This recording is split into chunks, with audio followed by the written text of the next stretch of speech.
Hey guys, welcome back.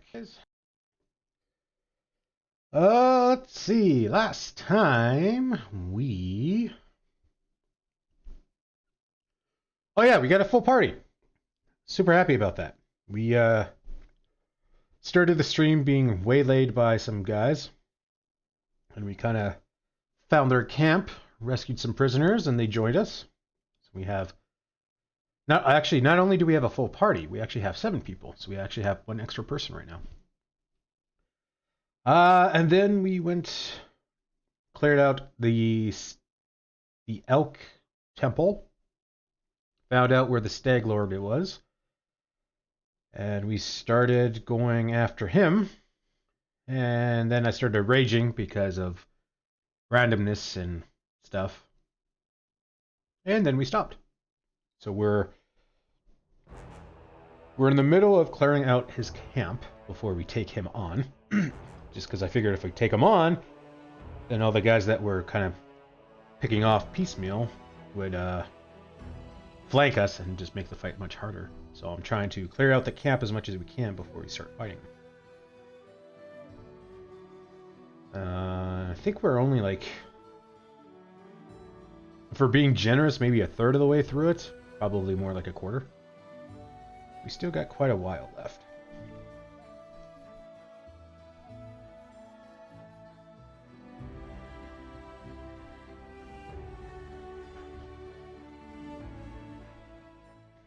I need to catch my breath. Right.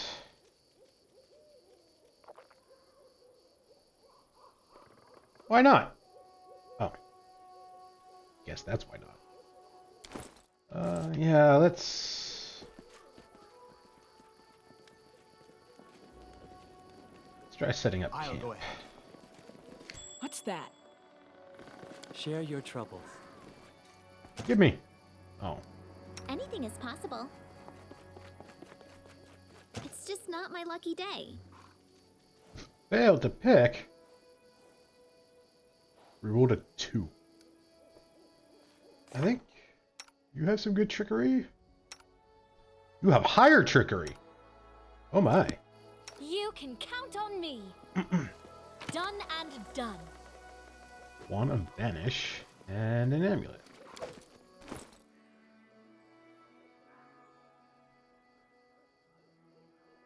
Actual armor +1.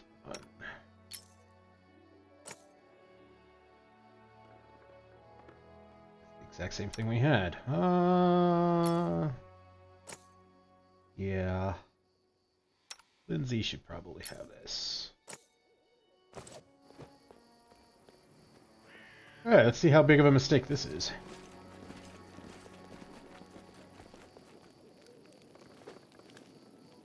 Cannot hunt here.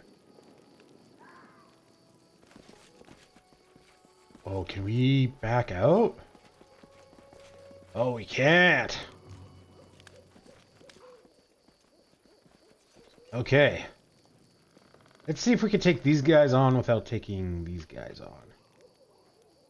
Because then we can theoretically go through the door and then go and camp. Need to catch my breath. The path is clear. Can you make an epic pose? I need inspiration.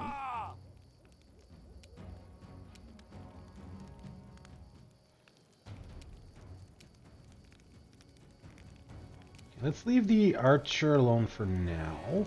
Consider me provoked.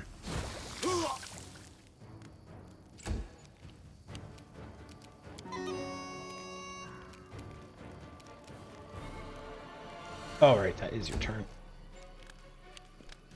Archer is easier to kill, so we'll... Because when there's only one person left, actually...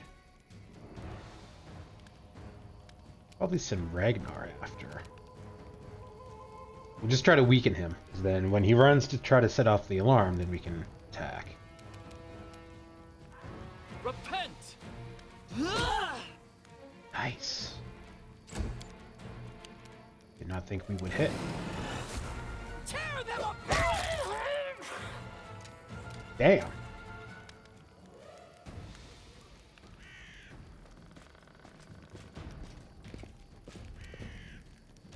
Hey, I know your face. You're the Eldori Onrai who killed Hap's fellows at the trading post.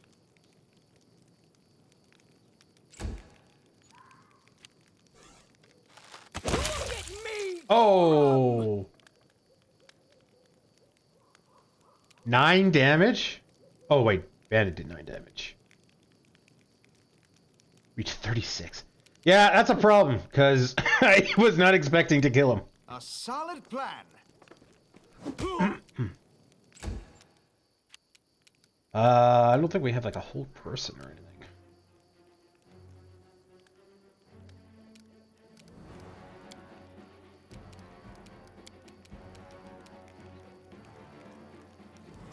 I'll cut you.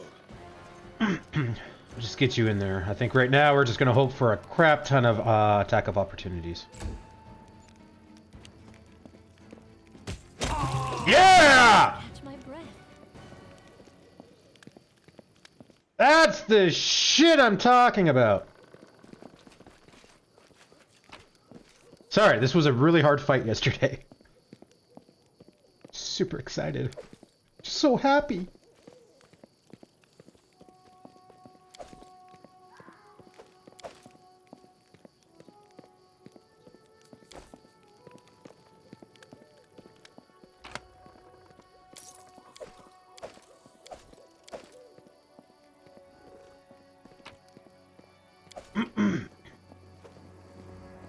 Some of the goods are stained with blood.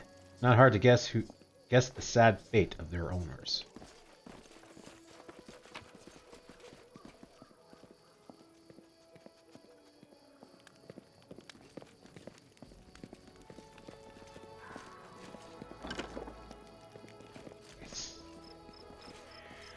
Now we can What you want? I run need a away challenge. and rest. They go down! Oh, because we're examining. That's what's happening.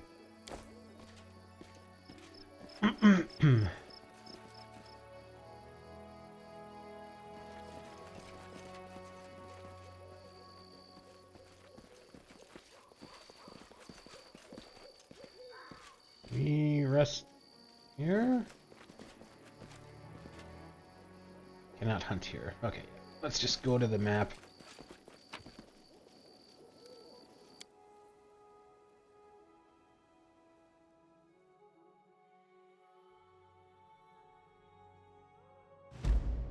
I need to catch my breath.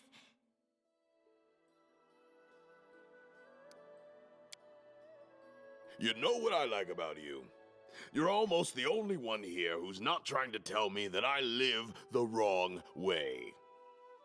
Oh, live however you like. What do I care? Each of us writes their own story. 10 hours. Oh. Would have been nice to have that meal.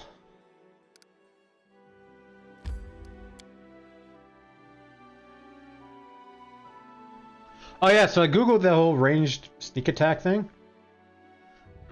I have to be within 30 feet. So I think that's what I was doing wrong, was that I was too far away. That's why I wasn't counting sometimes.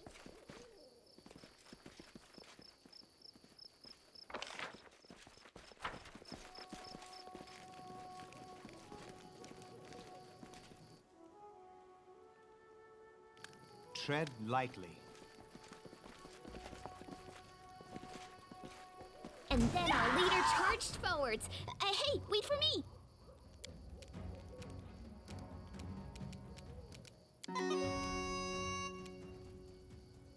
Oh yeah, we got other people coming in. Where's the other guy? There. Oh, we're gonna risk it.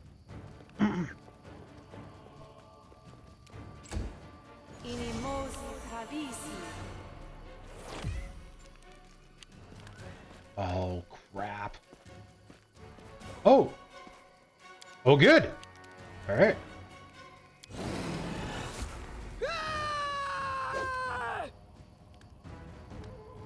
I am sad. Forwards!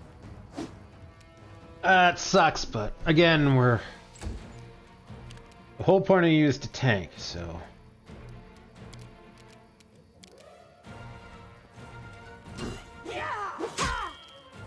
He only need to roll a 2 to hit us? Eesh.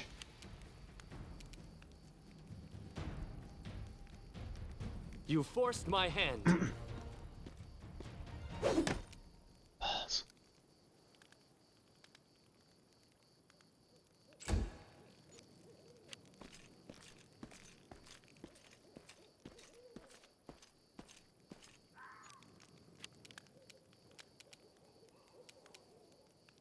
This is for you.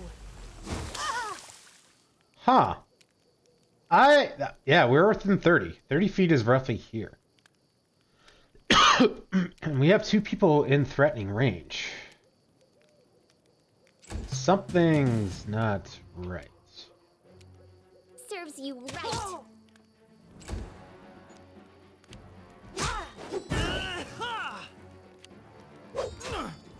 I require healing. What?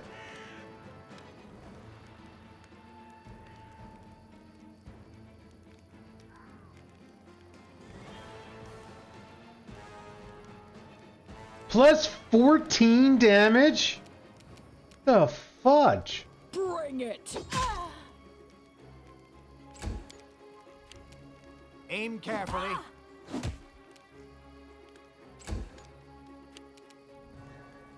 Die for me. Oh, I didn't want to crit him. That's going to be problems. Bleed for me.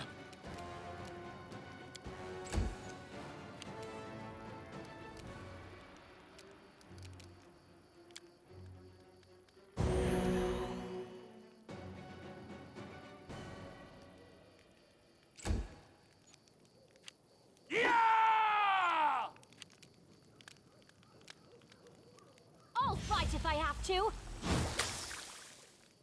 Still not a crit. Not understanding. You deserved it.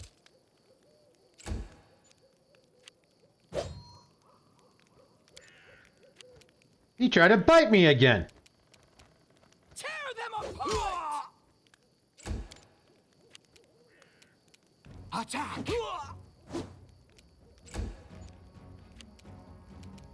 Fear me. I'll try to make this swift. Total miss.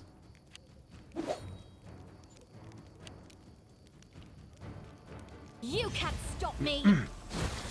Oh. Any last wishes?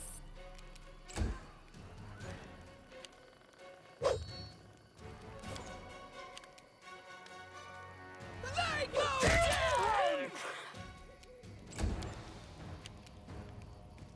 A solid plan. Yeah. This is how it was supposed to be going last night. We should prepare.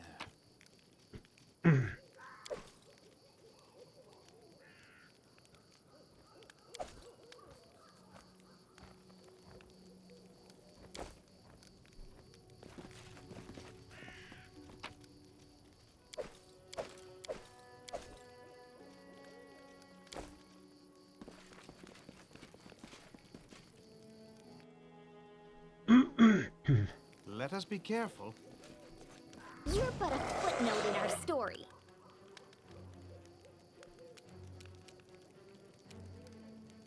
I think I have anything ranged. Oh, I do have Acid Slash.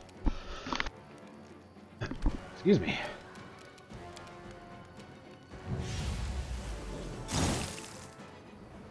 Oh. I feel faint. You're fast.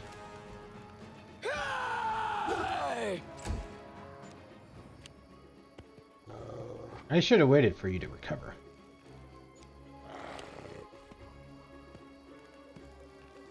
Learn from my mistake. Mistake being you didn't roll high enough so we couldn't get defensive fighting in? Are any of them hurt? No, they're not.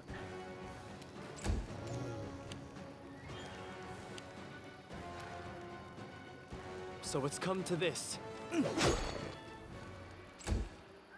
Did some damage. Oh my god, there's a fourth one. Consider me provoked. That was a sneak attack.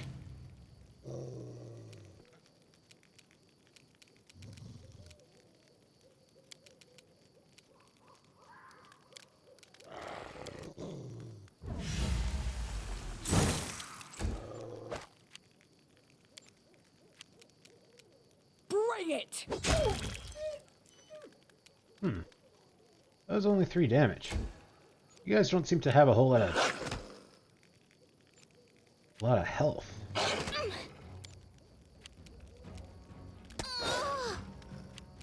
Okay. So much for like the 5-step the attack don't get attack of opportunities thing.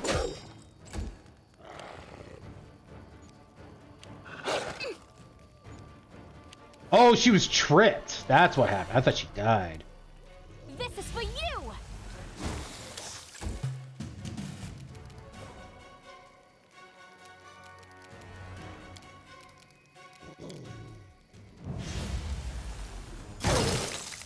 One damage. Tear them apart!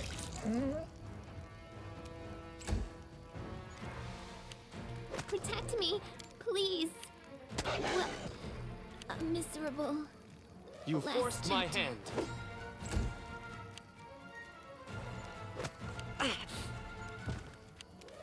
That what? Animations are funny. I wasn't even close to where I was.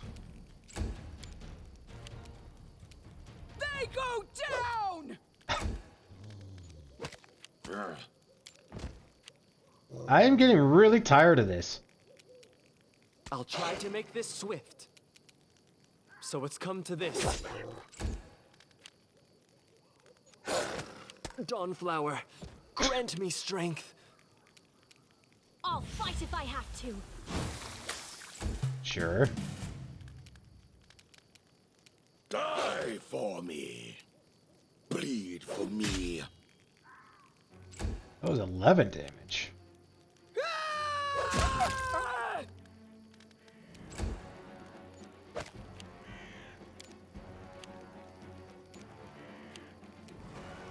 Repent! You forced my hand. You can't stop me. Fear me. Like to attack. Bring it! I shall not fail. Well,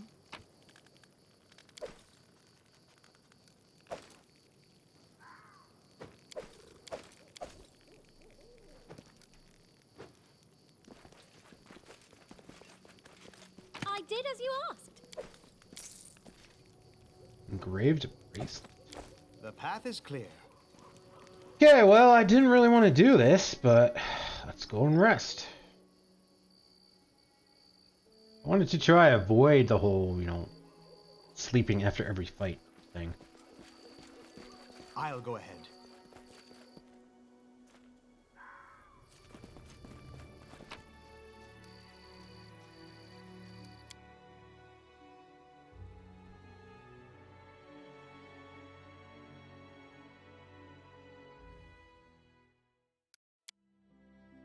Hey, Amiri, want to arm wrestle? The winner invites the loser into their tent. and what are you gonna do in my tent with a broken arm?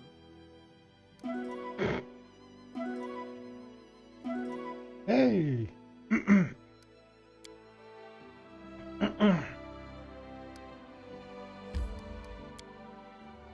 And back we go.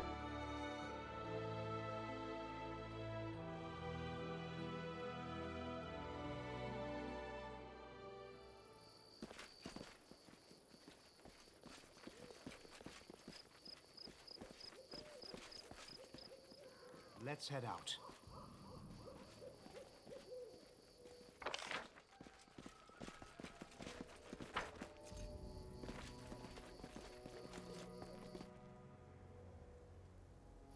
The path is clear.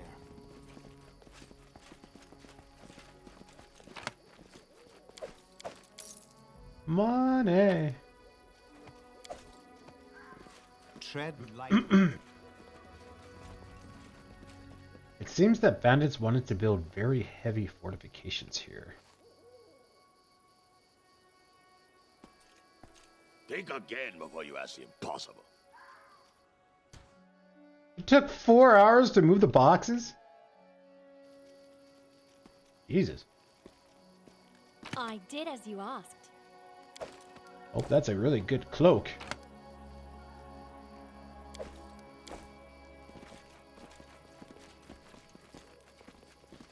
Let us be careful. Cloak of Resistance. I already have a cloak. Cloak of Resistance. Your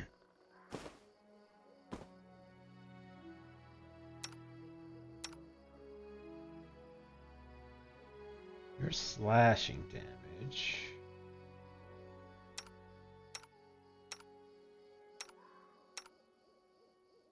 I think you're a two. Yeah, you're two-handed.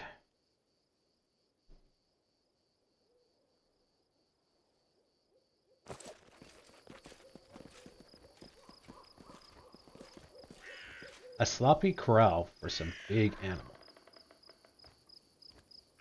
Can I open?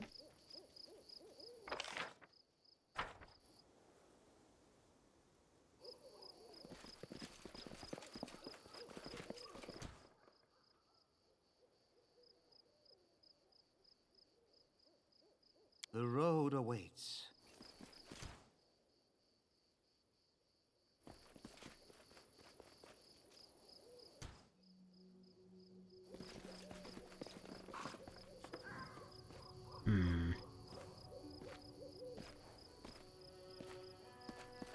Problem is, the guy's right here, so if they run off to warn him, we have to, like, kill them before that happens.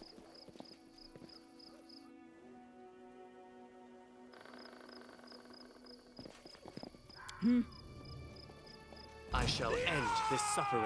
Oh, there was more people. There was a lot more people. There was a lot more people. Sneak attack? That is so stupid. I initiated combat.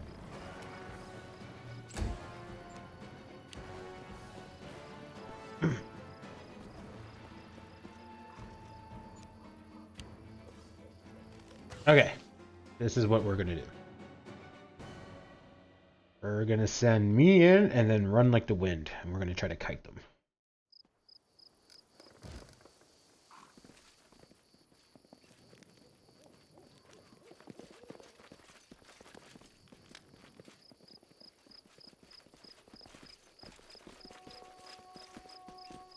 I'm restless. I'll go ahead.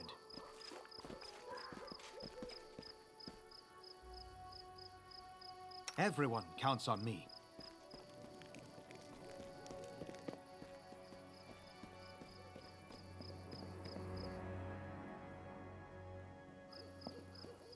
We should prepare. Enemy near.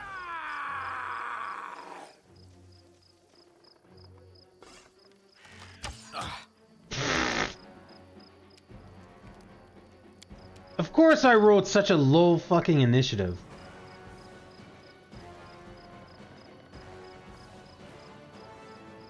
$13, yeah, cool, because I only have like a +3 and then some? Where do I see my initiative? Oh, it's just my dex.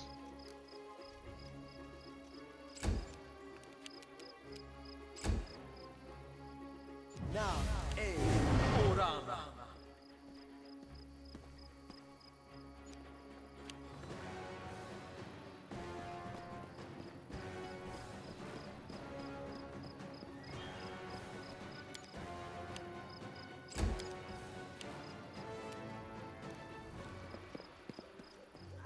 run!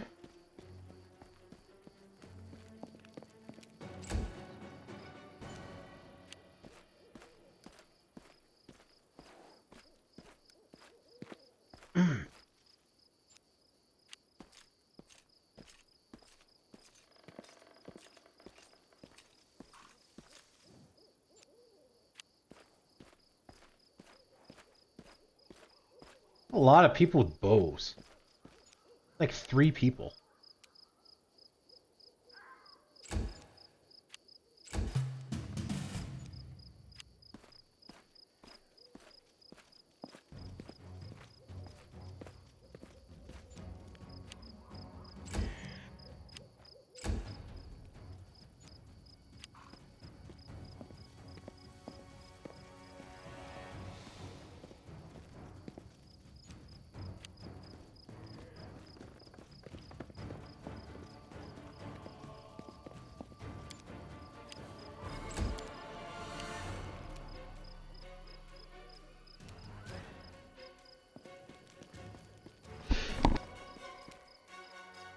Oh, excuse me.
Wait, what?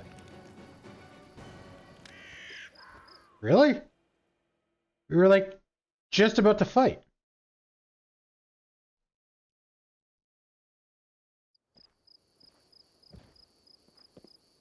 Okay, cool. Everyone starts selected. That's not...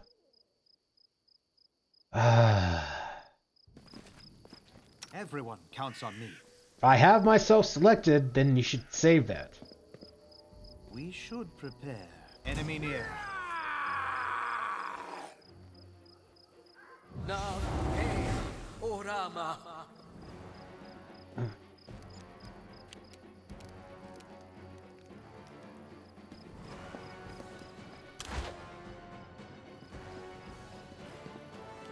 Okay, cool! Everyone just automatically gets selected! That's fantastic! Doesn't fuck me up at all.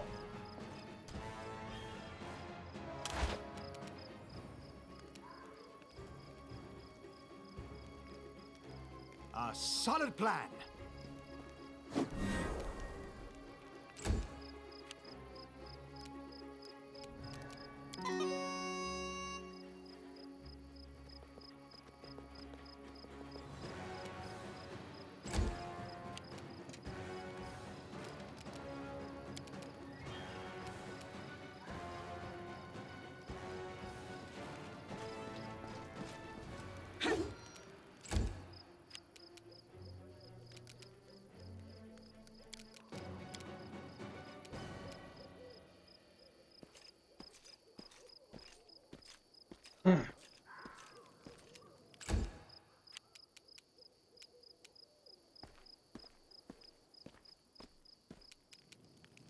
Consider me provoked.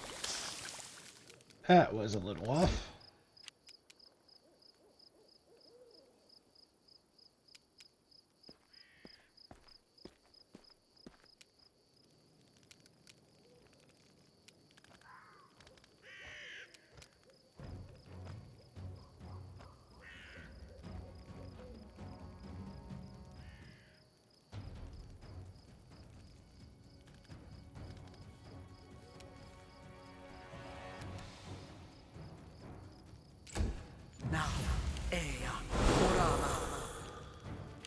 That's unfortunate.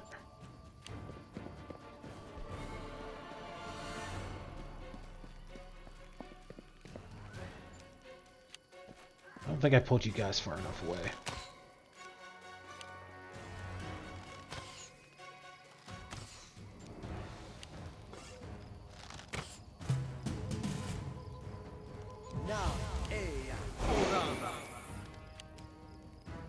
Why did he get to go twice?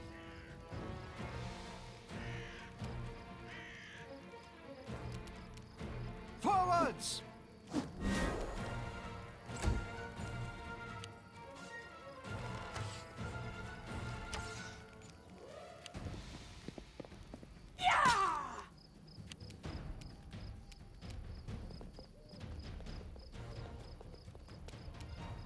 Serves you right.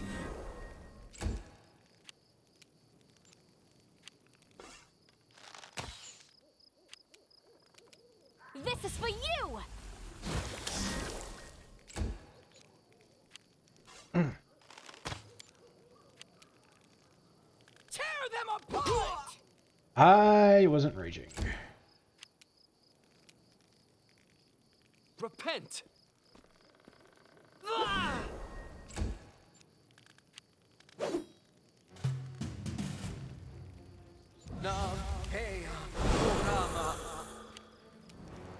Do we not get attacks of opportunity when they cast a spell right beside us?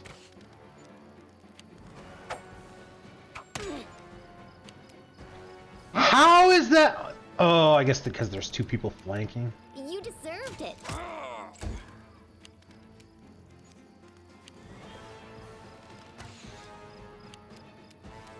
I'll fight if I have to! And yet that's not sneak attack.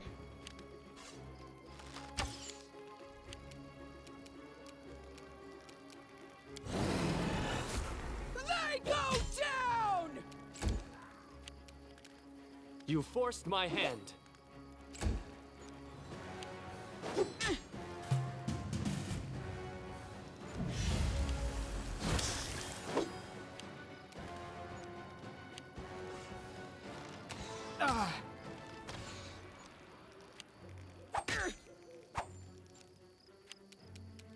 Any last wishes?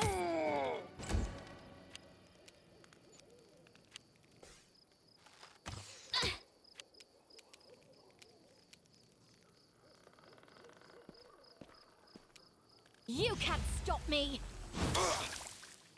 Still not sneak attack. How is that sneak attack?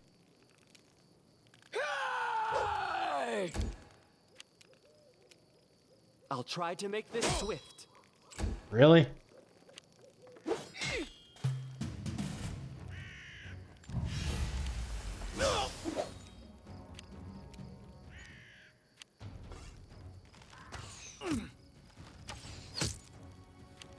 Uh-huh. Sure! This guy's got sneak attack every single turn so far. This is where I step in. How long am I fucking dazed for? Another 2 rounds? Consider me provoked! Jesus. I require healing. And I've been hit every fucking... Oh my god, I hit the...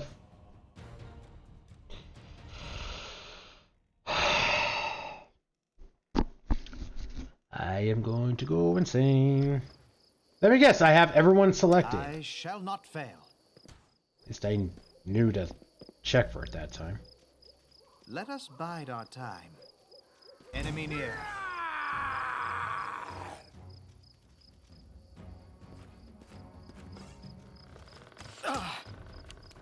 Sure.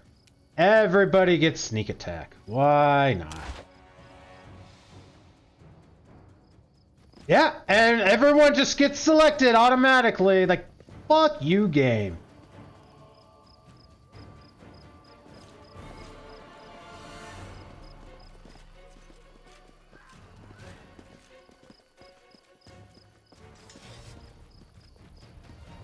Okay, so we're out of combat. So now I'm curious. I'll go Do they go back? Or are they still staggered?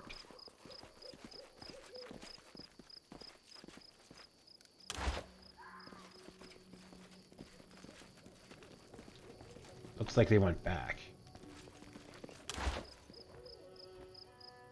Everyone counts on me.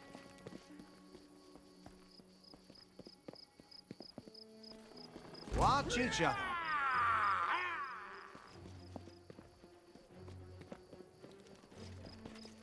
Cool! Everybody just fucking run up again! Not like I have you positioned for a reason.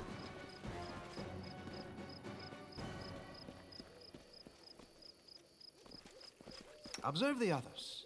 Learn from their mistakes before they learn from yours. God, I really feel like I'm fighting against the game in this. Be careful, everyone.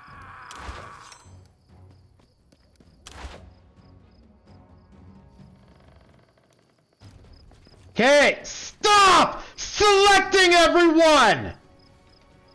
Christ game!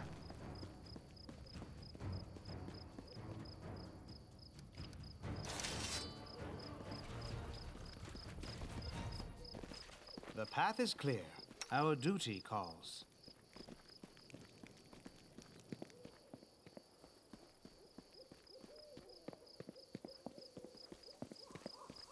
I shall not fail. Enemy near.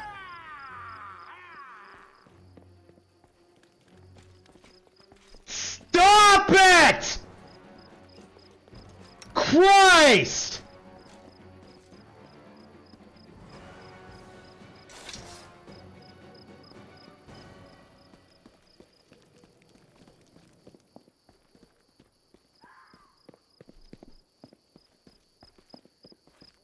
Watch each other.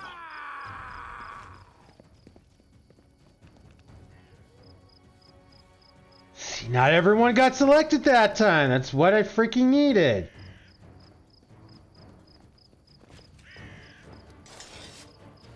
The road awaits.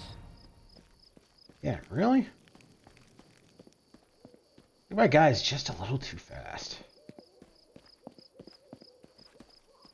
Be careful, everyone.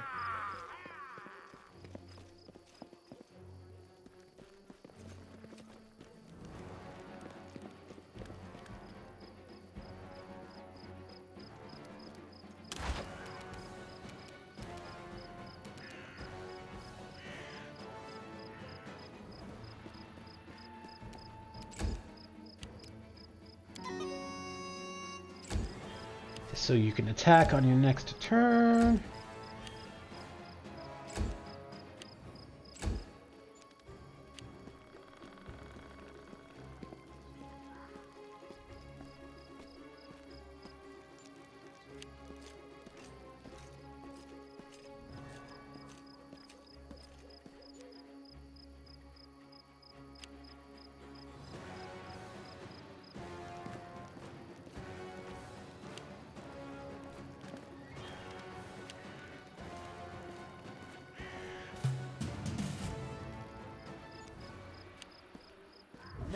Why did he get to go again?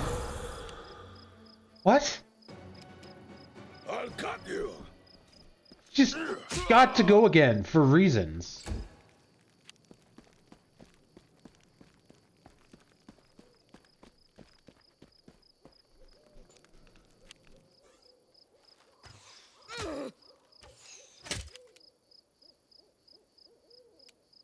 Consider me provoked.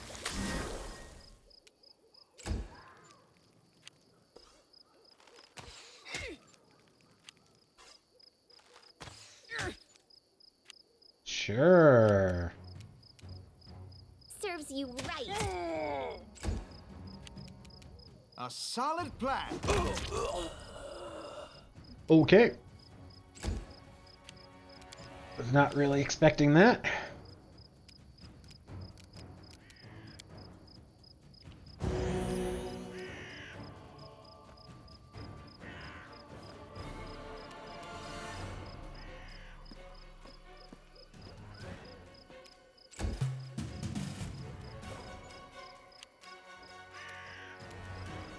Die for me.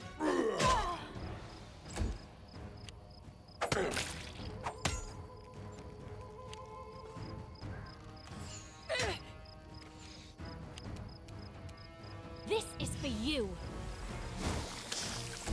That was an impressive miss. This won't kill me. I love how these guys, Survive. none of the attacks on her missed. They all fucking hit.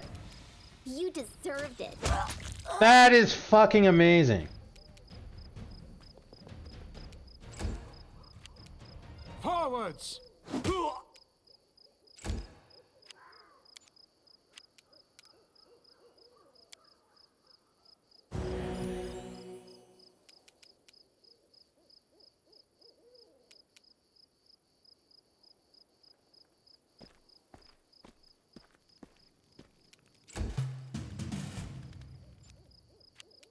Bleed for me.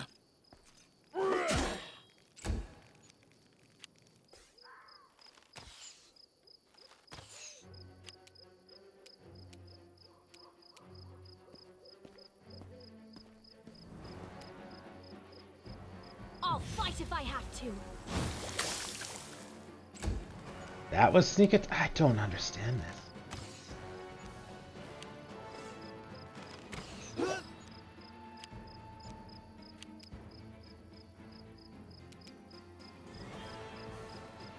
Any last wishes? That was Aim carefully. unfortunate. Repent!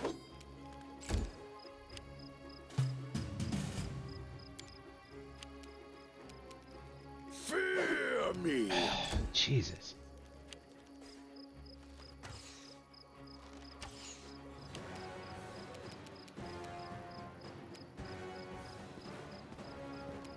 You can't stop me. Really?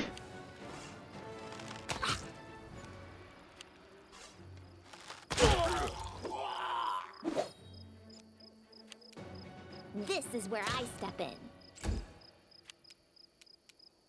Attack! Two natural ones in a row, of course. Not like the game is fucking You being forced my fair. hand. Saren Ray, be generous to them, for I am not. Wait, what? I'll cut you.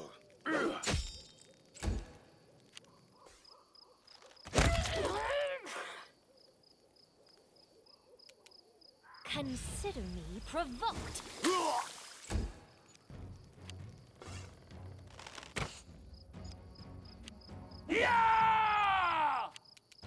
Serves you right.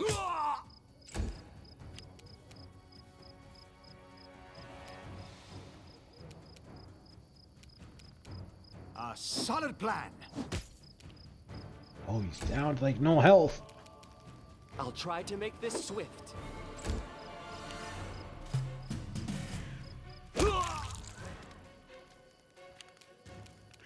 Die for me. This is for you. Oh, I needed that to hit. Oh, come on! You all missed? Oh, the dude how did the dude die? What?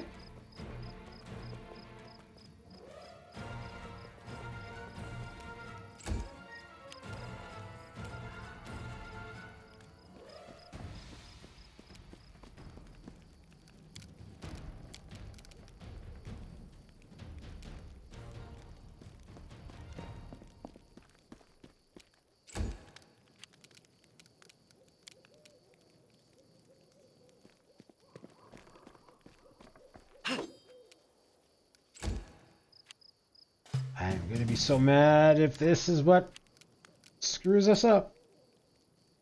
Really?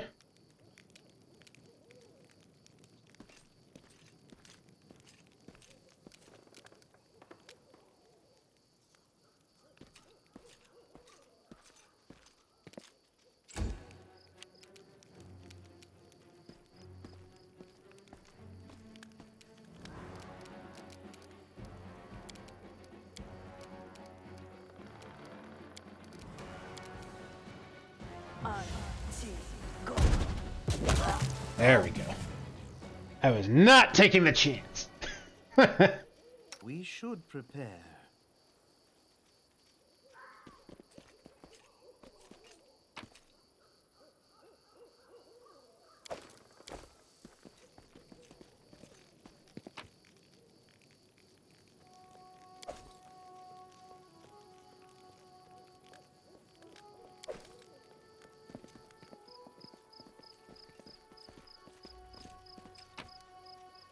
Ooh. Have decent stuff.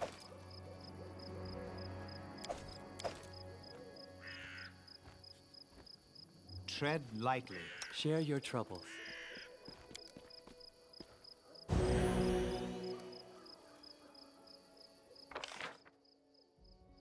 Oh, I don't want to. No, okay. We'll How do may I this. help? Just letting the ink dry. Don't want to use your healing. Right here, my friend. I wrote it like I saw Because it. I think Confide Hideous in me. Laughter will be quite helpful.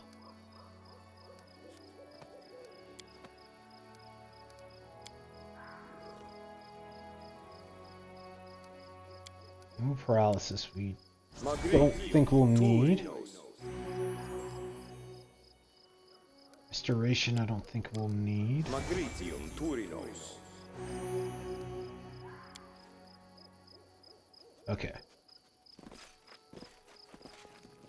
I kind of think there might be one more fight before we take on the big guy.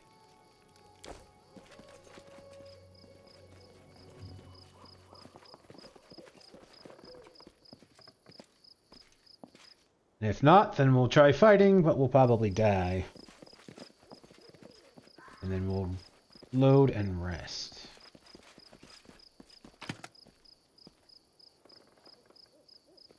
Not worth it.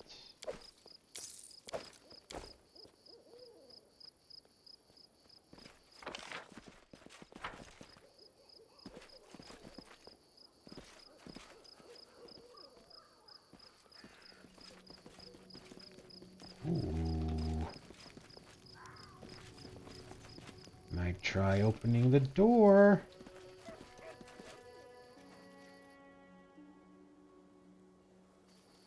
Enemy near. And there's 4 of them.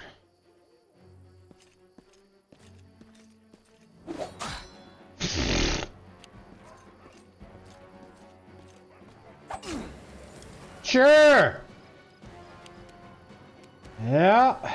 Bleed for me.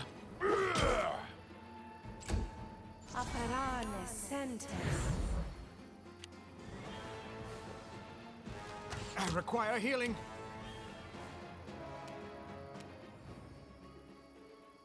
Tear them apart! I forgot to rage.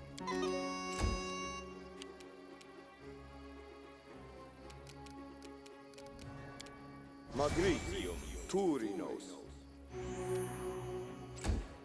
7 whole XP. Oh, okay, cool. This was... Oh, and there's more people too. Great. This is not going to go well. I'll fight if I have to.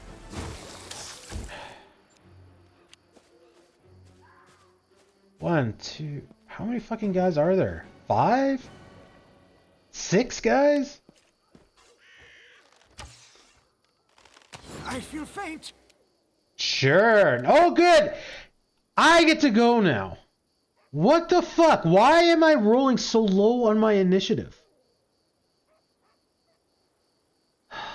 Like, I need to attack to get that extra AC.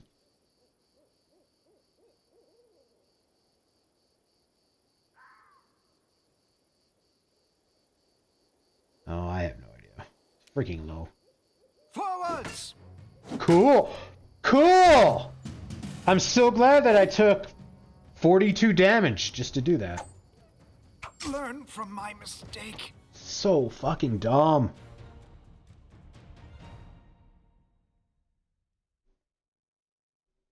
Like, level 4 guys should not have this high chance to hit modifiers and ace. Like, it's So ridiculous.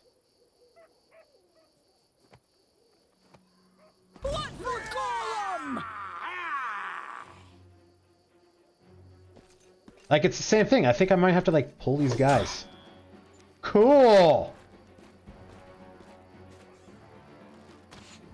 Plus 10 to slash! How the fuck does a level 4 guy have plus 10 to damage? Like, this is ridiculous! A solid plan. Like, this isn't a fair game. This is the game trying to kill us. Consider me provoked.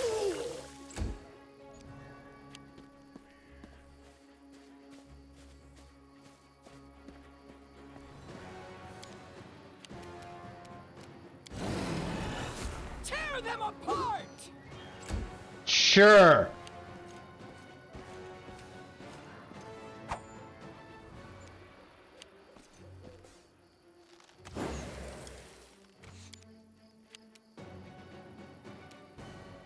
Repent!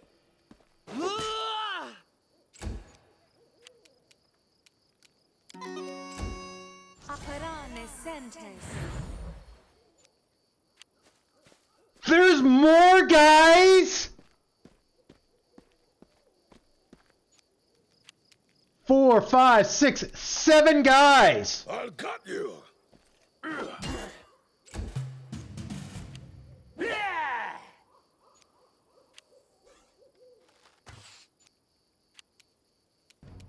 Forwards! This is for you.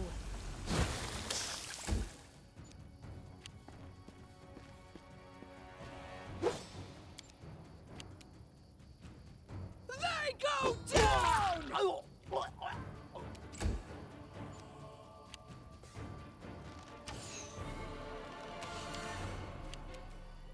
You forced my hand. Oh, he hit him. Kind of impressed, actually. Serves you right. Operane sentes.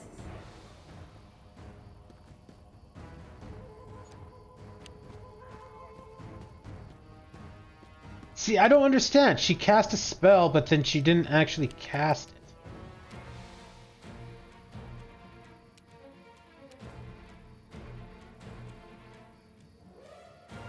Die for me. And we're not going to attack.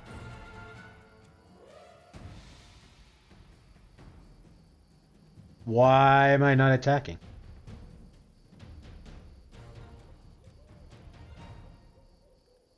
Ah, okay. So... Hearty meal. Spell combat was my thing. Spell strike is my thing. Inspired is my thing. I have no status effects on me. Yet I can only move 5 feet. I can't move my full movement. I can't attack. Bleed for me. Now I attack. Alright.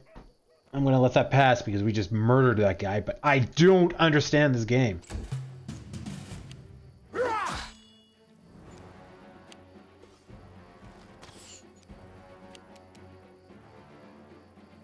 Aim carefully.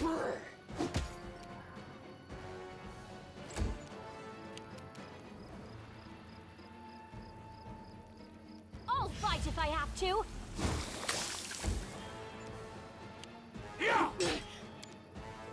Ow. That's not who you're supposed to be attacking. And we missed.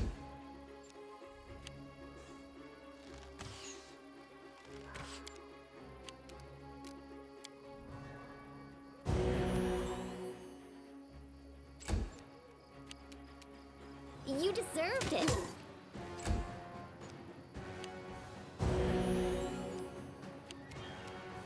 Fear me.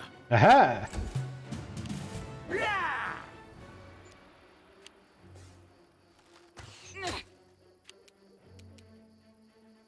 Attack! Nice. Nice. You can't stop me. That was sneak attack. I don't understand, but I'm going with it. Bring it!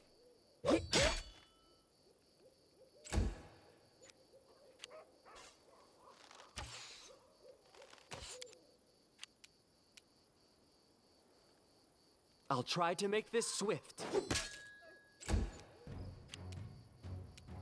Any last wishes?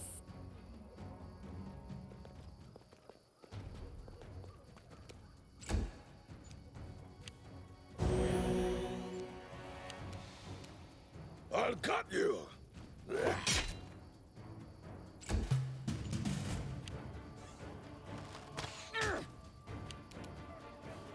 A solid plan. Damn.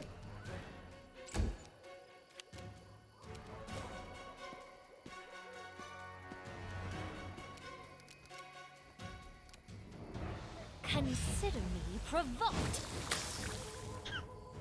You're gonna hit one of these turns, lady. I believe in you.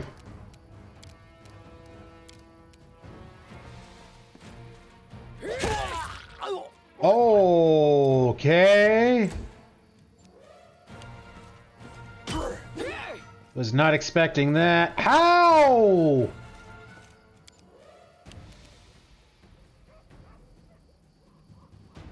So it's come to this.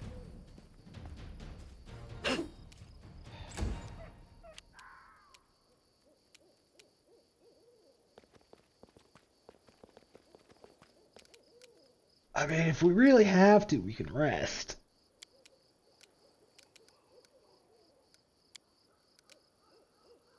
It's a will save. It's 2 will. Nice. Die for me.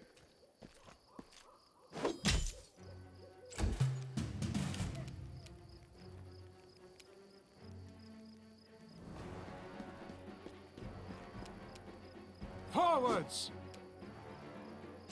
Really? Really? He's just lying there.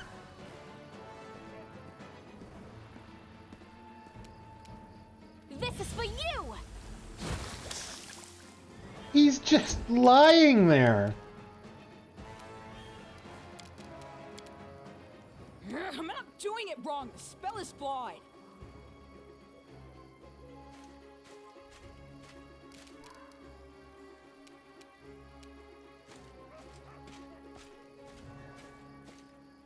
Oh, shoot.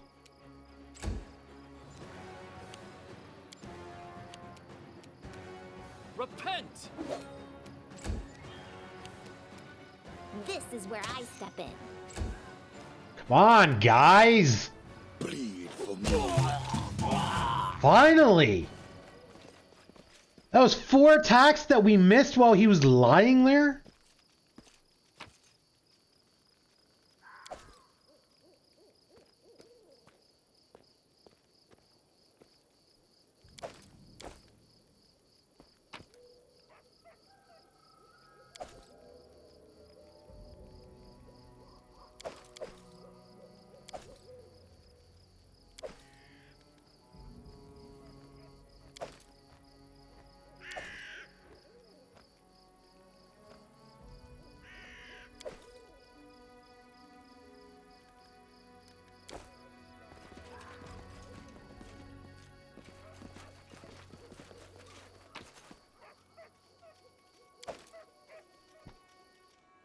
Alright, let's explore, because I think all we have is the fight in front. Or not.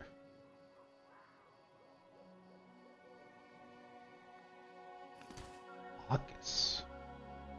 Dovin from this. Okay, there's still some people.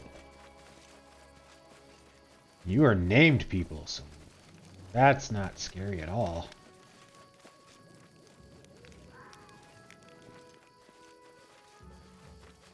I'll go ahead.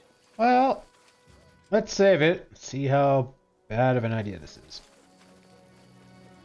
I've spotted something. Time for fun? Blood, sweet bright blood. Haven't gotten to kill anyone today. Sad.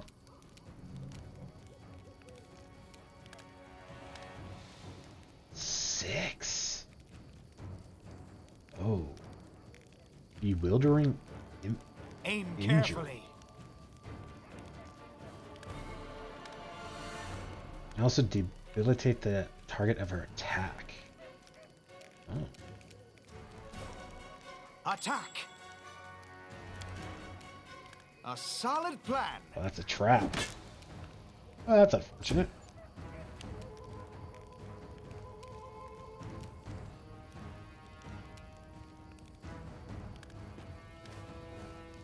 What do we got? Oh, I gotta touch you. Alright. Ona, Adayana.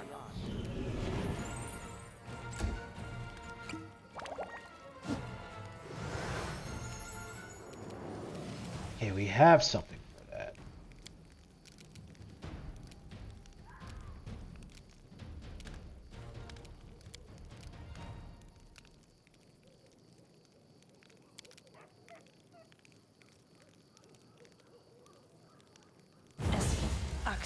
Yes.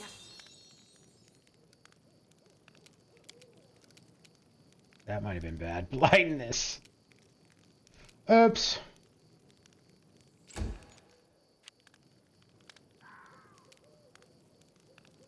Fear me. Oh. Oh. What? Wait. What? How? Tear them apart!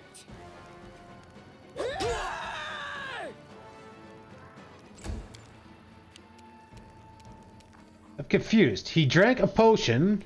Well, that might have been a free action, maybe? Oh, yeah. And then his action would have been to summon them. How did he summon so many?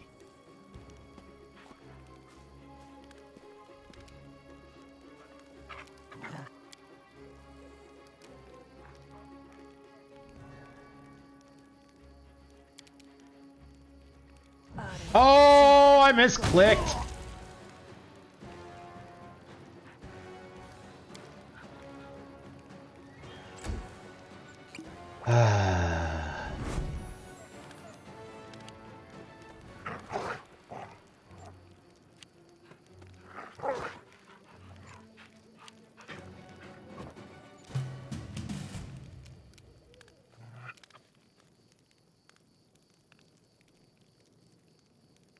Creature cannot see. Takes a -2 penalty to armor class and loses its dexterity bonus to AC if any. Oh. All opponents are considered to have total concealment, 50% miss chance against a blinding creature. Oh. Ew. Forwards! Well, that's unfortunate.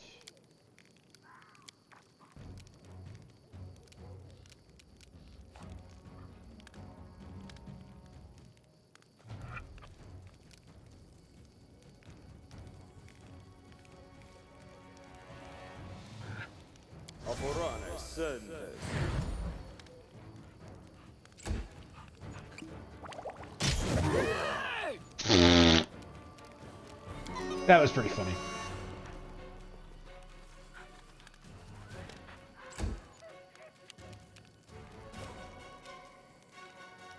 I'll cut you. Donovan from Nishkov. Stop! Listen, we can make a deal.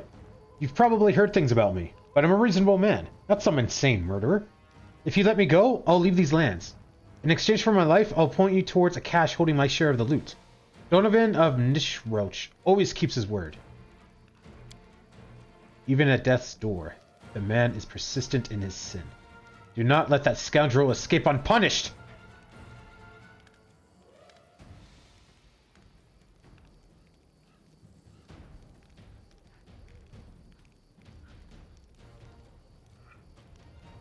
Deal.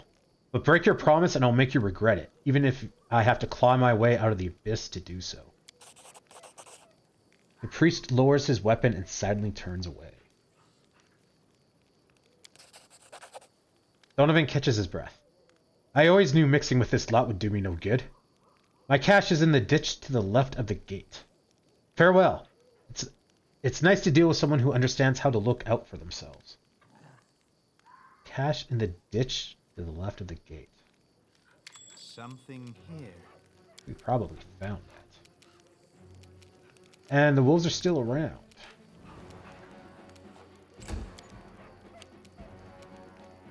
They go down! I'll fight if I have to.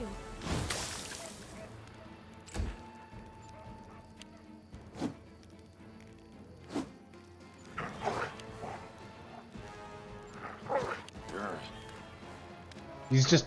Oh, I guess that isn't his turn yet. Aim carefully.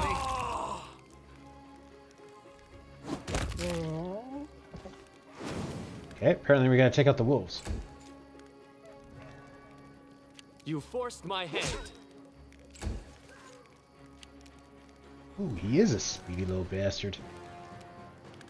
Serves you right.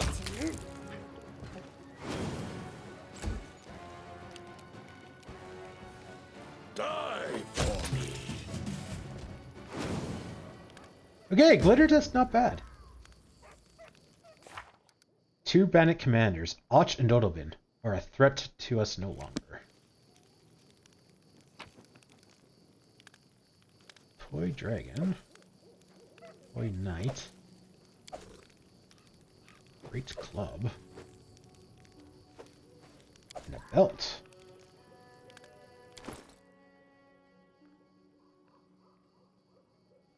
Belt of Constitution. 14, 16. Give it to you. Where's your health? 53. 54. Yeah, that makes sense. 2 for each, or 1 for each level. Raid Club plus 2. 2 to 12. This is 3 to 12.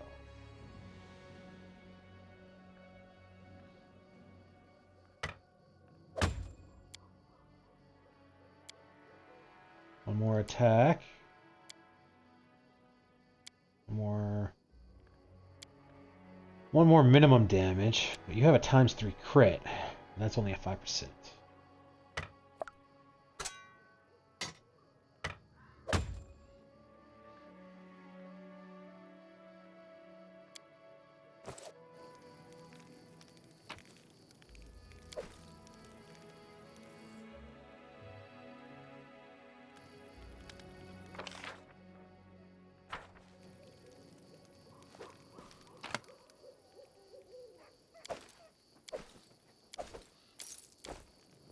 Okay, let's have a look around here. I think we're pretty And much Lindsay was called forth. tapped out.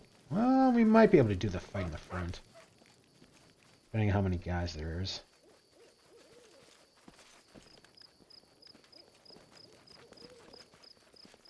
Just want to try releasing.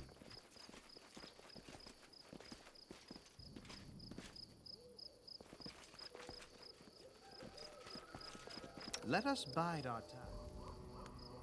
Wow, I could have said that fight went a lot easier than I was expecting. But I think because we had that glitter. If we didn't know where that guy was, I think he was going to mess us up. Okay, in the The path is clear. ditch to the left of the gate.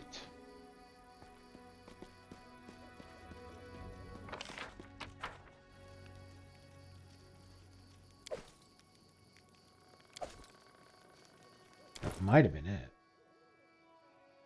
+1 enhancement. It's a slashing weapon.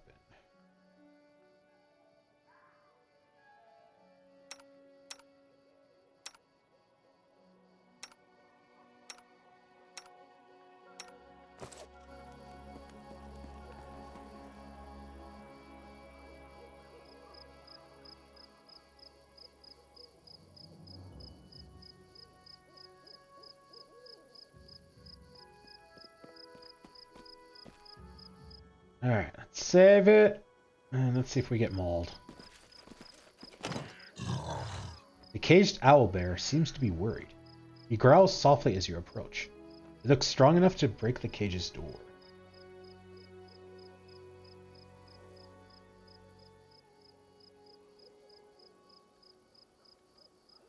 Try to kill it. Quietly kill it. Try to calm the owlbear. The owlbear is angry. That's about all you understand. Open the cage and free the owlbear. Pose? I need inspiration. Oh, we're fighting? Level 14! Oh, this was a mistake! Can we draw these guys in? Can we get like a three-way fight going on here?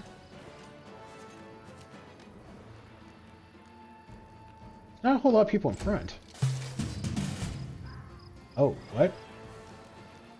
Oh. Let's see what they're made of. Oh, okay.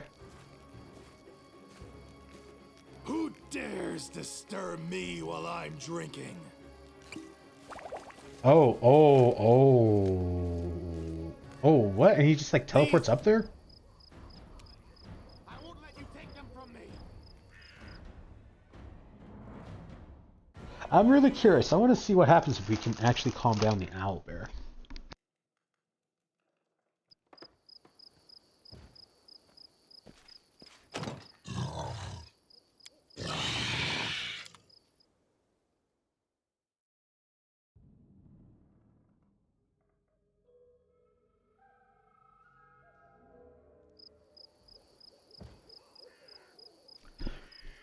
Oh yeah, right now we're totally safe scumming. I want to know what happens. The owlbear seems to have endured some sort of abuse recently, probably at the hands of a certain druid. It's scared, angry, and wants to take revenge on its offenders. It seems to understand that you're not one of them, and it probably won't attack you.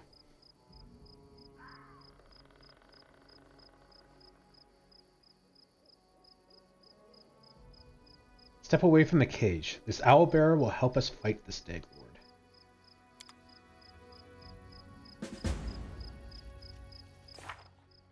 The wild owlbear caught by the bandits is no longer a threat to us.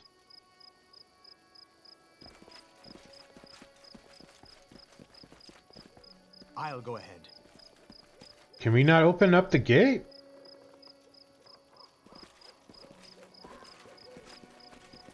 Does he just join in on the fight? I'm not afraid.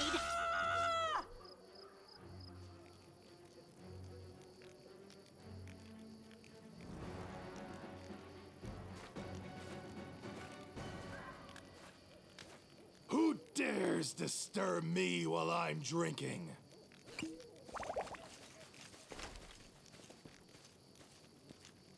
This is gonna be a rough fight. Lands are mine! I won't let you take them from me! Doesn't look like the owlbear is gonna help us. Consider me provoked.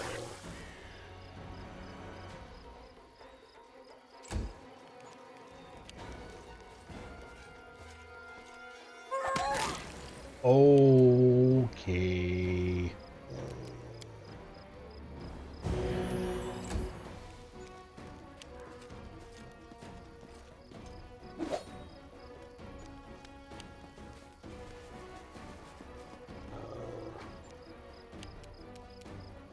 A solid plan.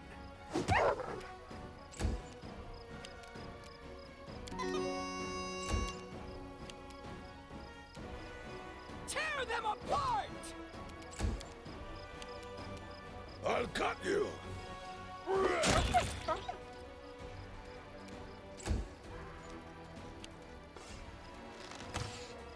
Operane sentes.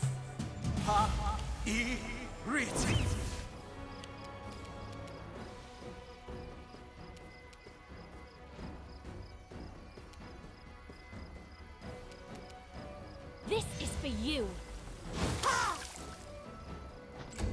Not a critical attack. I don't understand. I'll survive. I always survive.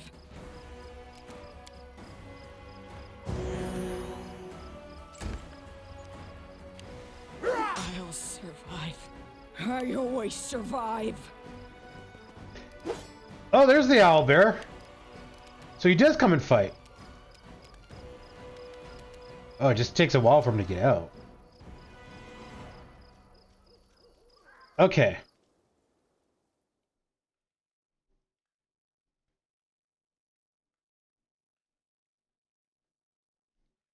Let's go and rest.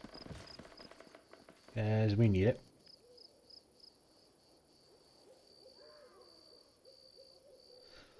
I was really trying to avoid this, rest, go and fight 1 or 2 fights, go back and rest, fight 1 or 2 fights. Just can't seem to be able to not do that. Excuse me. So.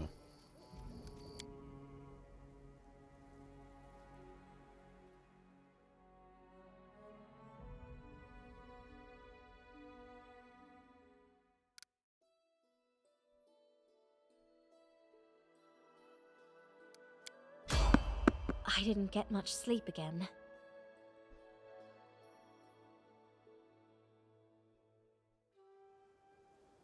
I'm not afraid.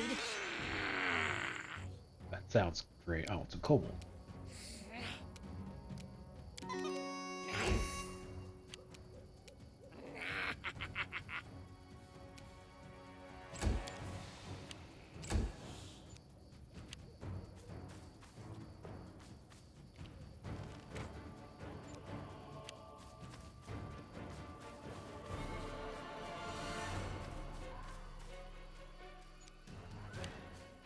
Kind of ballsy, he just like walked right into the group of us.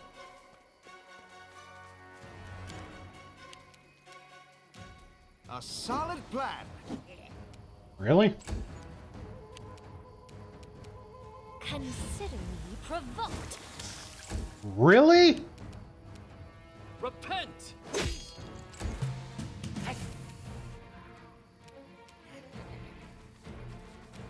Serves you right.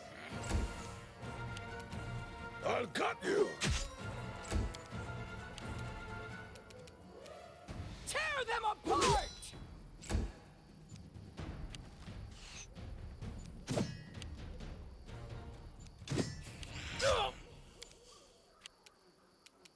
Forward!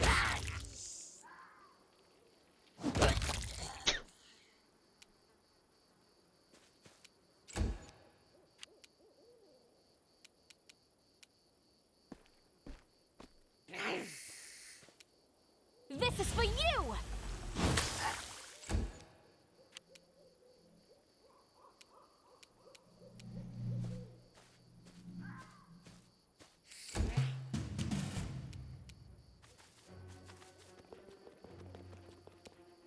You deserved it.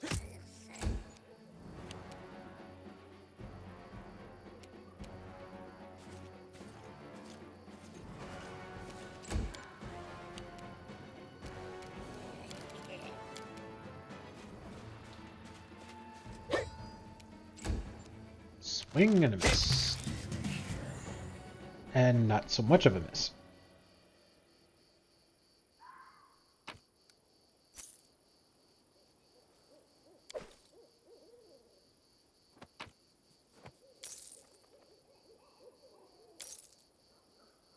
I'll go ahead. Everyone back to sleep. Lindsay, do you have a spare shirt? Mine is just holes after yesterday's brawl. Of course I do, but I think it'll be too short for you. It would be funny to see, but it wouldn't be comfortable for you. Yeah, she is a halfling. Your imitating posture failed. Tristan approaches you and makes a gesture to attract your attention. Me? Before we set off, I need to give you something. You've come to my rescue when I was preparing to meet the goddess. Accept my gratitude, and this. Tristan takes a few potions from the bag and hands them to you. There are only a few, but they will surely be useful for you in the journey through the Stolen Lands. Potion of Restoration? Oh, Lesser Restoration. Tristan folds his hands and smiles at you. I'm glad that I met you. If you need advice or help, I'll be around. I totally thought he was going to chew us out for letting that one guy go.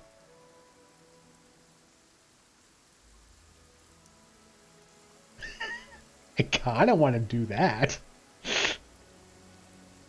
Thank you, Tristan. This is a precious gift. I'm happy to help you. Well, I won't waste any more of your time. Tristan nods to you and looks away.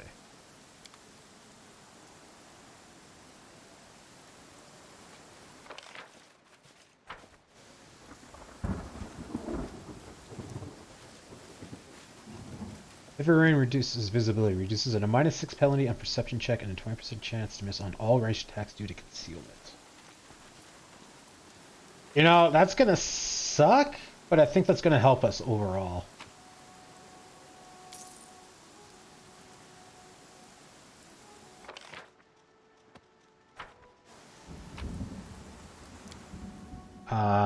With the fight with the Stag Lord. Sorry, didn't finish my thought there.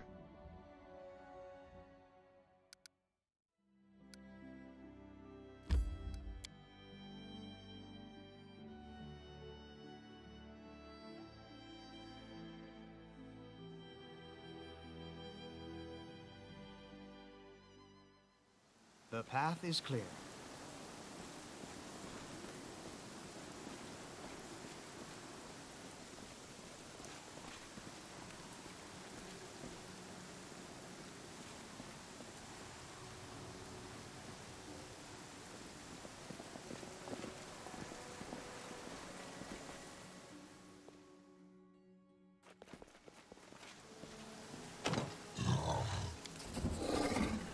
Open the cage and free the owlbear.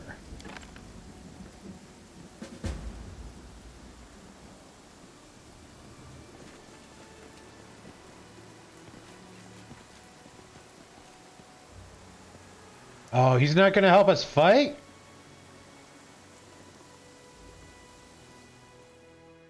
Kinda think I might need his help.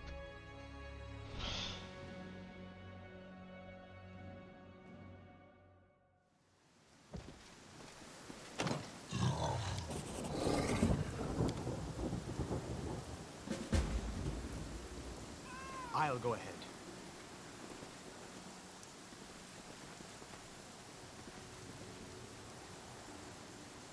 Our duty calls.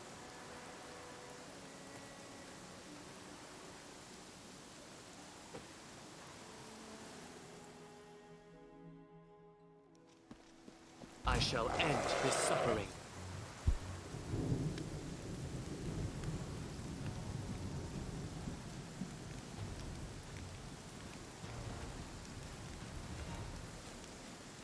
Who dares? I gotta say, he's not much of a leader if he hasn't noticed that his camp has been disappearing over the last, like, 3 days.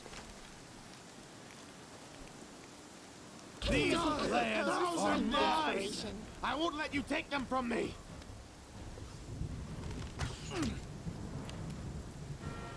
Really?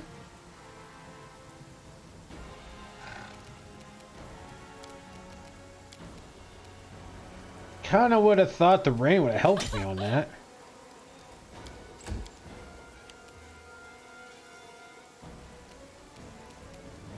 Really? I'm not doing it wrong. The spell is flawed. I'm not doing it wrong. The spell is flawed.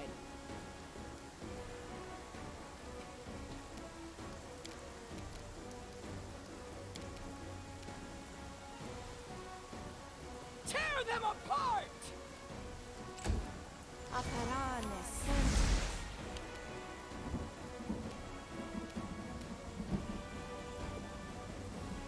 That's not great. For 3 rounds.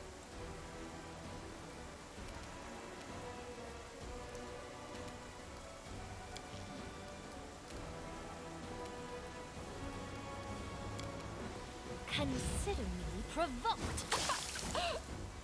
Sneak attack. I don't think this rain is really having an effect.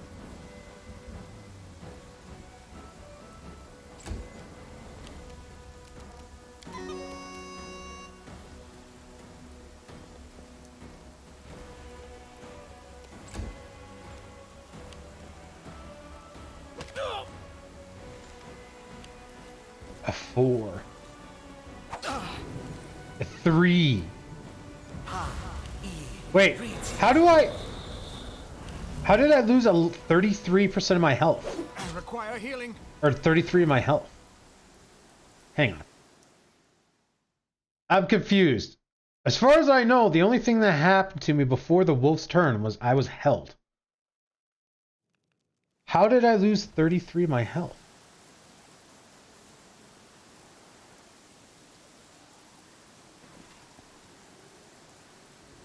Our duty calls. I'm not afraid.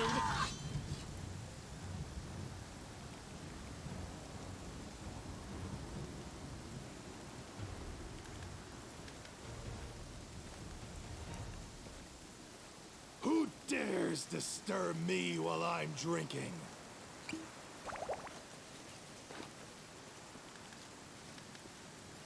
Enemy These near. lands are mine! I won't let you take them from me!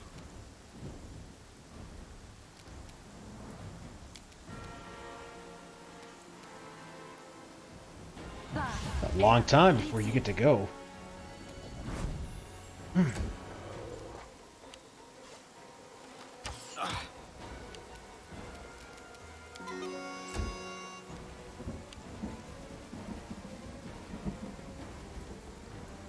Aparane sentes.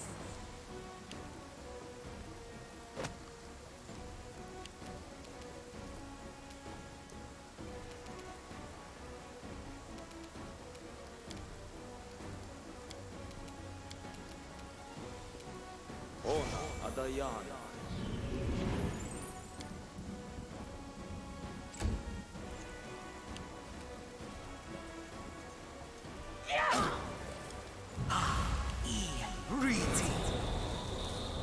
Oh, he's got a creepy portrait. I require healing.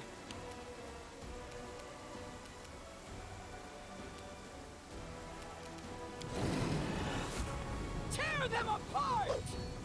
Really? A solid plan.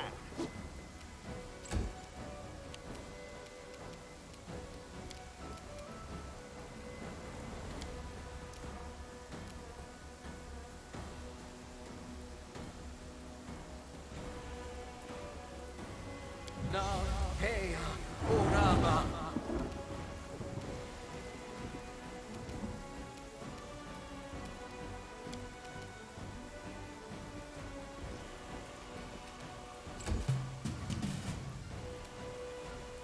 Consider me provoked. Concealment now takes effect? Serves you right. Aparane sentes.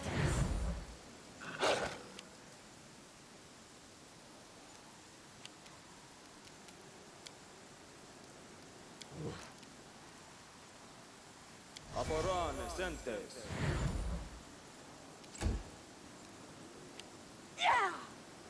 Learn from my mistake. Retreat. Sure.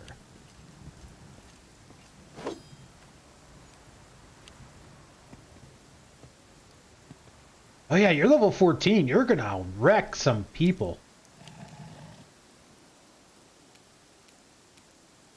They go down!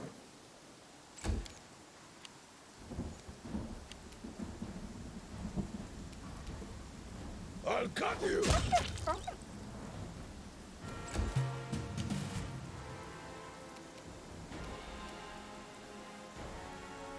This is for you! Guess maybe we didn't really need the owl bear.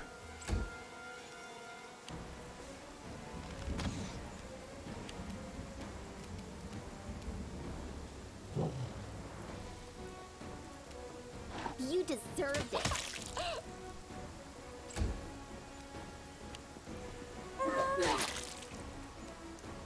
That was a lot of damage.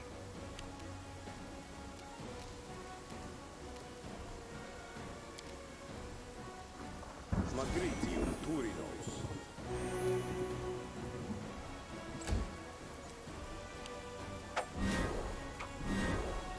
Ha! Read.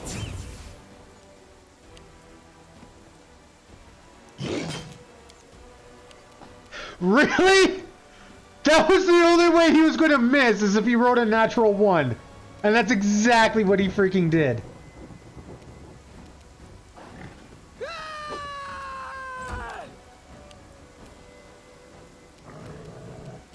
Forwards!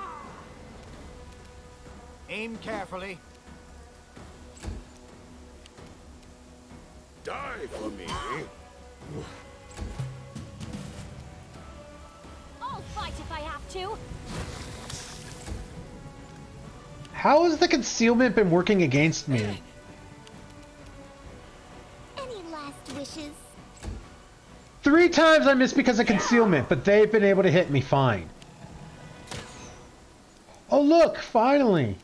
Just had to complain loud enough, I guess.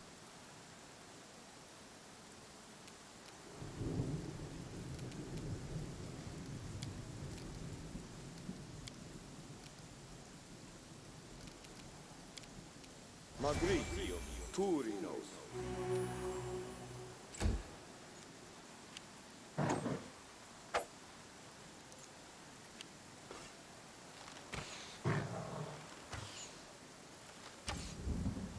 Three attacks?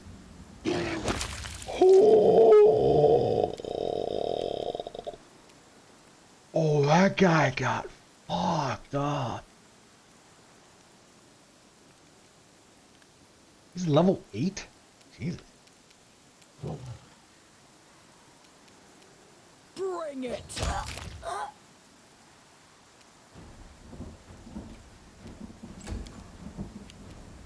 Attack!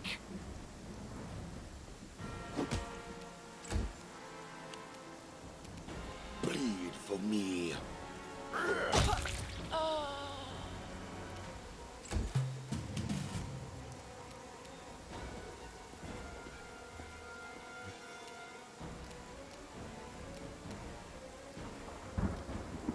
You can't stop me.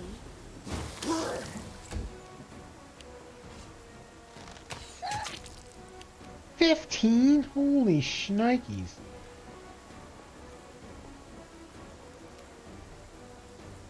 This is where I step in.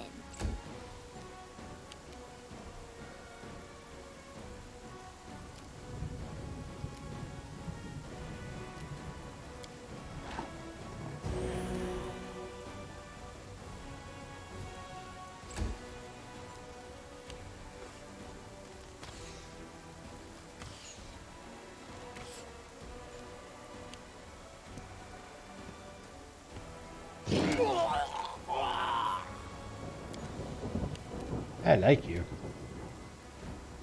I want to make you my pet.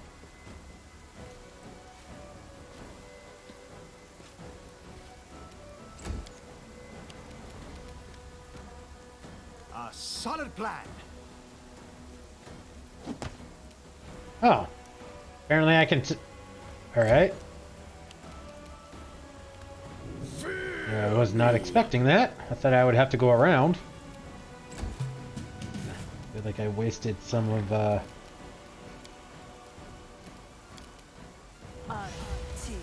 Amari's time then. I knew that was gonna happen.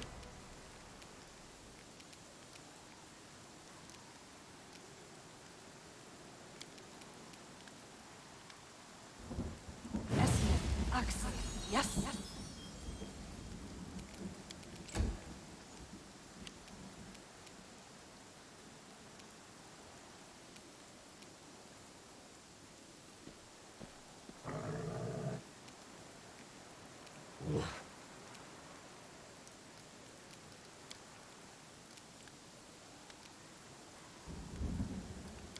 Oh, the music stopped.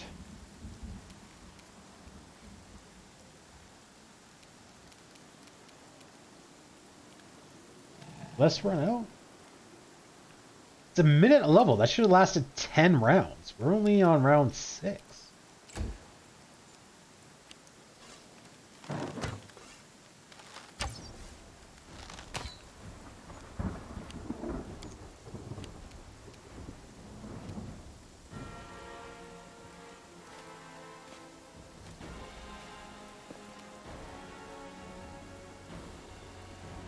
Wait. Oh no, I clicked. Can we not go up? Forwards!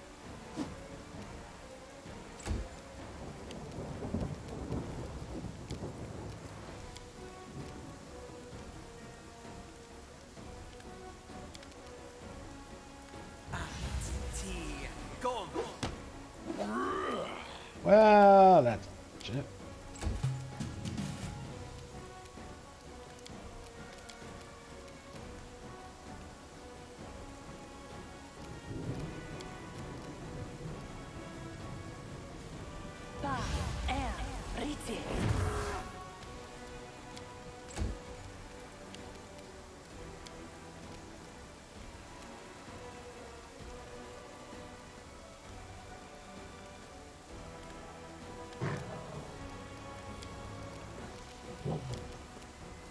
Serves you right.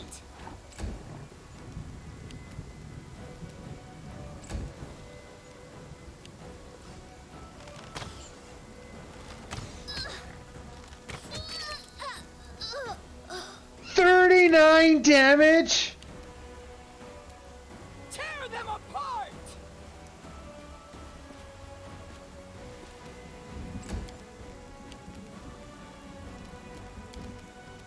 Aim carefully.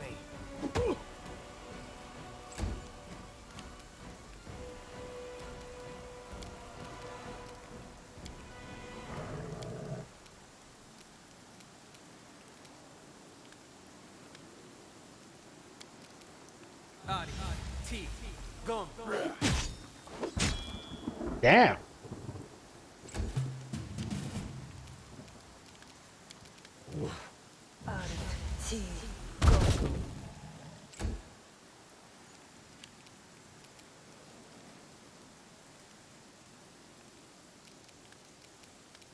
Oh. Oh, she like teleported somewhere. Oh, because she probably, yeah, she probably just ate it.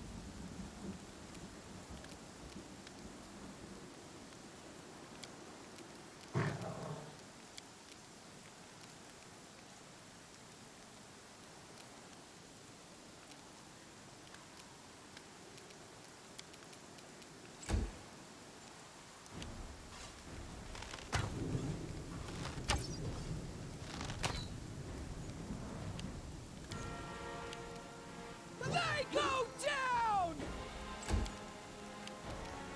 Attack! Yeah, it's not like I need to hit or anything.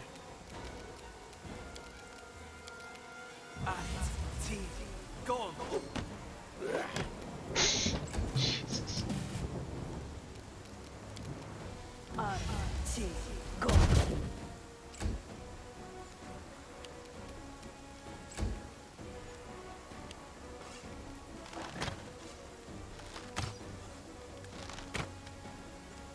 Deflected the projectile. I can't. Oh, after so long, I learned to stand.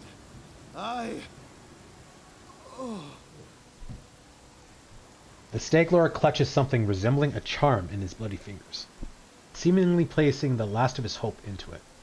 You hear a snapping sound, and then a dull sigh bursts from the Staglord's chest.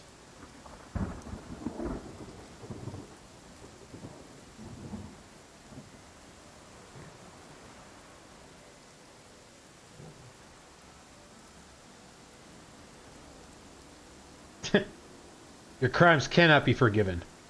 What do you know about crimes? I couldn't tolerate. I did everything She. Oh! Share the joyous news with Oleg.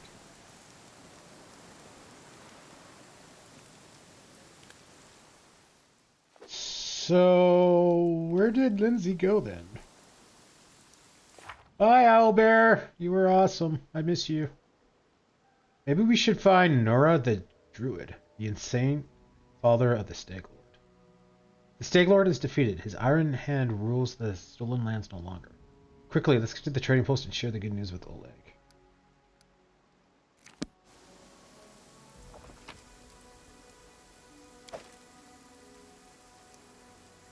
Stag Lord's Broken Charm.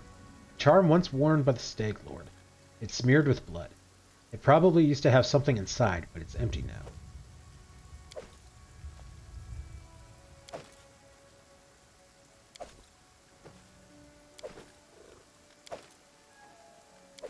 Ooh, all kinds of stuff.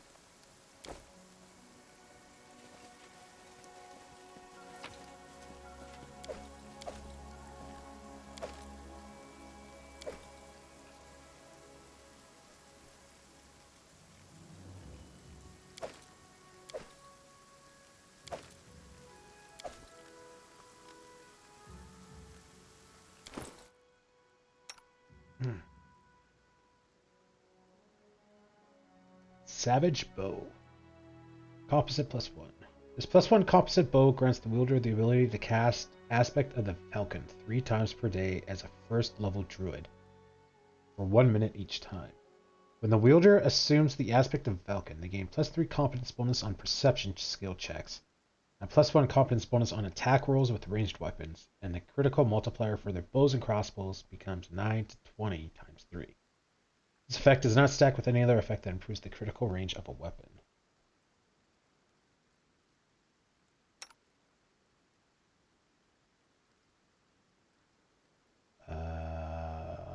There it is. Oh, you can't use it. Oh, because you can only use short bows.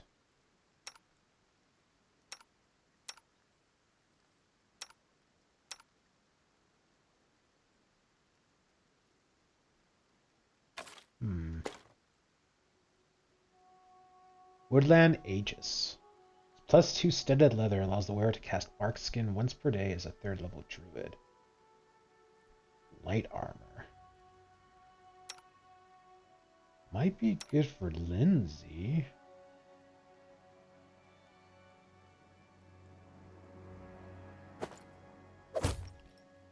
You go down.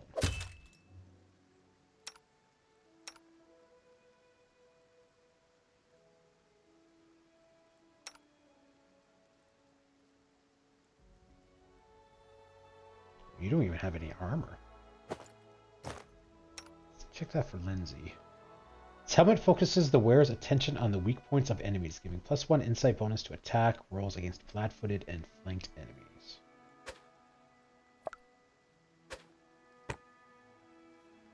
This would be wisdom. I do like wisdom.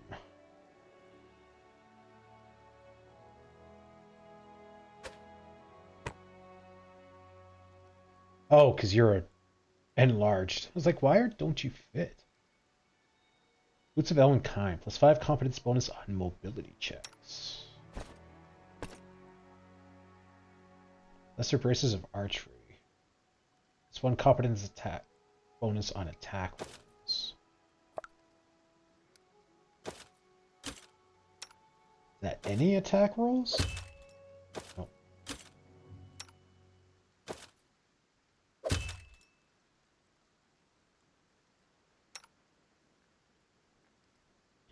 Cloak of Winter Veil. Cloak grants its wearer +1 resistance bonus to all saving throws and code resistance 10.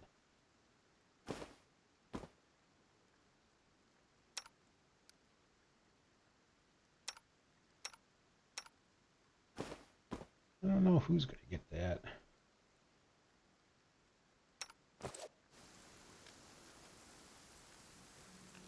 Oh yeah, there was a trap over here that we have to disarm for XP.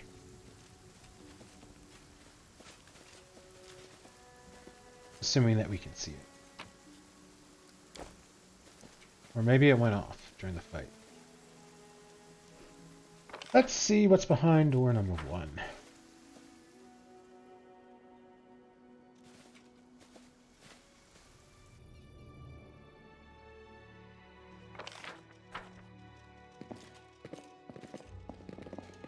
I've spotted something.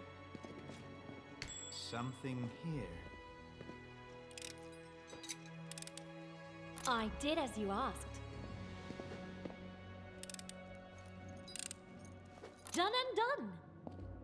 did as you asked.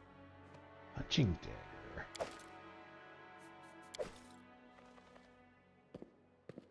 I did as you asked.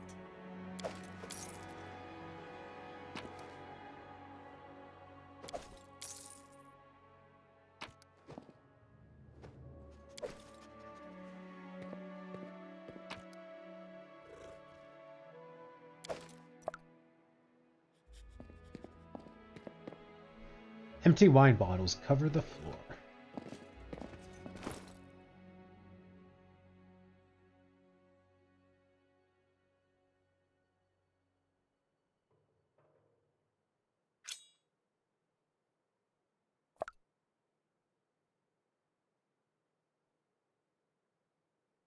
What? Where did it go?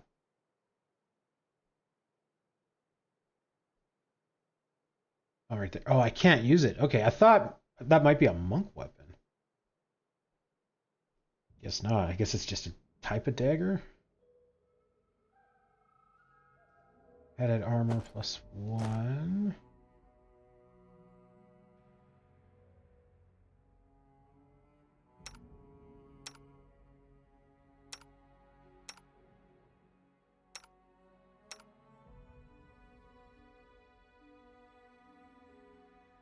I don't know if I want to keep you in my group or not. I don't really want to outfit you too much.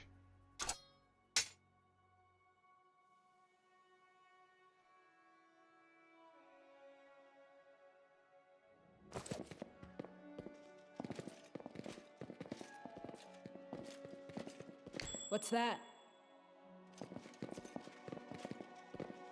I like how we had to do a perception check to see that there's something in the chest.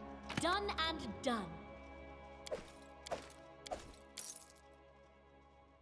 The luxurious bed is untouched. It seems that it hasn't been slept in for some time.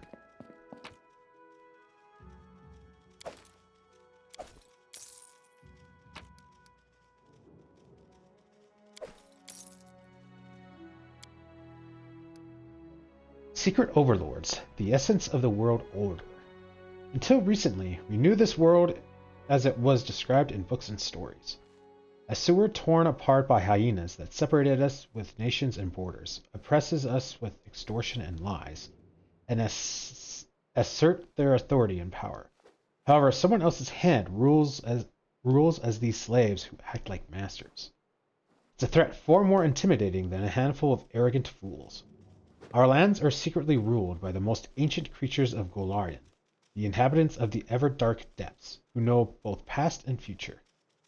People are led along paths they cannot see, and do not have the power to leave, to an end known only to our hidden masters. Some insist that the signs are purely coincidental, but they point to a vast conspiracy. Only a fool can fail to see how the myriad coincidences weave into a great cobweb, where they have submitted their very will and sworn their allegiance to our unseen masters in the depths.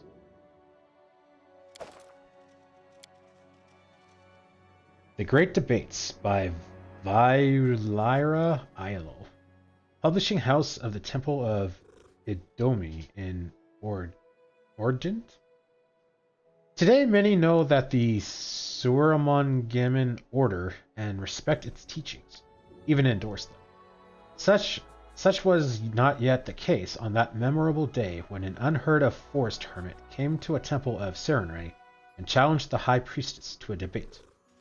This was Avalo, whom none had yet called a teacher, a traveling wise man who had left Jalmari in search of wisdom and found it here, in Andoran, while meditating in the Arith forest. The revelation he received was as brilliant as it was controversial. According to his philosophy, truth lies not only in venerating the gods of the good and order, and it's curious that while recognizing Estreli, Abador, Shylin, Iori, Idome, and Serenay, he at the same time rejects the kinder gods of chaos, such as Dizana or Kaidin Kalini. Instead, he pursues the so-called wise way, a common principle said to underline all teachings of his favored deities. Avalo has defended this philosophy in debates with many theologians from various temples. Only a few of them were converted on the spot, but gradually a circle of loyal disciples formed around him.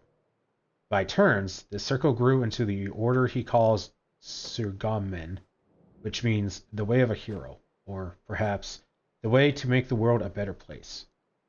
In this book, I recount the story of these early debates, including detailed theological comments on the central points of each side.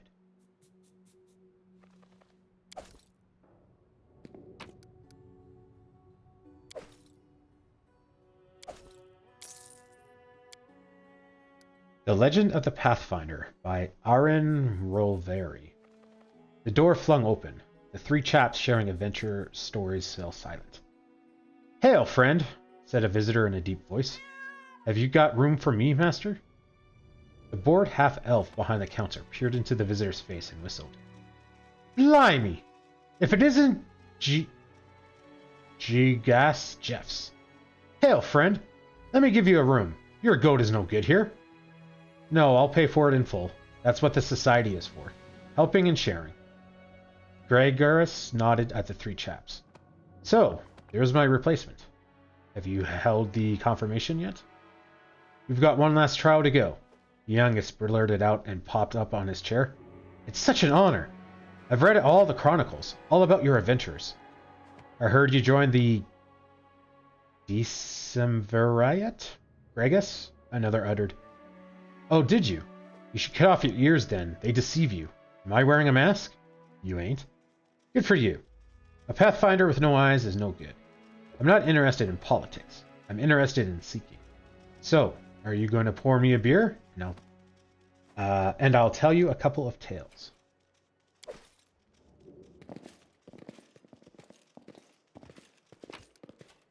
I've spotted something. Prodigal Sons. "It's done," I said. Milken studied me with narrowed eyes. "You look awfully clean," he said. "Where's the knife?" In answer, the first shouts went up from the inn. "Fire!" screamed Iena, and then other voices joined hers. In an instant, Milken's entrepreneurial instincts took over, and he sprang for the door, tossing the crossbow aside. Outside, the roof of the inn was already smoky, oily black against the sunset, aim licking through the thatching in places. With a scream of pain, Milken ran for the creek. I looked to Fargus. Needing no further cue, we each grabbed up armfuls of supplies and sprinted off in the opposite direction. After 10 minutes of leaped brambles and ducked branches, we stopped to catch our breath. Back the way we came, the smoke was still visible, though the sounds had faded to just faint, frantic pealing of a church bell. "That was close," Fargus said, leaning against a tree and breathing hard. "Agreed," I puffed, staring down at the cloak full of bread that now made our sold possessions, when the sound of the bell reminded me of something. "About what you said back there," I asked. You said Shailen. I thought you were a priest of Desna." Fargus grunted. "A man's faith is a personal thing," he said, tying up the cloak. "Now shut up and keep running." And we did.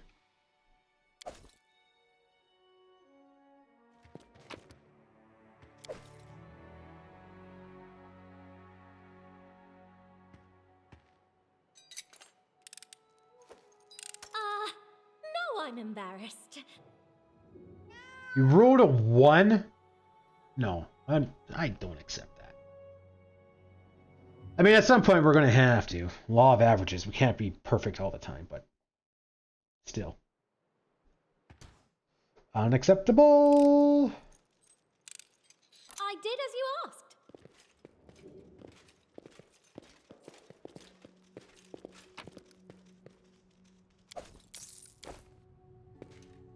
This exit to Fort Backyard looks abandoned. It seems that the bandits barely use it. Done and done. I shall end this suffering. I was not expecting you to fight. Consider me provoked. A solid plan. Okay, well, wasn't really expecting that. Let's just kind of get out of the way then. Oh, Done and done.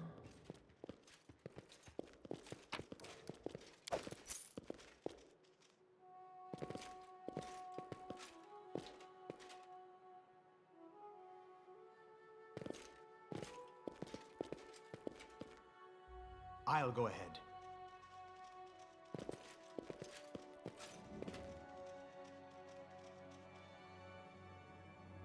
I shall not fail. Here! I did as you asked. Our duty calls. I shall end this suffering.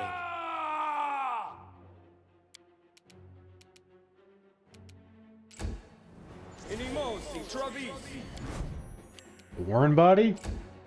That doesn't sound good. A solid plan.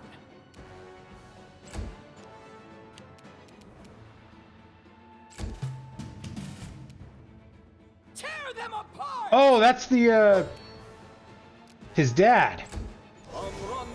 The name sounded familiar. It's Reverend. Crazy. I'll cut you. Oh, you still had like shocking grasp, like charged up.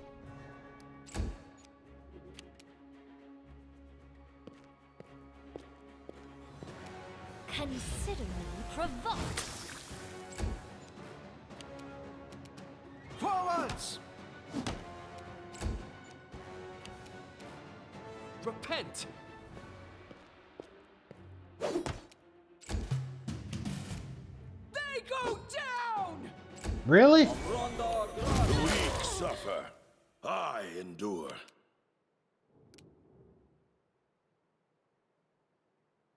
Are you dead? Okay.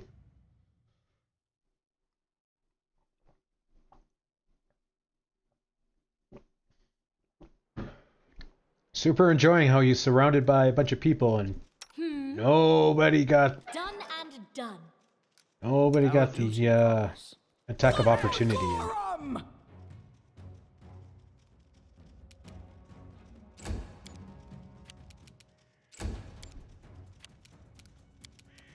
A solid plan. I'll cut you. Okay then. 32 damage. Plus another 15. Okay then. Maybe we should find Nugra, the druid, the insane father of the Stag Lord. Well, we found him. He did not last.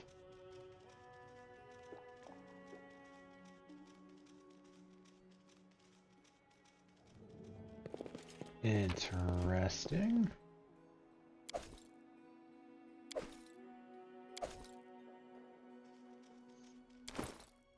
Like a chest, but not.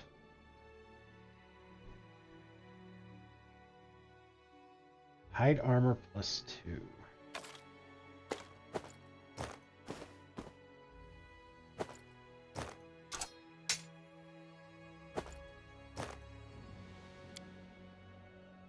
He calls to her again, his queen. He drinks. He calls to her. He drinks again.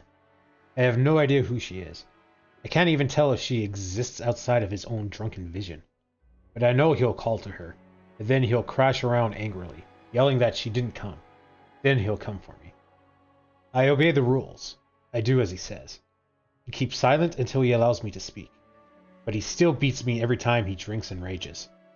He said he'll burn my hands in acid next time. Will I be able to write? I mean, I feel bad, but that was what you were doing to your kid, so fuck you.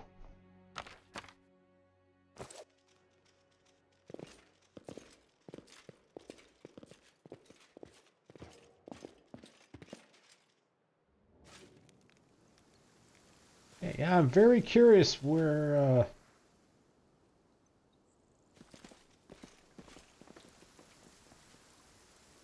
You wanna come join me, buddy?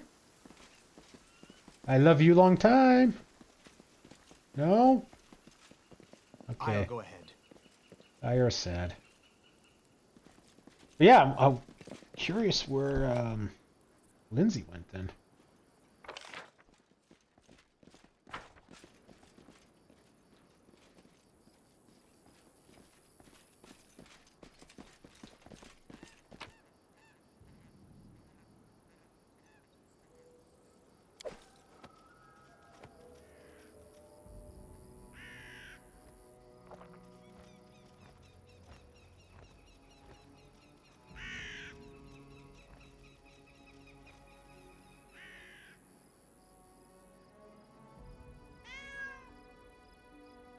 Ooh, monies. That's not worth it.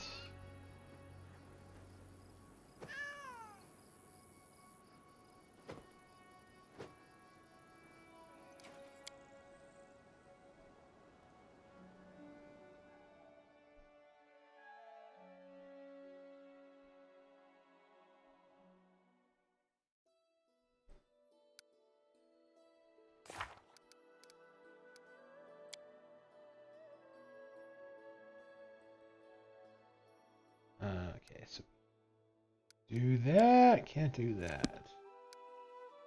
He was Nettles Crossing, I think, this way.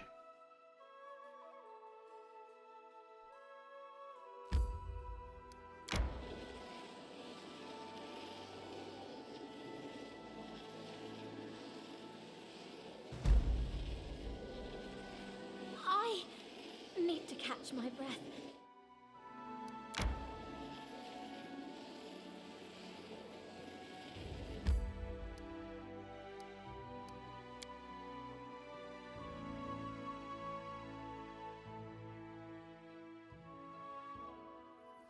My strength betrays me. Close to leveling up.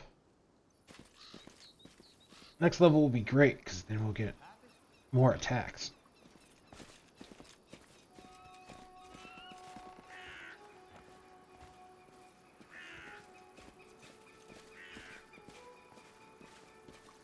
Tread lightly. Stag Lord is dead. Farzama awaits. Farewell, me. You freed an innocent soul from eternal torment, me. Yours is truly a noble soul. Tristan lowers his head and begins whispering a prayer. The corpse crumples to the ground. Free loot?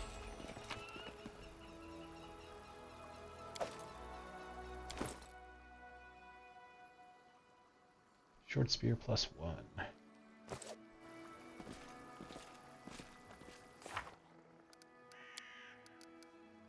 So the one sending us those nightmares was Davik Nettle, formerly a ferryman, now a creepy corpse eager to get revenge upon the Stag Lord.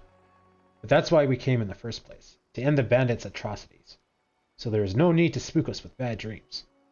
Well, at least now he won't be pacifying the region. We also helping a poor soul find rest.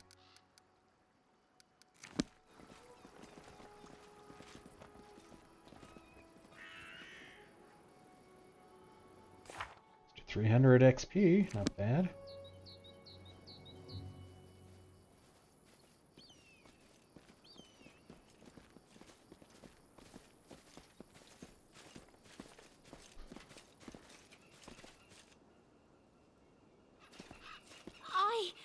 I need to catch my breath.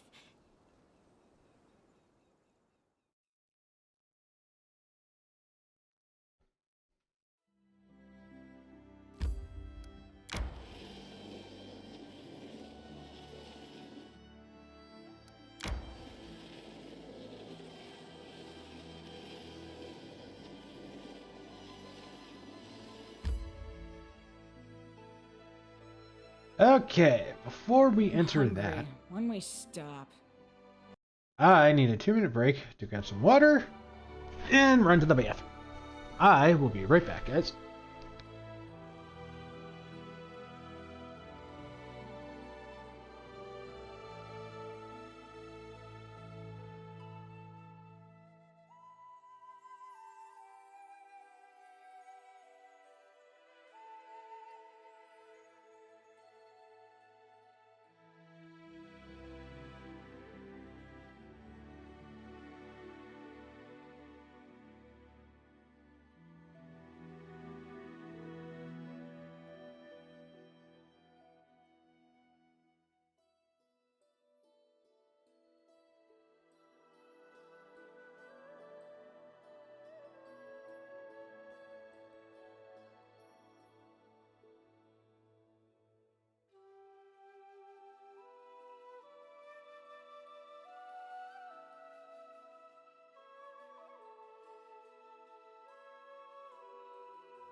I'm back.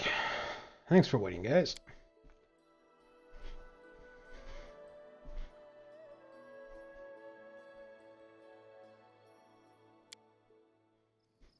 I feel tired.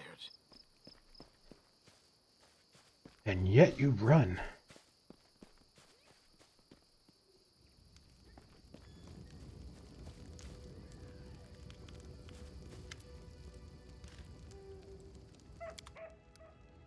Show me what you've got.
I'll keep one of these.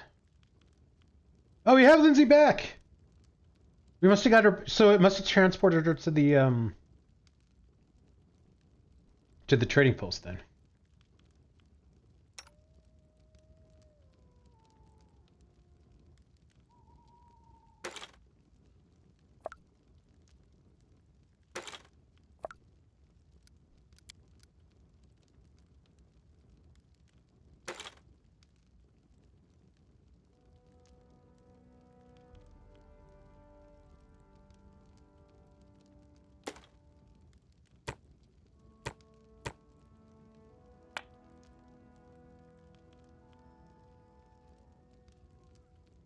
Don't know if there's a difference between a composite light bulb or a light bulb or a small bulb, composite small bulb, or any of that. So we're gonna have a look.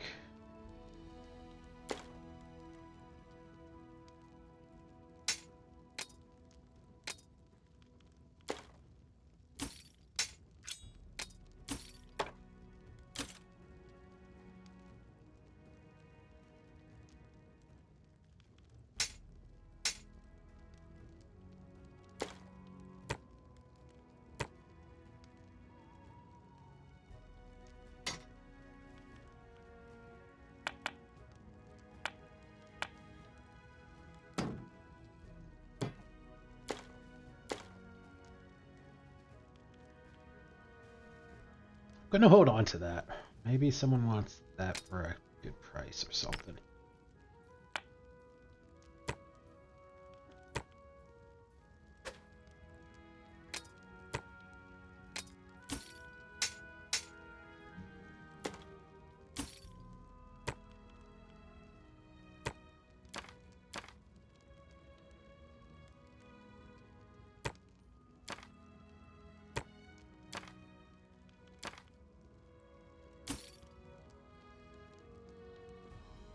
We'll hold on to the note too.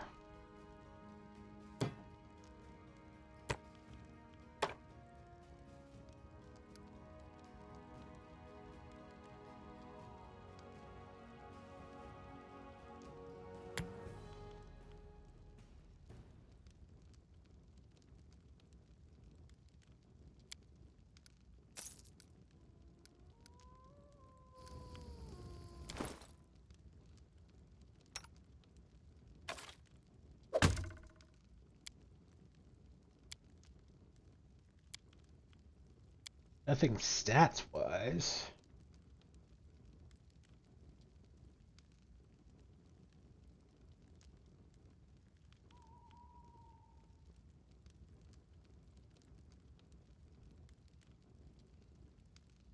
It has the quality of composite, whatever that means. Why is your strength so low? Oh, -6 because you're exhausted. Okay.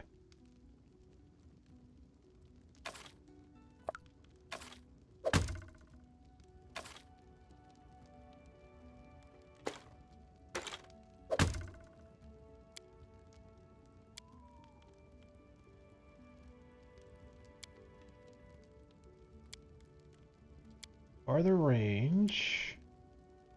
A bigger threat, but not as much of a critical.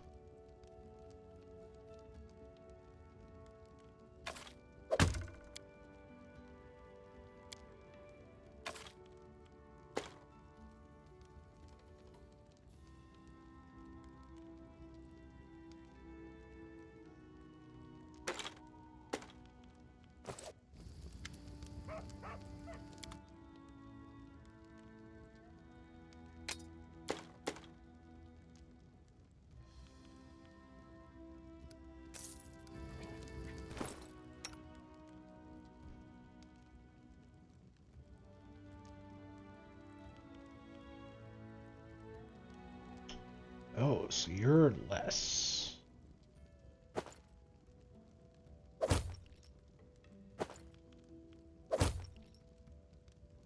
Way a lot less, though. Arcane check for no armor penalty. Less arcane spell failure chance, which I don't think is an issue for bards. More max dex, but I'm not there yet. Okay, so that can be sold then.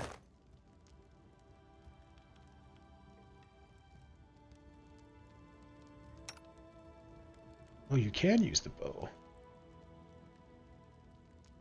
you can use longbows.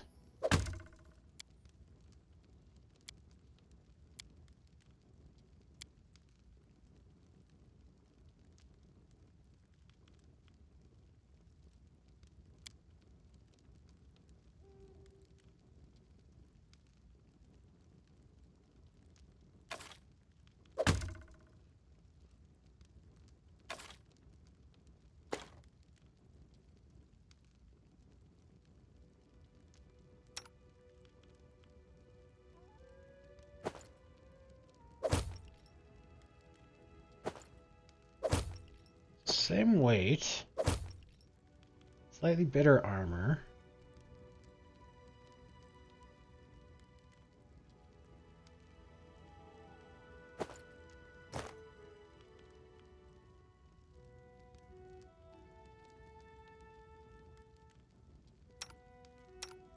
This to Lindsay. Because I think we're going to stick with her in the party. She's a good support.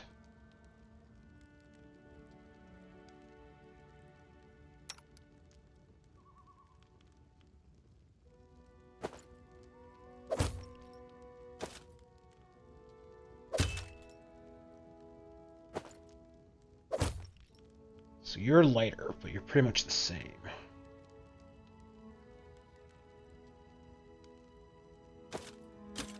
May as well. And the hammer.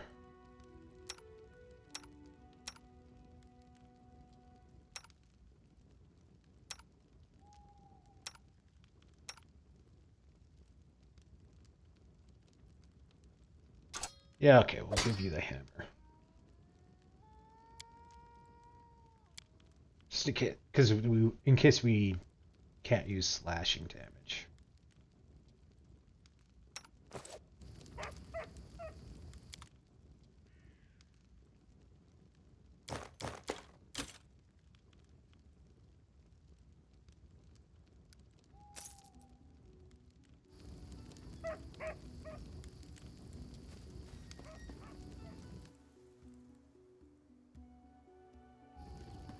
May we have a moment? A fine day to you.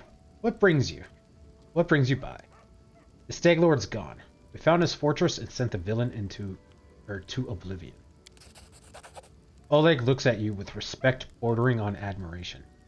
And good riddance! Maybe now we'll be able to actually live in the Stolen Lands, rather than just surviving. Oleg sighs. Without a doubt, more people will flock here now.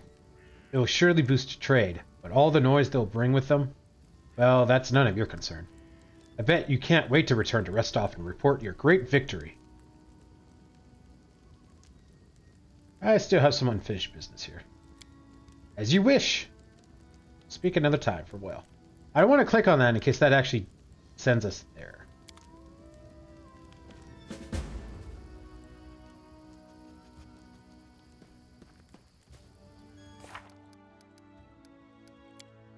Tell Jamadi Adori that we have no more...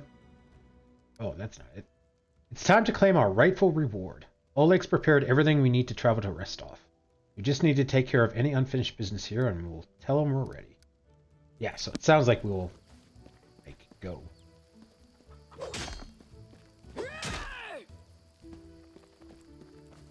How may I serve you?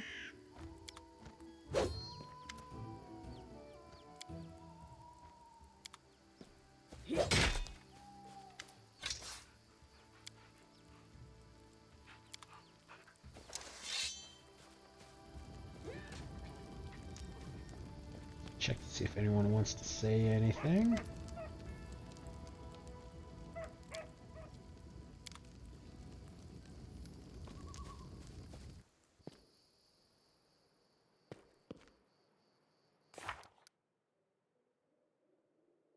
We will fail in 45 days and 15 hours.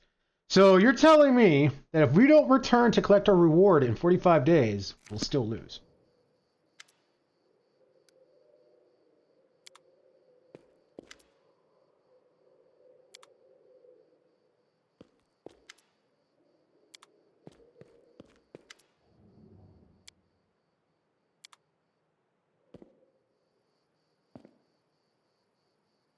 Let us be careful.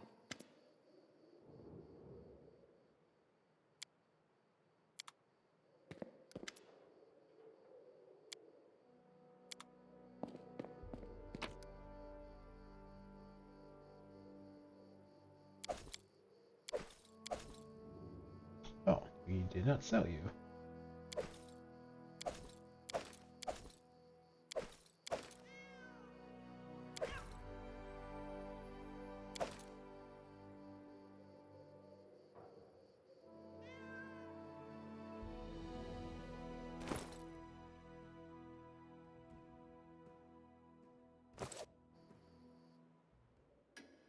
Sleep.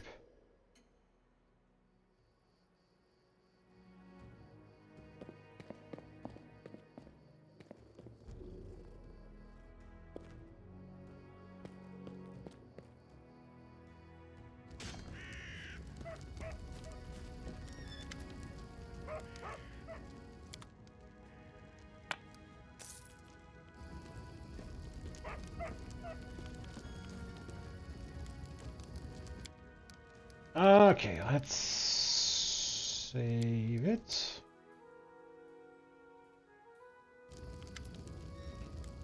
Restov awaits. I plan to set off right away. The fog seems to be thinning, but we should wait until it burns off completely. In the meantime, I'll gather some supplies for your journey and make sure you enjoy your trip back to Restov. It does take us there.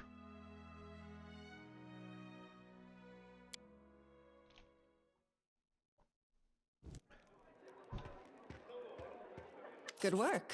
Nice to see I haven't lost my intuition for people. Not many would have managed to set out to the Stolen Lands and return with the Stag Lord's head, but I knew you could handle it. Congratulations are in order. Today, you'll receive the title of Baron before the High Society of Restov, and even Natala Sertova personally. God's bless her. Tomorrow, you'll be able to return to the Stolen Lands if you wish, but this time, as a ruler.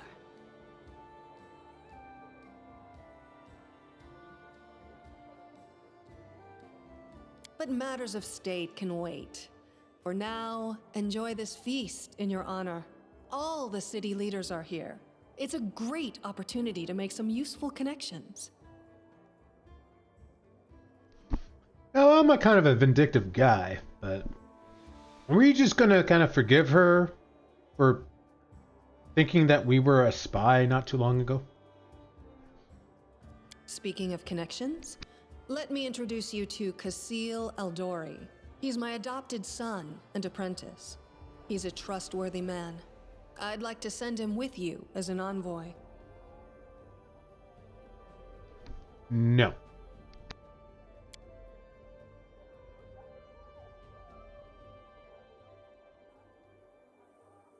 Ah, snacking. Okay. Kasil A young half-orc with impeccable poise performs a textbook perfect bow.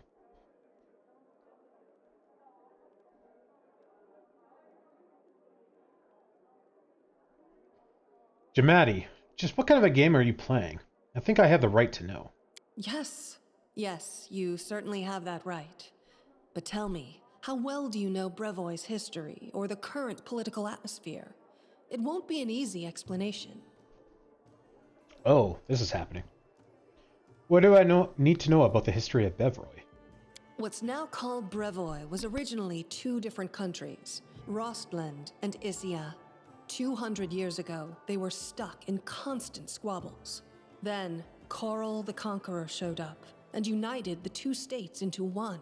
Such diplomatic tricks are easy to manage when you have dragons at your disposal. The so-called noble houses of Brevoy, mainly Surtova, Orlovsky, and Lebeda, once ruled over Isia. We, the Aldori, ruled Rostland. The royal house Rogarvia, founded by Coral the Conqueror, forced us into obedience. But 200 years isn't long enough to make peace with such a troubled history.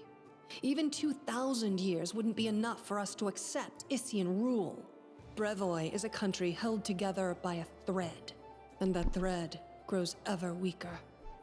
Why do I get a feeling that you're trying to rise me up and use me to, like, break off from Isroy? Definitely feel like I'm being played here. What do I need to know about the current political atmosphere? We, the Aldori and the great noble houses, spent 200 years under the rule of invaders, the royal house Rogarvia. We plotted, we schemed, we stabbed each other in the back, but open confrontation was out of the question. But a few years ago, House Rogarvia disappeared. No one knows how or why, but one day, their manors were just empty. And the force that held Brevoy together, that kept us from a bloody feud, ceased to be. Brevoy is currently ruled by the House Surtova, the former kings of Isia, but their power pales in comparison to that of House Rogarvia when they were here. So now Surtova and Aldori stand facing each other, staring each other in the eye, waiting for the other to draw their sword. It's an untenable situation. No one wants a civil war that would drown Brevoy in blood, but peace between us is also out of the question. What role do I play in your plans? Rostland wants to regain its independence, and we will regain it. The power the Isians hold over us is humiliating and costly, and the Surtovas won't give us our freedom without a fight. That is, unless there is some external power that can force everyone to sit down and talk. Do you see where this is going? Yeah, I'm not going to do that. The stolen lands are disputed territory. Brevoy can't appropriate them without raising protests from each of the neighboring states.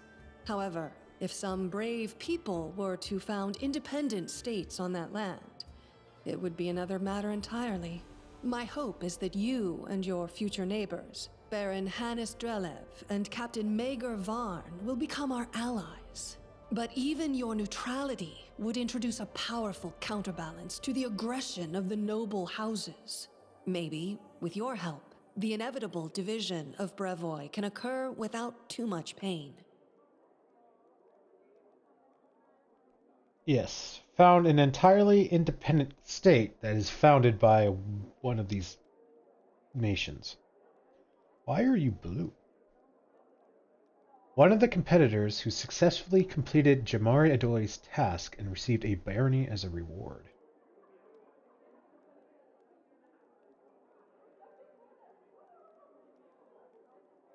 Interesting. So there are other people that she just made king, or baron, or whatever the title is. Don't the Sword Lords have any other foreign allies capable of playing this role? We hope to get some help from the Maivani Eldori, the descendants of the Sword Lords who have fled from Coral's rage to build a new nation in the south. But the Isians know this well, and are doing everything they can to deny us this help. I won't go into details, but if my intelligence is correct, if a civil war starts in Brevoy, Maivan will be too occupied with its own inner troubles to interfere. What part does Restov play in this game? Restov is a free city, proud of its independence from everyone, including the Aldori Sword Lords. But when it comes to Rostland's liberation, our goals align. This whole plan is our joint creation with Lord Mayor Yosef Selimius.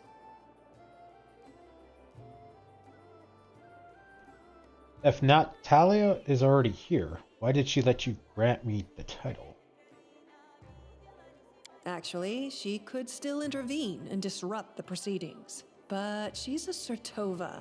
Their games are always complex and multi-layered. They're always looking for ways to turn defeat into victory. If she's decided to allow you to become a Baron, it means she already has some idea of how she can turn it to her benefit. Let's consider how she could do so. Maybe she understands that Rostland will inevitably separate and she doesn't want a war.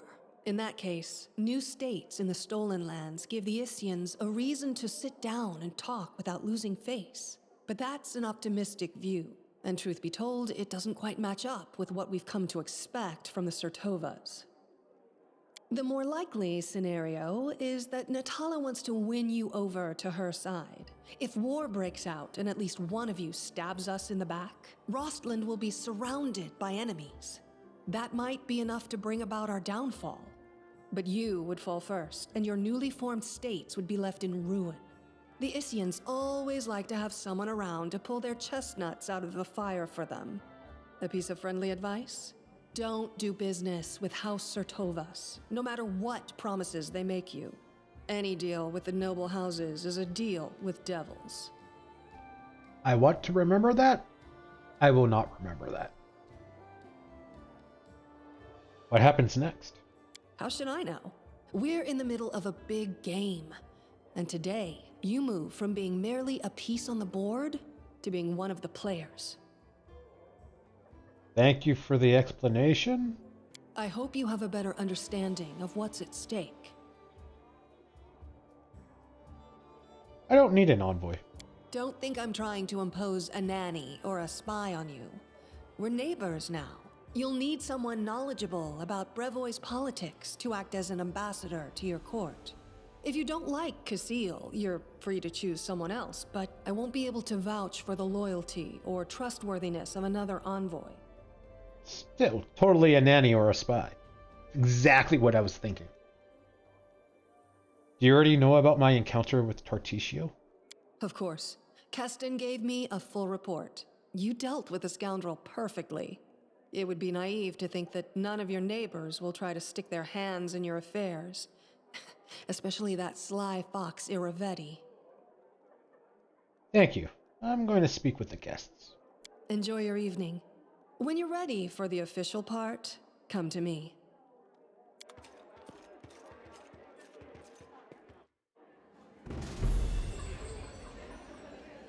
Oh, dear God. That is a lot of people.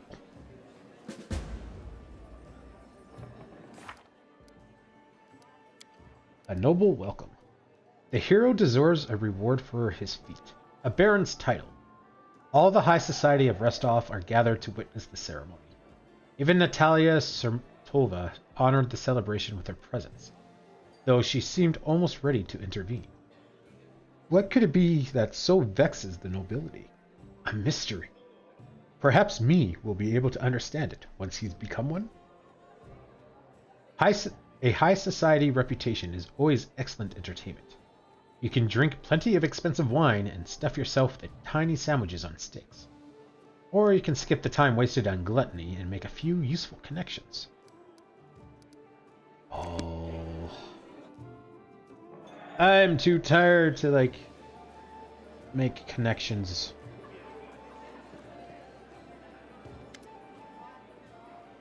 A handsome, well-dressed young man of about 17 years old looks at you with a polite smile.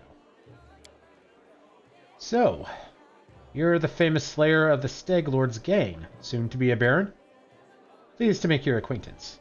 My name is Lander. Just Lander? No last name? No title? Well, let's just say I'm here incognito. Under my circumstances, it's wise to keep one's lineage to oneself. Truth be told, that's precisely what I wanted to speak to you about. You see, I'm an heir to one of Bevroy's noble houses. I won't say which, but believe me, a newly appointed baron with no connections would do well to have a friend like me. I travel the country in secret, without servants, so I can see it for myself. Not from a carriage window, but face to face with the people. My family would never approve, of course. But then, I never asked. I need to know Bevroy if I'm going to rule a part of it someday. I know Jamandi wants to impose her stepson on you as an emissary of Bevroy. Refuse. Take me instead. Don't look at my age. While they may have trained this half-orc to swing a sword, I've been training to rule since I was a child. I'll be a far greater use to you, both now and in the future, after I have a firm position in my family.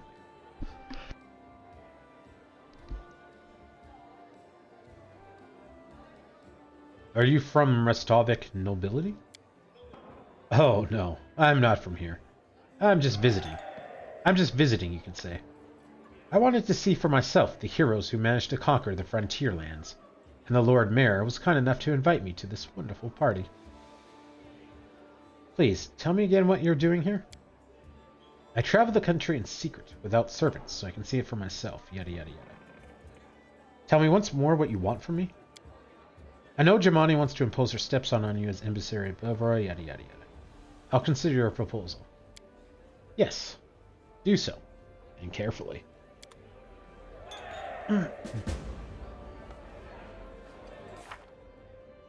Talking to the honored guests is useful, but it can also be exhausting. Isn't it time to commence the main event of the evening, receiving the Baron's title? I've only talked to one person.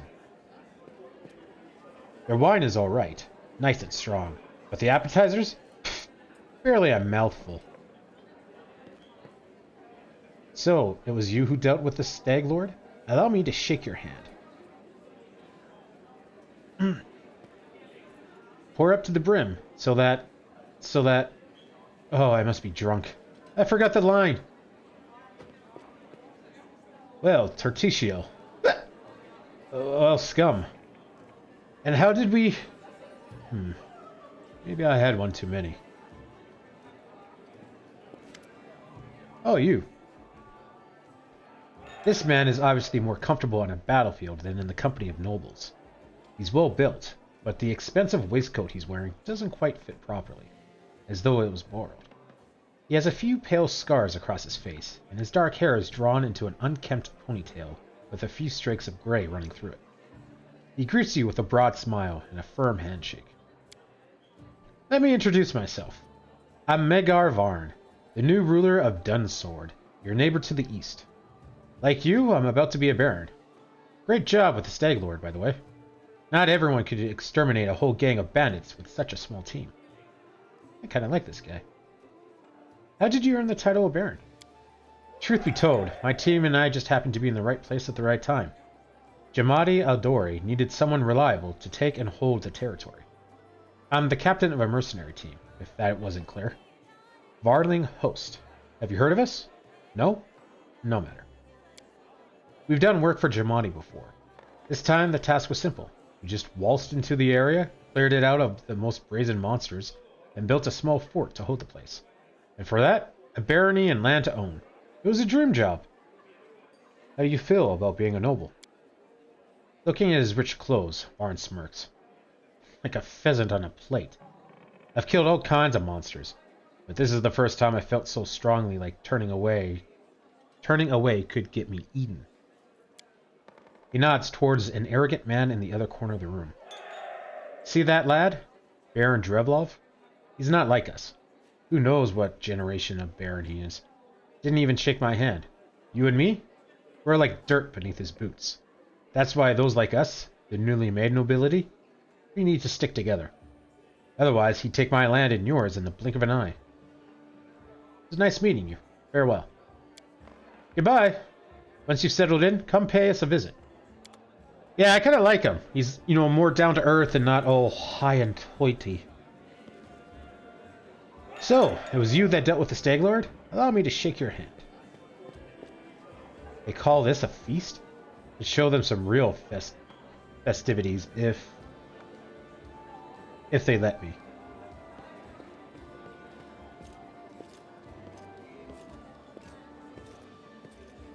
Will you drink with me? Oh yeah, I forgot about you. You see Kessie approaching, the tiefling you met during the Battle of Jamadi Adori's mansion. As she draws near, she places one of the cups of wine she's holding into your hand.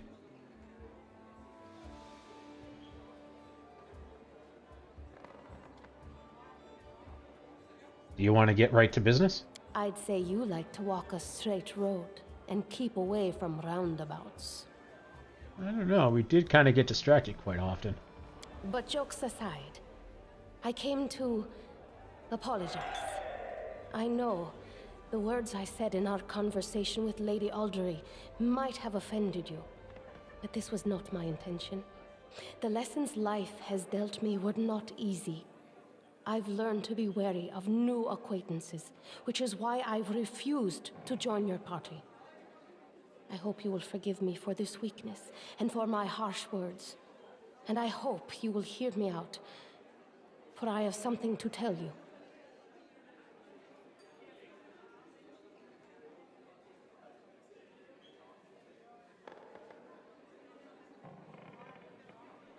Apology accepted. What did you want to tell me? As it happens, I came across some very valuable information. What brave conqueror of these wild lands wouldn't be intrigued by news of an ancient shrine, possibly full of great treasures? A place such as this was discovered by my old friends from Qadira, and it just so happens to be located in the lands that today become rightfully yours. My friends lack the courage to enter the shrine and seek the treasure, but what will stop us? We who know the taste of battle and have been singed by the same fire. Kessie stops, looking at you expectantly.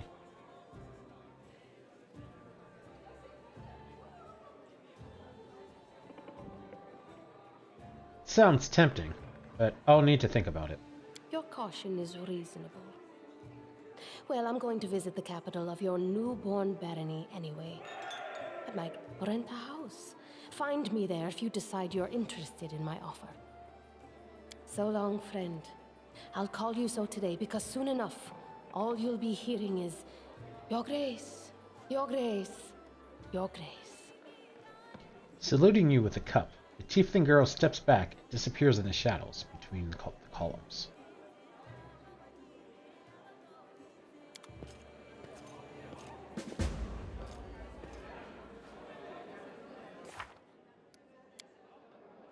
Interesting things are happening. Kessie, a tiefling from Quaja, came to us asking for help in finding an artifact in an ancient treasury. Seems like a normal errand, so why do I feel it's more complicated than it sounds? Kessie is going to settle in the capital and ask the Baron to visit her, to discuss the details of a future expedition to seek an artifact. Her house can be found near the capital square, to the right. These people are not just celebrating. It seems your feat has given them new hope. Oh, these young heroes. Such bravery, such spirit. Why, I remember when I was your age. Same thing. The path is clear. Oh, yes. I see good old Restov hasn't changed a bit. Even the smell in the streets is the same.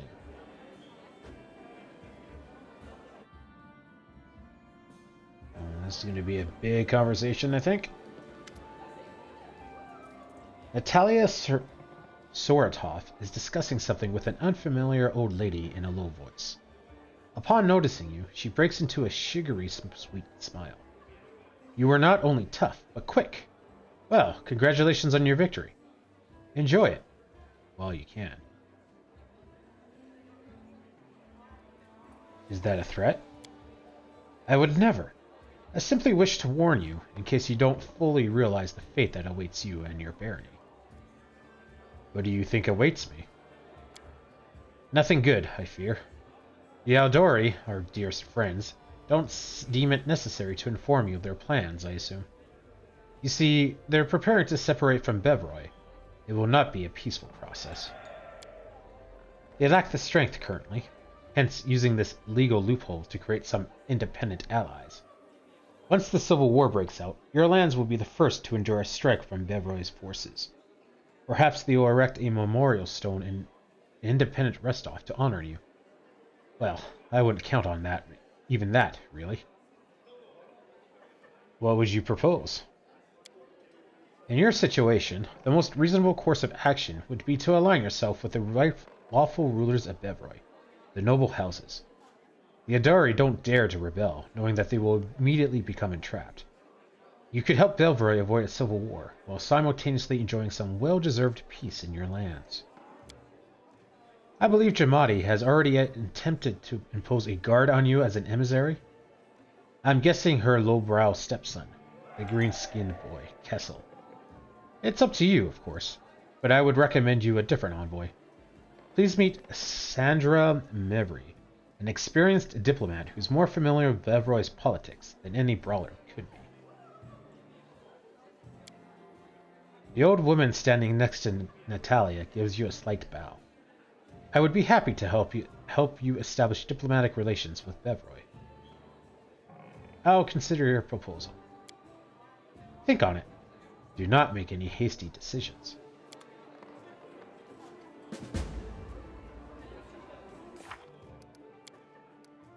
Natalia Surtov herself is present at the reception. Who is this mysterious young man named Lander? Gotta say, I'm kinda leaning towards Lander.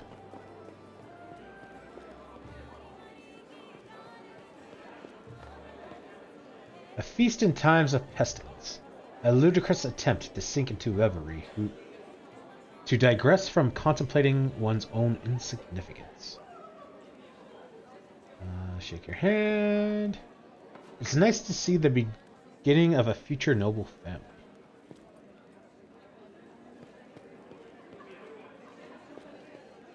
Shake your hand. Future noble family. Your age. This man's glorious clothes hide rippling muscles beneath him. He looks past your ear, obviously bored. Baron Hamis Devley, he says offhandedly, emphasizing the word Baron. And you must be the Staglord Butcher. I'm sorry, I quite forgot your name. But you took out the Staglord and his gang, so the Swordlord Jamadi is granting you permission to take his place, right? Well, congratulations. My land lies to the west of yours. I suppose we're neighbors now.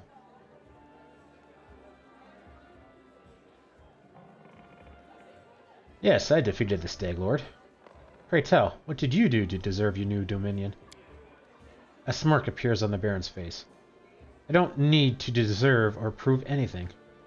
Countless generations of my glorious ancestors have done that for me. If I had a slightly bigger army, Sword Lord Jamadi would have simply given all the stolen lands to me. Alas, I don't have so many soldiers at my disposal, so she had to urgently make barons. Of the likes of you and Varn. So you have no army and no special merits? You were just given land for being pretty? Under the circumstances, I'd have you whipped for such words. But let's not ruin Lady Adari's celebration, hmm? If you want so badly to measure merits, we can do so another time. You're not very polite for a nobleman. Ha! Politeness must be deserved. Goodbye. Not even deigning to reply, Baron Drelov turns around and looks away. Shake your hand. Try the Enclairs. They're delicious. Haha! To victory! To freedom! Bottoms up! Bottoms up! Yes! Truth be told, I'm not really comfortable here. I lost my taste for high society. Shake your hand. Did the guards say anything?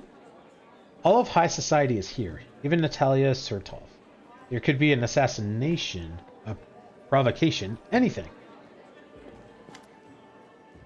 A handsome man with a weather-beaten face grasps your hands tightly in his rough, calloused palms. Unlike the rest of the guests in their festive clothes, he wears a simple robe. The only luxury you see on him is a holy symbol of Astrali made of solid gold. The other guests look at him with respect, some bordering on awe. Congratulations on your victory, he says in a deep voice. Allow me to introduce myself. I'm Vizanki Keg, High Priest of Astrali in Rostov.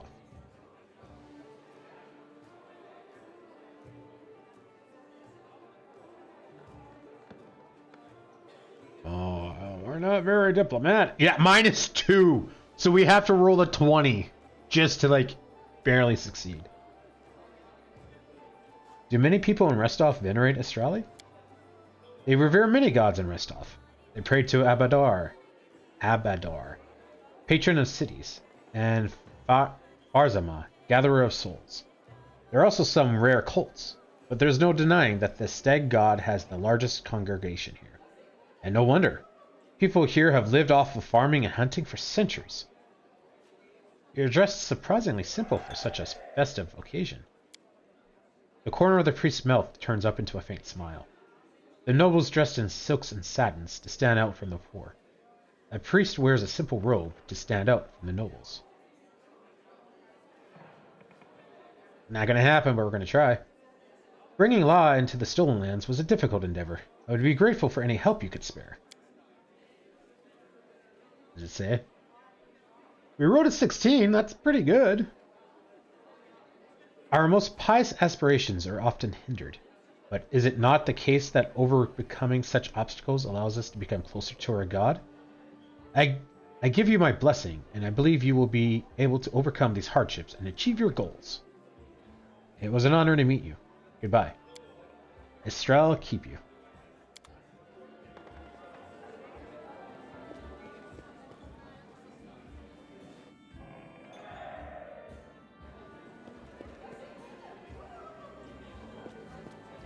Today is a historic day for Rostov, and maybe for all of Bevroy.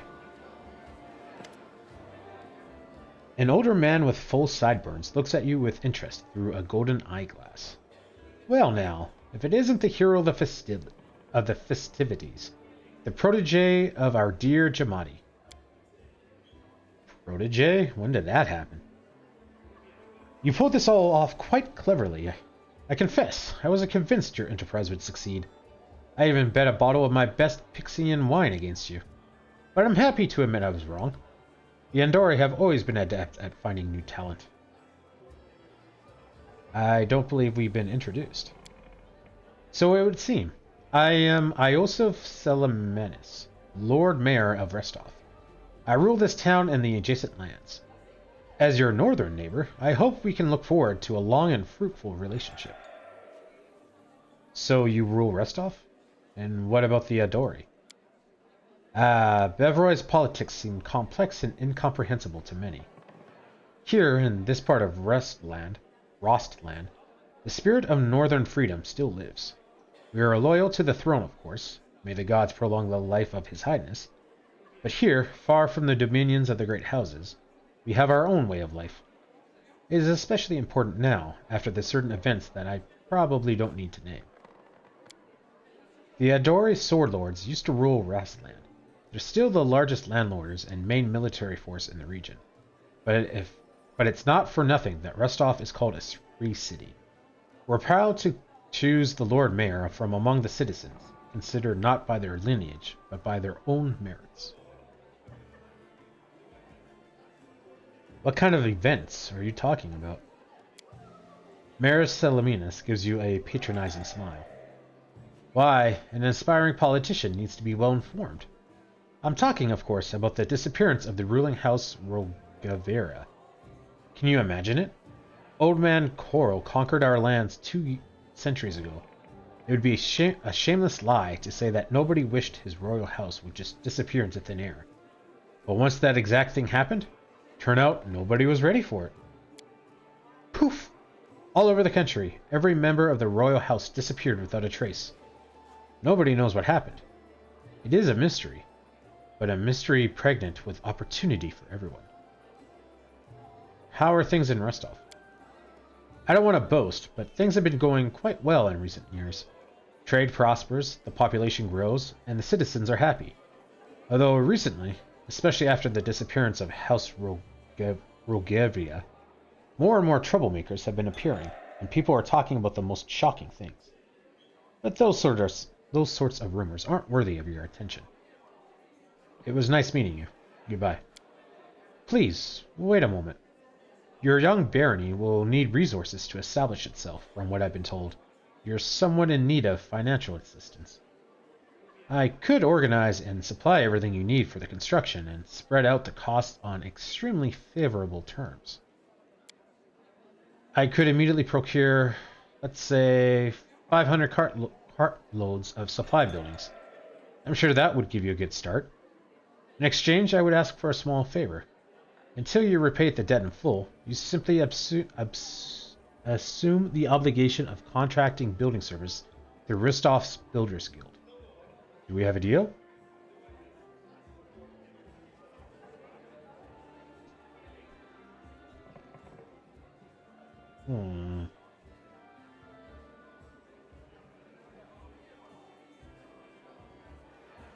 Thank you for the offer, but I can't accept it.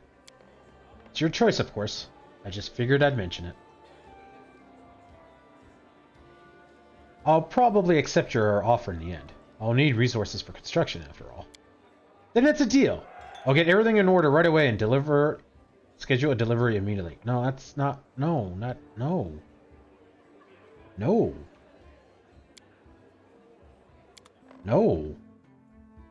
I was just telling him that I'll probably accept your offer later, just not now.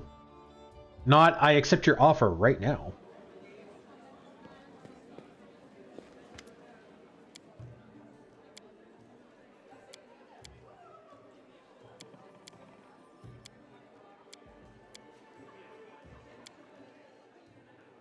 It was nice meeting you. Goodbye. The feeling is mutual, I assure you. I look forward to hearing more about your dazzling successes soon.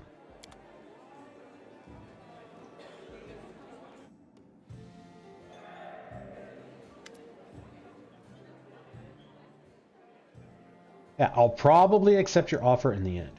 Doesn't mean I am actually accepting it. So, how do you like our little gathering? I hope you've made some useful connections. Shall we move on to the official proceedings?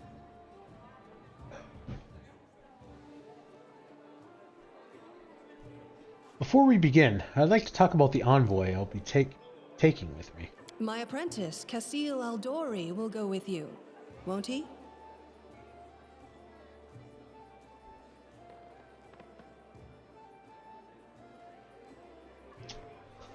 I don't know what this does or means.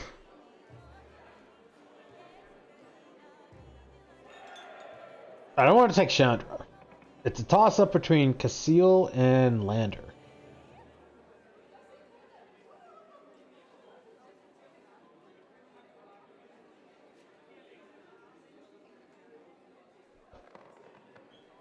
I don't know what this is going to do, though.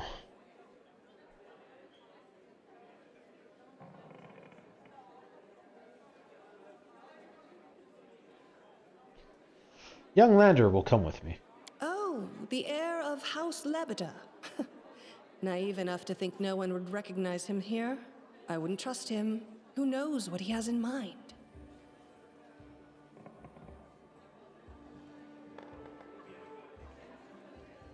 House Labia is based to the southwest of Lake Rakyle and Bevroy, controlling the plains and significant portions of the lake shipping.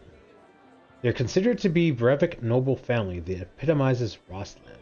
having significant Taldaran blood, an appreciation for fine things, and a love of sword fighting. The family motto is success through grace.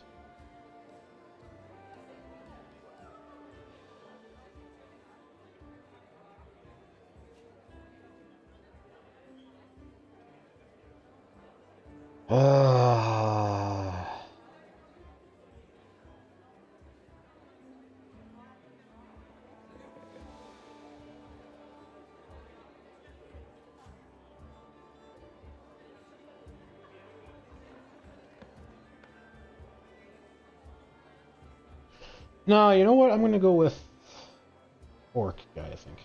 From what I understand, you've decided to take Lander Lebedo with you. I'll take Castle. A fine choice. You can trust him as you would myself.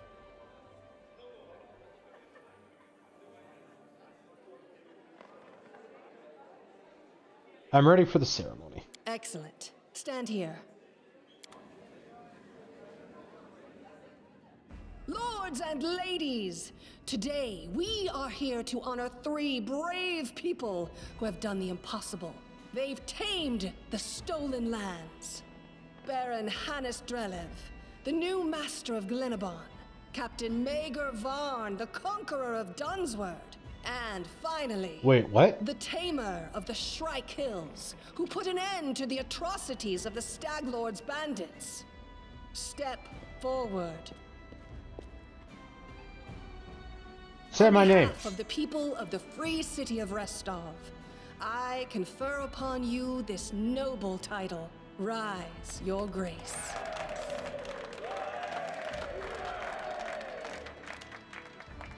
Oh, I didn't quite get to read what everyone was saying. I'm not gonna lie, I was really expecting the party to get crashed and we would have to fight.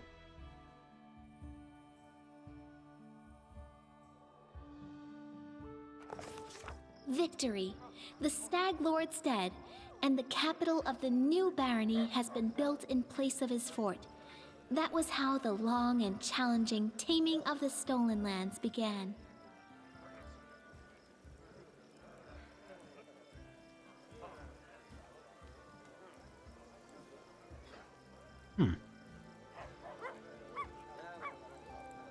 That is my party. I'm very curious if that drawing would have changed if we had Hayim with us.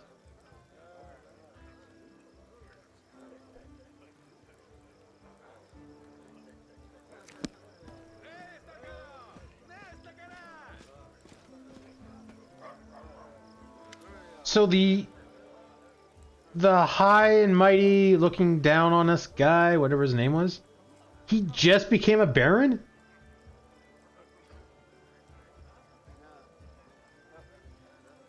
What the hell did he do to become a baron?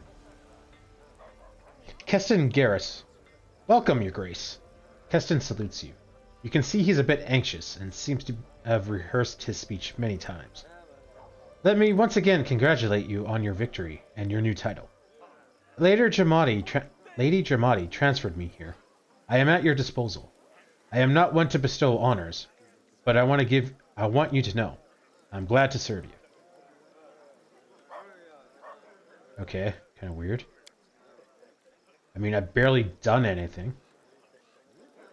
I'm here to welcome you on behalf of your new capital citizens. The Stag Lord's former strongholds will soon be a thriving city. Word travels fast, and the first settlers have already arrived, with new ones approaching as we speak.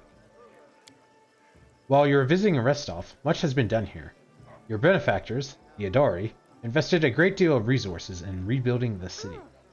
I stand ready to answer your questions and show you around the most important sites.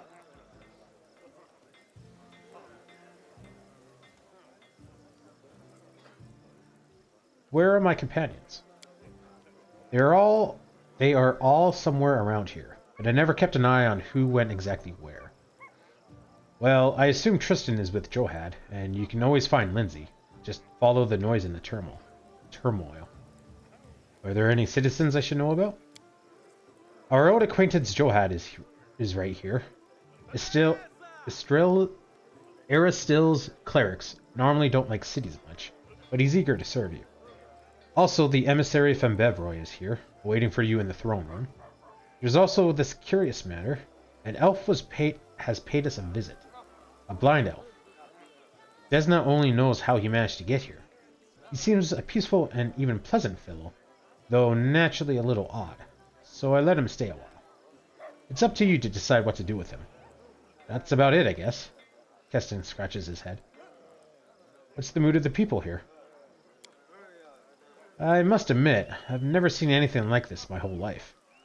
A city, a whole barony, born right in front of our eyes. People sense the moment, and today they're feeling proud. As a rule, I'm not too cheerful or chatty. I normally feel out of place among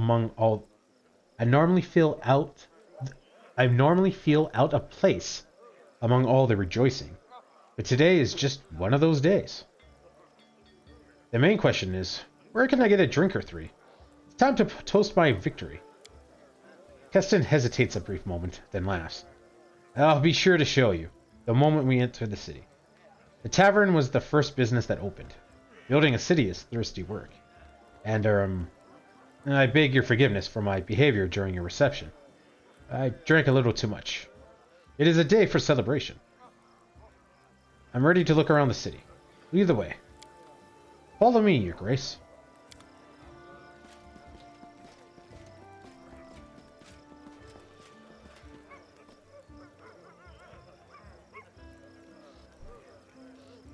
Greetings, Your Grace. We are, well, your new subjects. We're selecting a site to build our house.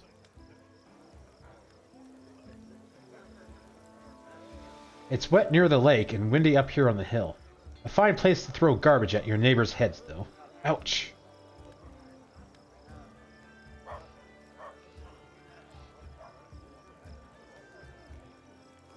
It's a good thing you got rid of those monsters and bandits, Your Grace. I can't tell if you're a child or a gnome. Do you recognize this place, Your Grace? This is where the Staglord's fortress wall used to be. Not that it saved him in the end, huh?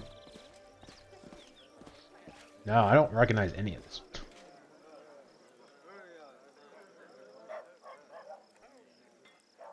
Our workers did a fine job turning this bandit den into the heart of the town.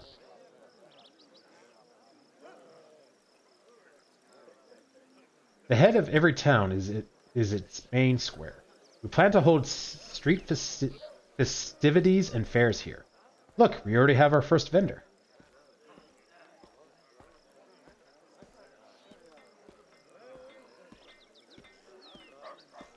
Greetings, Your Grace.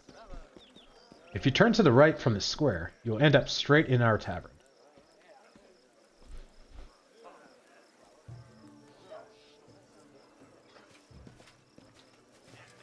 The tavern's ale is blessed by Cadian Callian himself. I swear. And the lady who owns it is a gem. I've heard your baron is tall as a troll, has hair of pure gold, and can breathe fire. Oh, that's all nonsense. Well, except for the part about breathing fire. All barons can breathe fire. Trust me. It would be amazing if we were Dragonborn and we could. Welcome, Your Grace. Glad to serve you.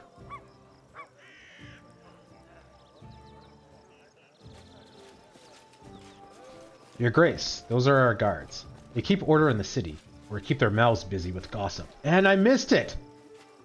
I didn't think I was reading that slow. Here's the observation platform. I hope one day our capital will grow large enough that we won't be able to see to its full extent from this perch.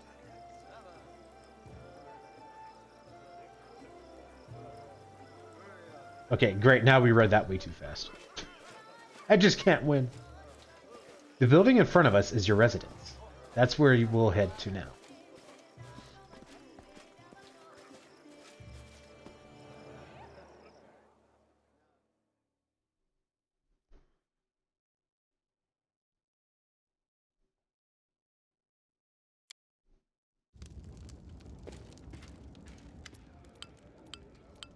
Welcome to your barony.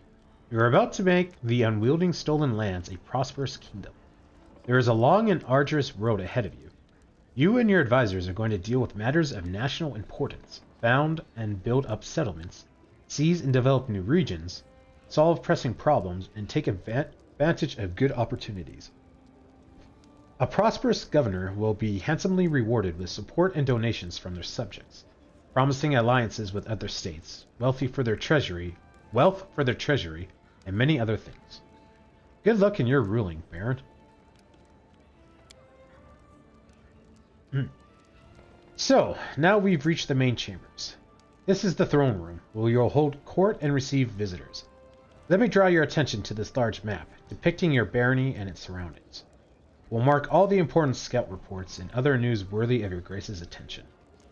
Having finished his speech, Keston tucks his thumb under his belt and stands quietly. Greetings, your grace. Castle, Lady Jamari's ward gives a polite bow. It was a pleasure to meet you at the Restov reception. On behalf of your allies and benefactors, the Adori's Sword Lords would like to offer you some advice. Barony effects: Community +6, Loyalty +6, Military +3, Economy +3, Divine +3, Arcane +3, Stability +3. New event: Trade agreement with Sertova is Vaki's offer. Pillage to the Temple of the Elk. Rebuild the Temple of the Elk. Research into the nature of curses. Davik Nettle.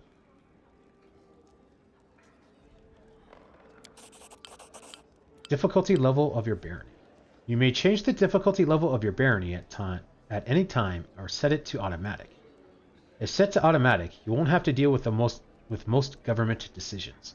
You'll be taken care of automatically, and your barony will never fail.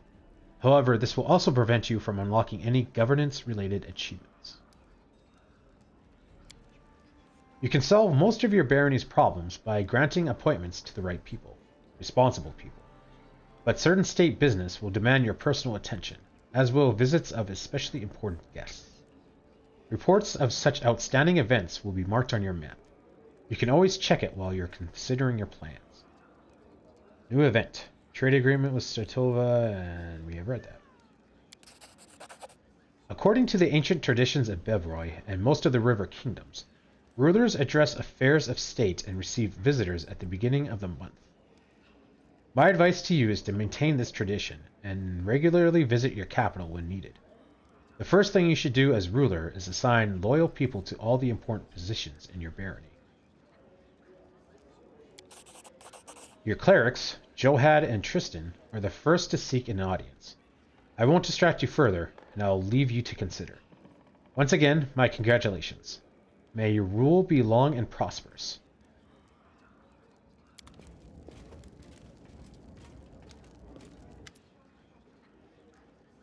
Your Grace, allow me to congratulate you on receiving the title of Baron.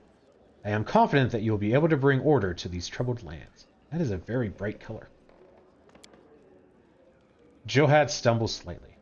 Though, to be honest, this isn't exactly what we wanted to speak to you about. Tristan and I have been talking a great deal about what happened at the Temple of the Elk. It doesn't all make sense to us yet, but one thing is clear. There's a powerful curse at work. It corrupted the very essence of that sacred place, steeping it with putrescence? Putrescence. I think that's how you say it. I'm pretty sure that's the word I'm thinking of. I just don't know how to say it. Ugh. I am disgusted with whoever could do this. Johad exhales loudly, catching his breath. And now there is a new woe. Tristan and I believe the curse did not simply disperse of its own accord. There is a place near the capital rumored by the locals to be cursed. Tristan and I visited this dreadful place, and we felt the same putrescence as at the Temple of the Elk. What is this place? Where is it? There is a bald hilltop not far from here, to the north of the capital. Its crown is entirely barren of life. The locals believe that rituals glorifying the dark gods were held there, back in ancient times. There is no longer any trace of such rituals, but the air around the hilltop is heavy to the point of stifling. This place is like a rotting wound. Closed, but not healed. And this wound will undoubtedly open again. Tristan and I felt something approaching. Something ominous. The curse will soon return to plague us once more. I swear it by Aristil. I will go there as soon as I'm able.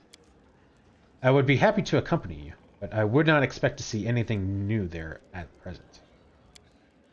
I agree with Tristan. We have been to this hilltop. It's barren, but filled with a dense atmosphere of unease. Well, what do you suggest? The curse will grow in strength, and we predict it will reach the peak of its strength in about 1 month. That's when we should visit the Balltop Hilltop and resolve this issue. Oh god, we have like time limits and stuff? I just hope we were done with that. For now, we can only wait and prepare. We beg your pardon, Your Grace, for intervening with you getting the grasp of your barony. I'm sure you have even more pressing matters at hand now. I feel tired. There's a lot happening here. The barony has 10 basic stats, each supervised by an advisor. They are as follows: population, regent; loyalty, counselor; military, general; economy, treasurer; divine, high priest; relations, grand diplomat; stability, warden; magic, magister; culture, curator; and espionage, minister. Stat development. Stats increase if your governance is successful and decrease if events don't end well or other negative events are placed in your way. Don't let your barony stats drop to 0 or lower. This will cause your subjects to riot and your state will begin to crumble. Each stat has certain milestones or ranks within them. Every 20 points in a stat will increase your rank. Rank 1 unlocks a corresponding advisor position for that stat. Further development of the stat and upgrades to its ranks will be possible only if you have an advisor in the relevant position. Advisors. Governing your barony will require 1 advisor for each stat. You may appoint your companions as well as some of the Stolen Land citizens to these advisors' positions. Each of the 10 positions has at least 3 characters who are qualified to hold it. Not all of these characters will be willing to serve you right away. Some of them will need to be convinced. Appointing others will require completing an assignment for them or rendering them some other service. Every advisor acts on their own ideology. They have their own opinions on everything that happens in your domain. Therefore, you may want to select characters whose governance philosophy is consistent with your own. Open the Advisor tab on the right side of the screen, click on an empty slot, and select a character to appoint them as an advisor. More about advisors. Every barony stat gains a bonus from a specific ability of the appointed advisor. The exact size of the bonus is indicated in the upper right corner of the advisor's card. Only advisors may address the problems, opportunities, and sudden events that occur in your domain and require immediate attention. Don't leave these positions vacant. Choose a name for your barony. The name of your barony cannot be changed later in the game. Oh, crap. Oh, and here's where we grind to a halt, because I can't think of names.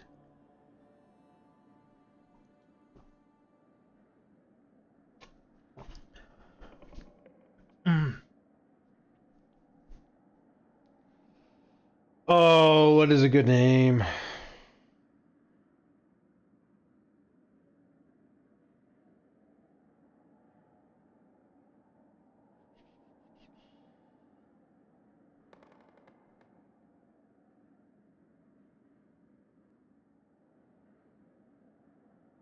Oh, I am tired and I can't think.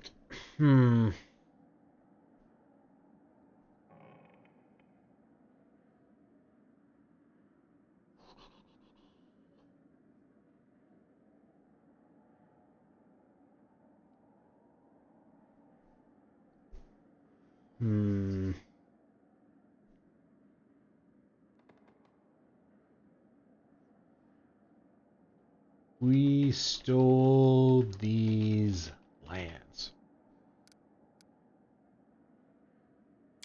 Sure. Settlement map. Click your capital icon to open the settlement map.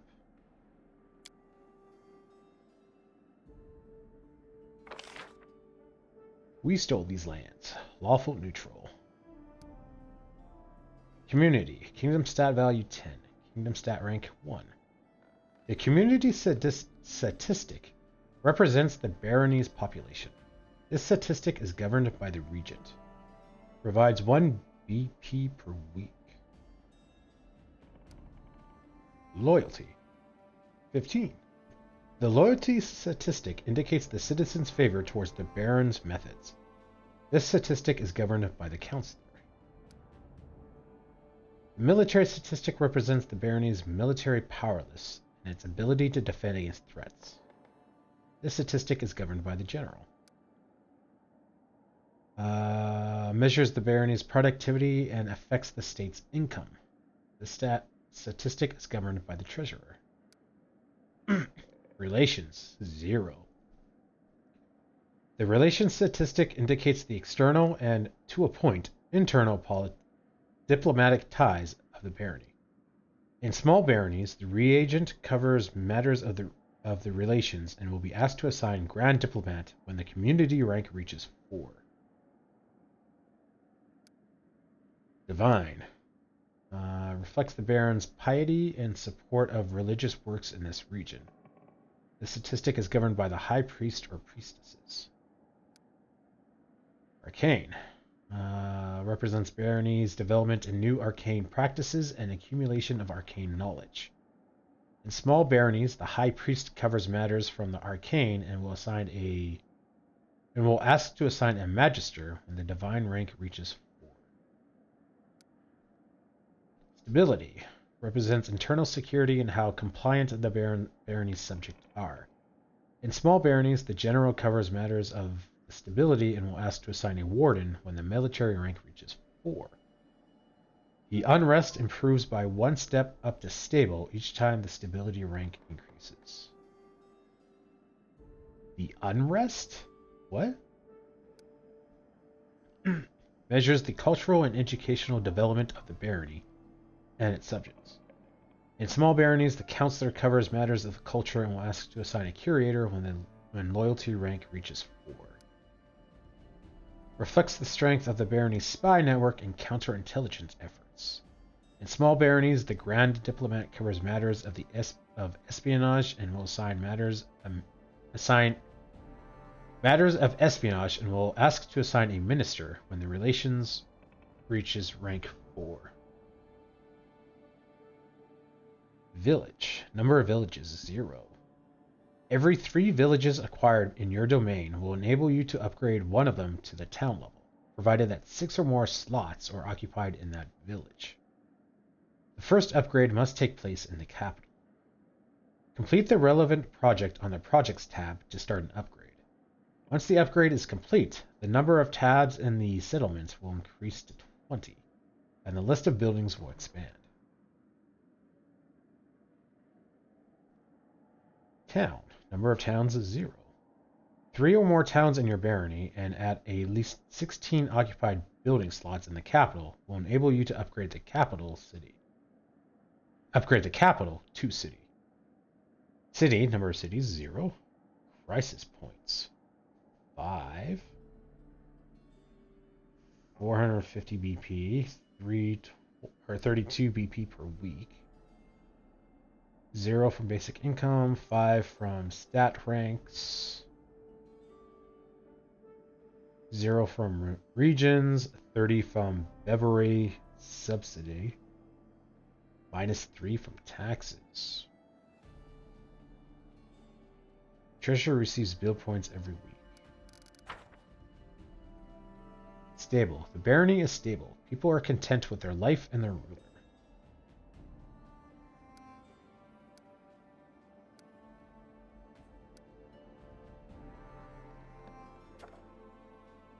Trade agreement. Trade agreement with Sirtova. Our merchants will receive the right to establish a sizable trading post in the heart of New Stefan. Each city in the barony gains an extra 5 BP per week, plus 2 BP for each town and 1 BP for each village. Choose an advisor to handle this event. Advisors will act accordingly to their position in government's beliefs and alignment. Choose wisely.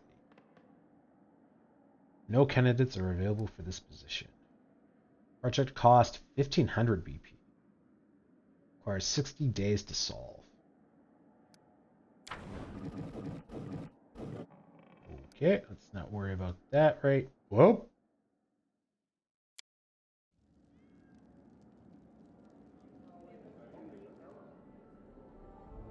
Time passed a day. I feel tired.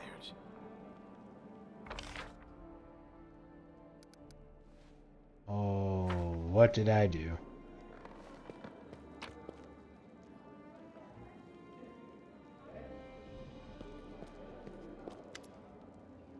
Cassie Adori, elegantly dressed in formal clothes as always, welcomes you with a courteous half bow. Your Grace, I'd like to know more about you. Happy to serve your Grace. Cassio bows courteously. Tell me of your origins. I grew up alone on the streets of Restov. I know nothing of my parents. It's more than likely that my mother just wanted to get rid of me. Probably left me somewhere in an alley as a baby. And I don't feel I have the right to blame her. I don't remember how I survived. My first memory is of sneaking into someone's backyard. I must have been 3 or 4, and trying to steal food from a cat. Kessel smiles sadly. Cassile. A half-orc among the Brevik aristocracy is a rare sight indeed. Lady Jamari Adori herself brought me into the family. She picked me off the streets when I was about 14. I was fighting some lord's guardsmen. Their master had expressed his wish, in a most inappropriate manner, to acquaint me with his female wolfhound in the hopes of producing offspring. Wait, like, for real? Or was he just telling him to get fucked? Cassile's lips turn up slightly at the corners, stopping short of looking sinister. No other sign of emotion crosses his face. I was at what could politely be called at a disadvantage when I saw a flashing beam of light reflect off a lone sword. What happened next was too fast for me to follow, but all 3 of my torturers fell to the ground, a single woman standing above them. She turned to the Lord and coldly asked him, "And just what is it that you're doing here?" Cassile speaks almost reverently, genuine awe in his voice. I had never seen a Restovic noble so afraid, but he was also almost reverent, and this lord was a close companion to the mayor at that. At the time, I had no idea who this woman was, but I couldn't help keep myself from rushing after her. Well, hobbling, really, and pleading with her, "Teach me! Please, teach me!" What's it like for you, living among humans? It isn't easy, Your Grace. I was born and raised in Restov. I don't know a single word of Orc. I devoted my entire life to improving myself. I've devoted my entire life to proving myself worthy to bear the name Aldori. But to most people, I'm still a half-orc first and foremost. Anything else is secondary. It infuriated me when I was younger, but with age, I've learned to accept my fate. To me, I'm simply Cassile, a street urchin from Restov who became the student of Sword Lord Jamari Adori. Nothing more, nothing less. Thank you. Let's discuss something less personal, if it pleases Your Grace. I need to discuss politics and affairs of the barony with you. How may I be of service, Your Grace? What's the situation between Aldori and the royal house Sotovia? Cassile's face remains impassive, but his speech becomes slower, more deliberate. The Sotovas and the Aldori are different in nature and spirit. They are as water and stone, a snake and an eagle. When Koro the Conqueror came to our lands, the Sotovas didn't even attempt to defend themselves. They gave up the crown in exchange for positions of power in the new court, along with the safety of their lands. The Aldori went to war, and lost. I dare not even say valiantly lost. The damage inflicted on Rostland's armies by the Red Dragons of Coral the Conqueror. Well, it was a slaughter. A crushing defeat. A barely noticeable frown darkens Casil's face. Even with 2 centuries of effort, the Adori and Rostland have yet to fully recover.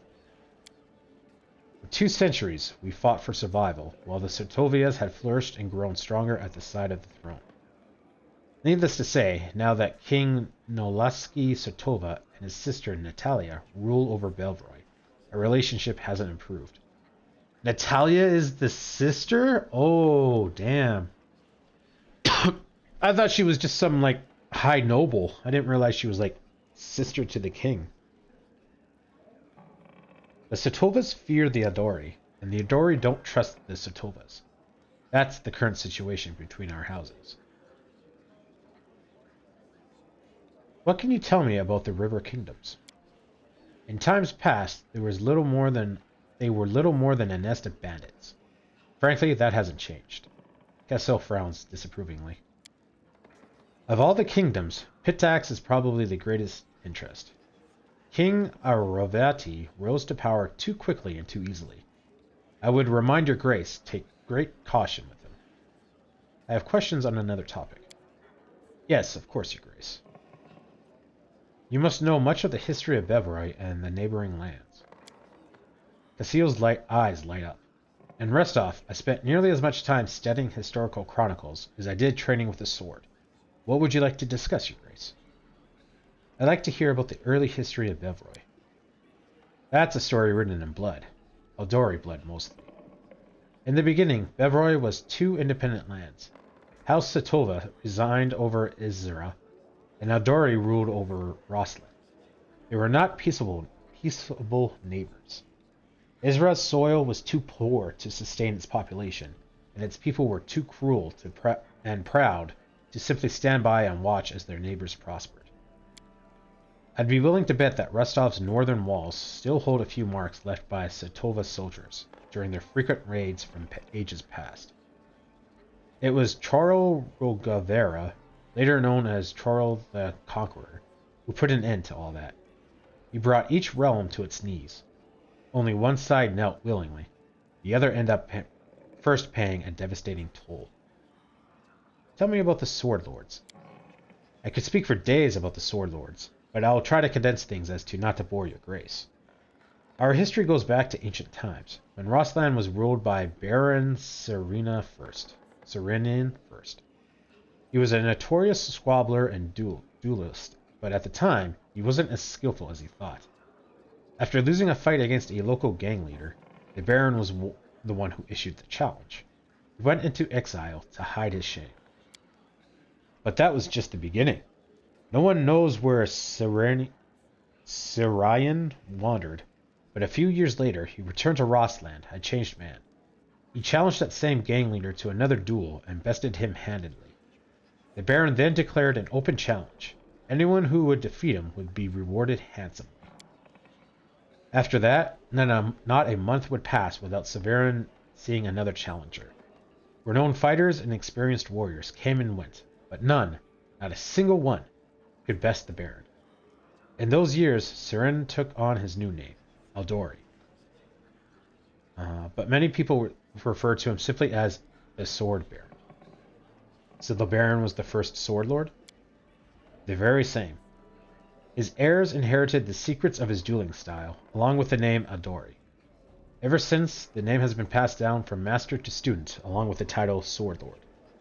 The Eldori are simultaneously a family and an alliance.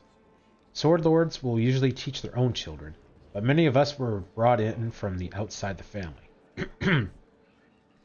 Occasionally, you can even find a half-orc fostering or two.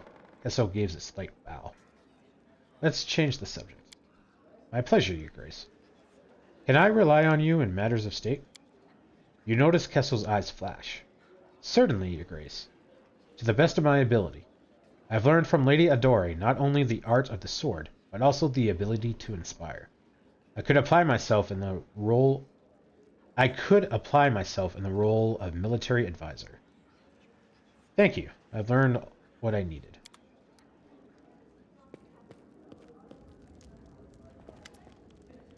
Just a moment. I just got something. Lindsay quickly scribbles something in her notebook, then rises her eyes and smiles at you. Hi! I have to go.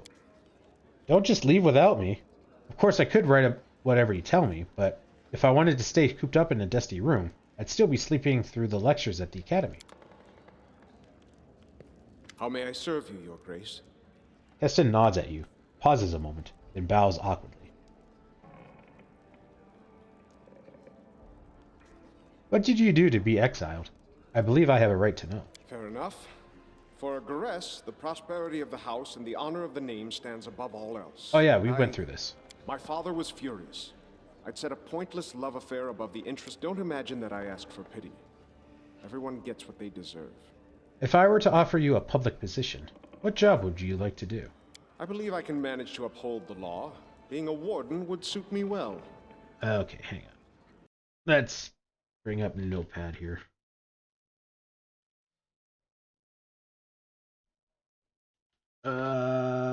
General Castle, Warden Keston.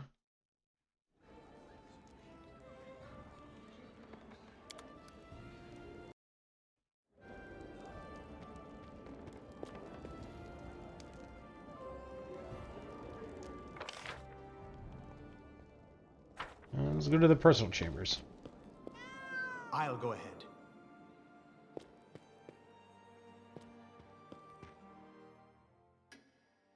Oh, okay, that's to sleep.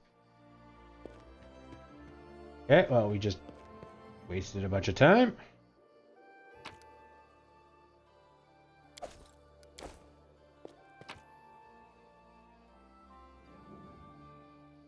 Plus one flail.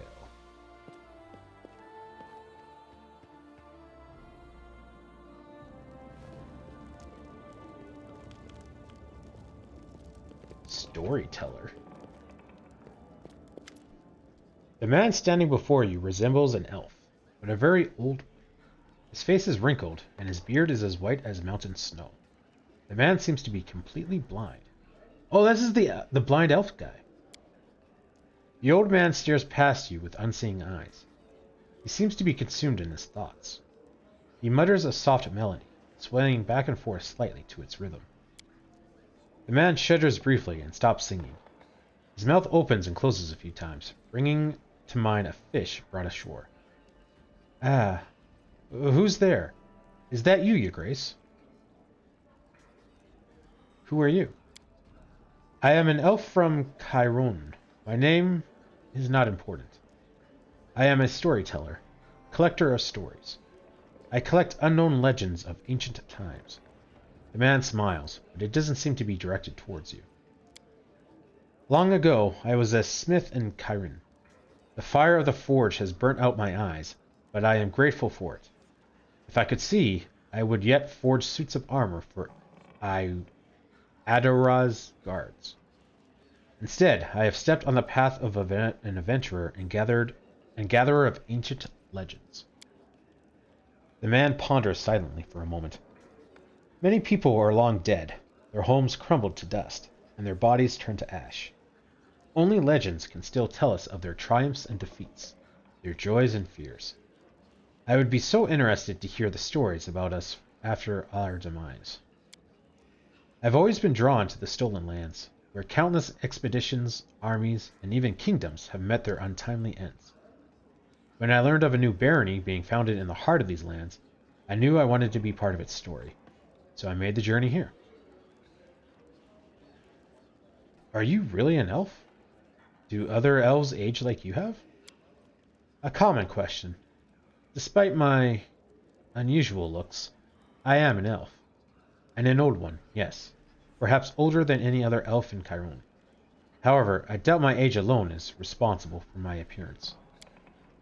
I keep the stories of many people and races, some forever gone from the face of Golarion. But they live on in my memory and in my heart. When I accept a new story, I lock it within myself, bearing the weight of its words and the emotions they invoke. I sometimes think that I probably should have died long ago, but some incomprehensible force is keeping me alive and granting me the ability to continue my quest to gather stories. Be it divine power or fell curse, I am grateful either way. How could you tell it was me? The old man smiles. It is not so hard to recognize a ruler by the way he walks. No one in here steps as confidently as you, Your Grace. All right, would you care to trade stories with me? The man's voice rustles like autumn leaves. I am a collector, not a trader. If I share a story with you, you receive the power to pass it further, changing or embellishing it, whether willingly or not. Can I be certain you will keep my stories intact in their absolute purity? The storyteller ponders for several moments. No, I do not think so. At least not yet.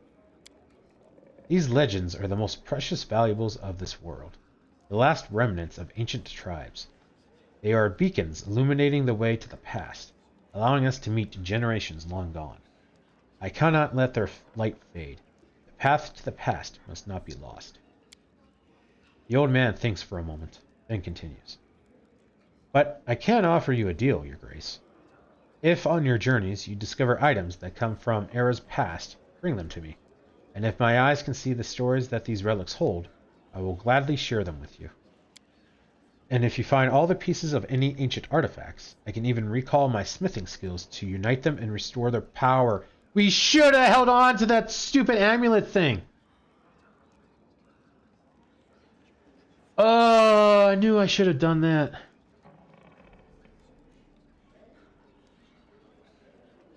Balls. Alright. Well, I guess push comes to shove, we can always go back and rebuy them. Not great, but alright. Remind me, what is it you want from me? In your travels, pay special attention to items from ancient eras. There must be an abundance of such things throughout the stolen lands, for these lands remember stories of the rise and fall of many kingdoms. And if you find all the pieces of any ancient artifacts, I can even recall my smithing skills to unite them and restore their power. I need a wise advisor in my court. Would you like to serve me in matters of state? The storyteller's voice grows soft. Thank you for your words. I am unlikely to be able to interpret the intricacies of the political world or the affairs of the treasury. Oh, man. But my advice regarding the magic of the arts would be useful to any ruler.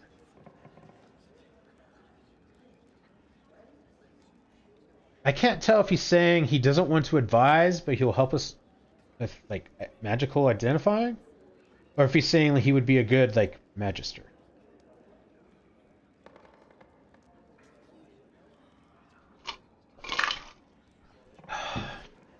Alright, well, let's break that down with a question mark. Magic stuff. Storyteller. Possibly? I'll leave you to your legends, till we meet again. The storyteller doesn't answer, his unseeing eyes staring blankly ahead.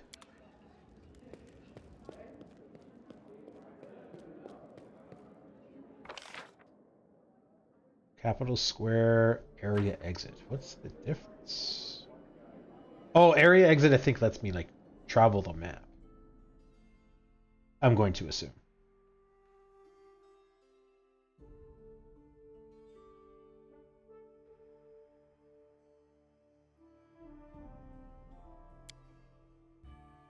Hello, my savior.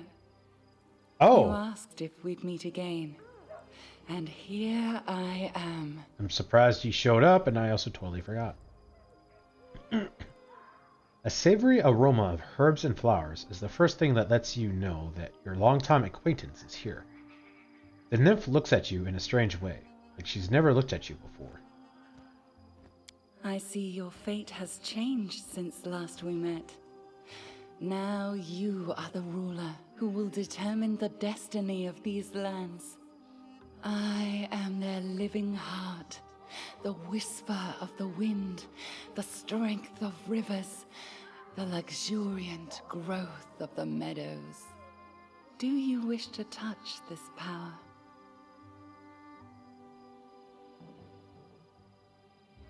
Yes, please. I will show you a place where we can finally meet in flesh, you and I. Deep in the woods, there is an old mossy ruins, long abandoned, nearly swallowed by the thicket. There is an old tree growing among the stones in the yard, which I remember as a seed. A shadow under its green crown I call my verdant chambers. Visit me there, my lord, and come alone. A nymph's reward awaits you. There's so many different ways I can interpret that.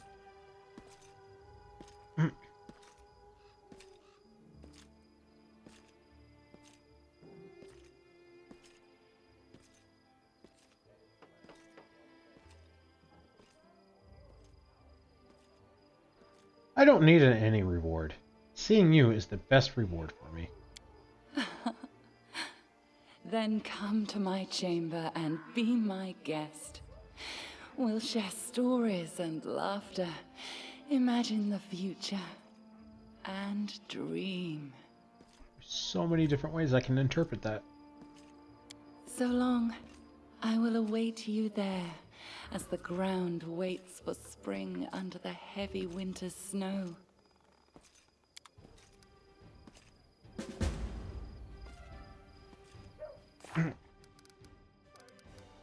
Troll trouble. A just reward. In defeating the Stag Lord, we not only completed the Adori's task, but saved a beautiful nymph, the Guardian of the Bloom, who no one besides our daring leader has seen. A well-deserved reward awaits our hero. The nymph suggests the Baron set off to her chambers, an old tree growing inside the ruins in the middle of the woods. She didn't invite anyone else. Looks like the nymph is only interested in offering her reward to the Baron. Oh, I don't like this suggestion. If I were in the Baron's shoes, I'd definitely stock up on invisibility potions or some other means to avoid trouble.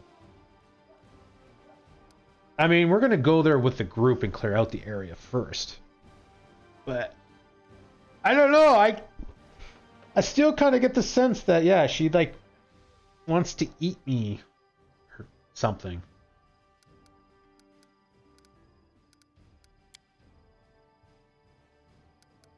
How to build a kingdom. Now that Mi's the ruler of his own land, he's really got his hands full. I'd like to dedicate a part of my book to the building of barony we stole these lands. Who knows? One day my work might become a manual for beginning kings and queens. The Stag Lord didn't leave much of a legacy behind, just terrified villagers and a miserable local settlements, a gang of die-hard rogues in the woods, and an ancient fort that's been turned into the barony's dinky, at least for now, new capital. However, our Baron hit the ground running and began gathering his council to make the stolen lands a prosperous place. An ancient curse. Johad and Tristan has informed us of a great peril. They say that our young barony will be attacked by an ancient curse in just 1 month. I don't know whether this is true or not, but we should probably prepare. We should probably prepare somehow. I, for one, am not so keen on being turned into a fog. I shudder to think what else an ancient curse might do to a harmless little halfling. Next development in 41 days. Johad and Tristan estimate that we have about a month before the curse gains its full power. The priests are certain that the ancient curse is gaining power, which it will soon bring down upon us. Alas, there's nothing we can do now but to prepare ourselves and the barony. The curse will strike around the time it reaches the power limit. We need to get ready to repel any sort of attack. Johad and Tristan wish to talk to us about something extremely important. We better find out what.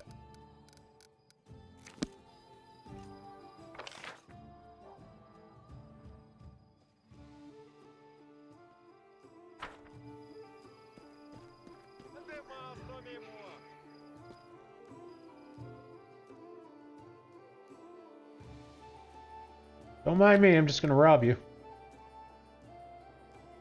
The barony himself. Greetings, your grace. Oh, I totally thought he was yelling at us for stealing. The Shadows of Absalom by Pax Romana. And we have read that.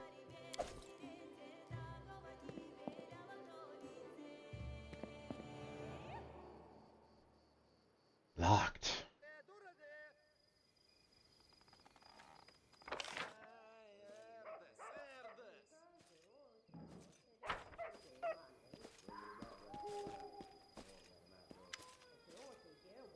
A woman in rich gold-embroidered clothes greets you with a polite bow. Her eyes, the color of molten gold, shine brightly in her dusky face. Greetings, noble ruler of these lands. My name is Arsenoi. I'm a messenger from the Temple of Abadar and Absalom, and I came here assuming the citizens of our young barony could use the services of a priest. Arsenoi stares at you for a moment, then adds with noticeable warmth. I'm glad to meet another person marked by celestial blood here. I was not expecting that. What services do you offer? I can sell you the various divine spell scrolls. They're quite useful, even if you don't have anyone in your party who can read them. While you're in this settlement, or indeed any place with a cleric willing to help you, you only need to open your bag and choose the scroll you wish to cast. I'll be happy to read it for you. However, take care out there in the wilderness. A scroll is useless without someone who can read it. To use a scroll on your journeys, you'll need a spellcaster whose magical training covers such spells, or someone skilled in magical devices. Tell me about Abadar. With pleasure. Abadar is the god of cities, laws, merchants, and wealth. The core of his teachings is simple. Law and order allow civilization to develop, which allows people to live in peace and prosperity. If Eristil favors old customs, small settlements, and simple trades like hunting, then Abadar patronizes development, complex trades, order, and entrepreneurship. Each priest of Abadar finds something personal in serving him. Some believe that law is the main aspect of their faith, and they guard it zealously. Others put the well-being of their society above all. I personally follow Abadar's teaching that says civilization must penetrate the wildest savage lands and help people live in comfort and safety. You're an Aasimar, if I'm not mistaken. I suppose it's easy to tell, isn't it? Yes, I'm an Aasimar, though I'm not sure how or when the blood of the Celestials appeared in my family. Among my relatives and known ancestors, I'm the only one who inherited it. I must admit, I'm glad this lot fell to me. It draws more attention to me, a useful trait for a priest who wishes to gather a congregation. How did you come to be in my barony? That's a long story, and not a terribly exciting one.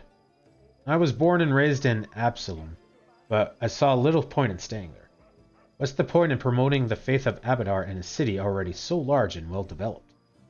No, I was drawn to backwater places, where civilization was just beginning to emerge.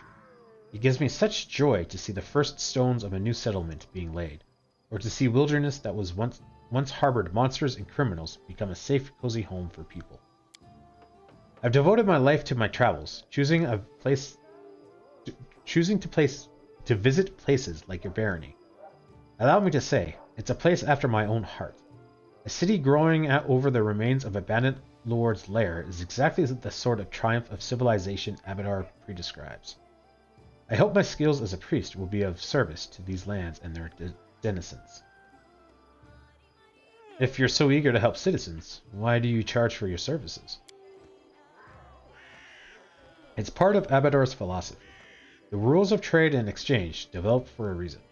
They help bring order to our world, and they mustn't be broken without need. The opportunity to get what one desires for no effort has a corrupting effect on souls. I could use the help of a cleric. That is precisely why I'm here. That's yet to buy stuff. How can I help you? I have to go.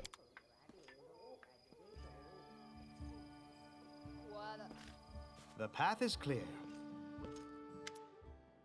A tense silence hangs over the house. Kessie, your tiefling friend, emerges from the shadows, but her eyes are staring into the distance. She seems to look right past you. No. Not now! The turmoil is suddenly over, but you see fear in Kessie's eyes. Her blue eyes. It's you! I wanted to say...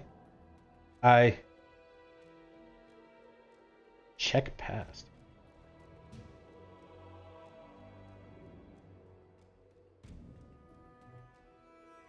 I feel almost sure that I just witnessed some sort of divine intervention.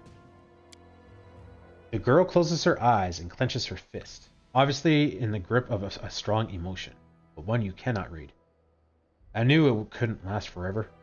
Why did he even make this rule if he knew it could be impossible to keep? She takes a deep breath, opens her eyes, and speaks with firm resolve. Come what may, you should know. Come what may, you should know me, that the person you know by the name of Kessie does not exist. My real name is Kaleki, and well, it's a long story, and such stories are better told beside a welcoming fire. Will you hear me out? Fine, let's go.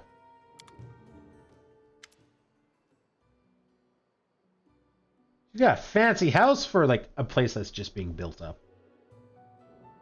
The girl rests her head on her arm and stares off into the distance, lost in memory. Stories by the fire, in the desert where I was born, my fondest memory.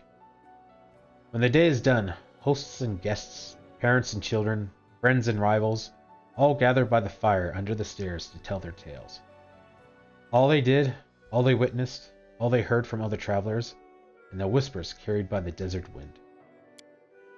My sister and I often snuck in to hear these stories, hiding in the shadows just beyond the circle of light and warmth. We are Hellspawn, you see. Tieflings are unwelcome guests in Quadra, unblessed by the light of merciful Serenai. We grew up sleeping in a common tent, scavenging food here and there like orphans, all but outcast and disowned. We were 13 when we left and set off to find happiness in cities, and everyone we left behind sighed with relief.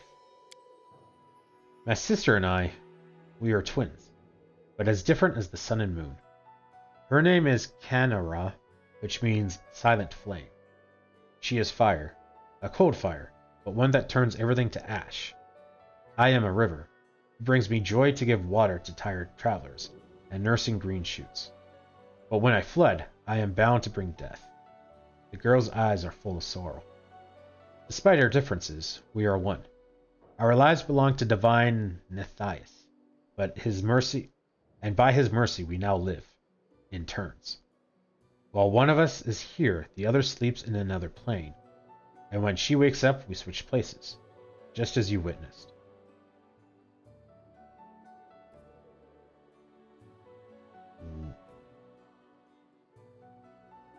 Okay. That's a lot to take in.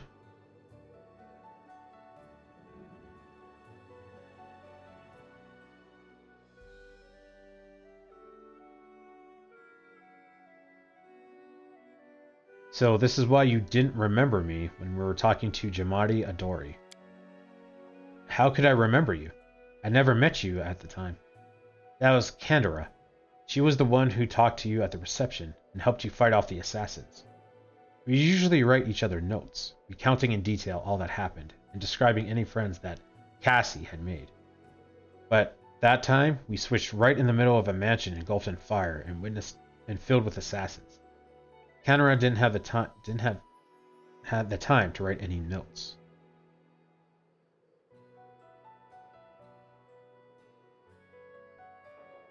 Okay, so hang on. Oh, all right. And how is it you began to live in turns? Kaleki lowers her head. This story, it's one I've never told to anyone before. No one in the whole world. And it's not easy to confide in a stranger. There's too much grief and guilt in it. If you don't mind, I'd rather not go into all the details. You see, my sister died, and I couldn't get over it. Kendra was killed by a Soul Eater, a monster summoned by secret followers of Abaddon's archdemons. Those who summoned him died in the fight, but the beast was too strong for my sister, and I wasn't even there to protect her. Kaleki catches her breath.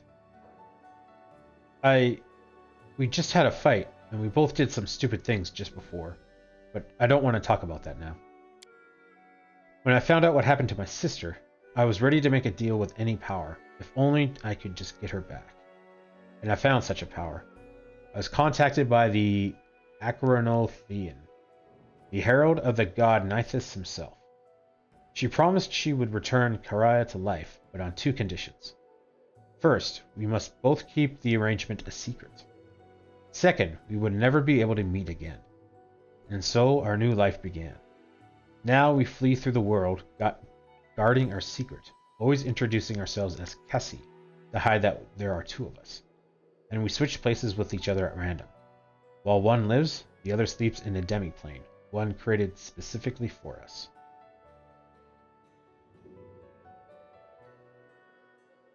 And you can't control these switches?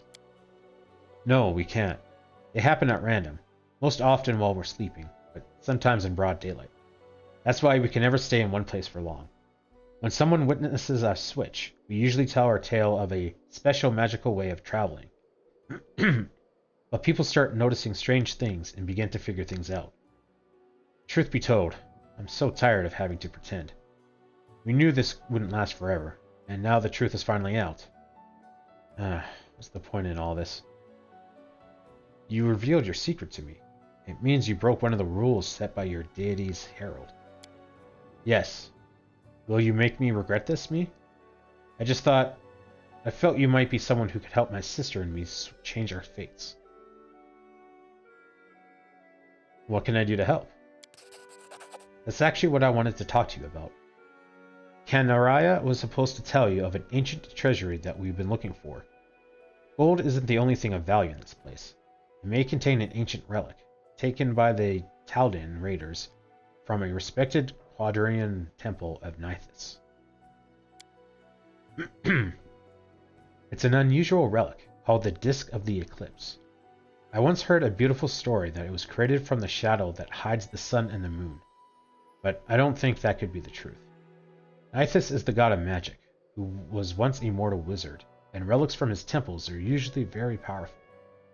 There are many among his followers who think that solving the mysteries of magic, even rivaling their deity, is the best way to serve him. One such follower created the Disk, long ago in the distant past. According to legend, it gave its owners control over planar travel, but only pairs of wizards bound by unbreakable ties could use it. While one of them traveled the planes, the other was his anchor in our world, and they could switch between. Do you see why we so desperately wish to find the Disk? It might help us understand how the switch between me and Kenra works, and it should make our divine patron happy. Nithis and his assistants value the desire to understand the mysteries of magic above all else. And how did this Disk come to be in the Stolen Lands? It was brought here by Taldris from the 5th Army of Exploration. Taldor and Quadar are enemies for agents. Thousands of years ago, a soldier broke into the Temple of Nithis and stole the relic to sell it, or secretly hoard it as an heirloom.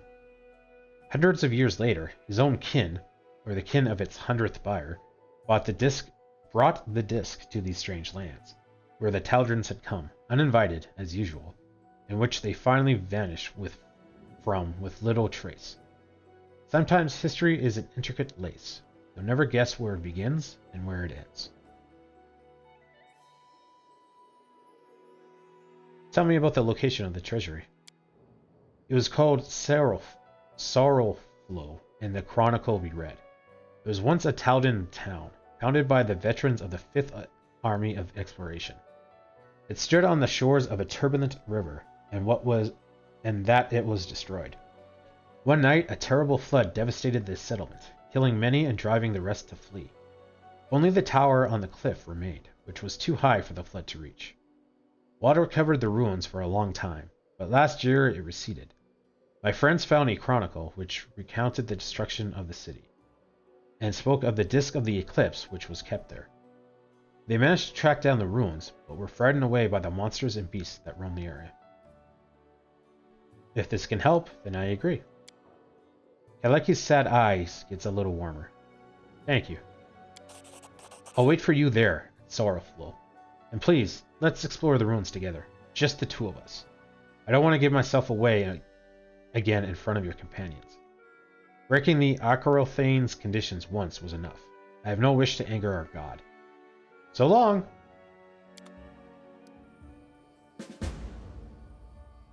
Observe the others. Learn from their mistakes before they learn from yours. Oh, I just want to rob you.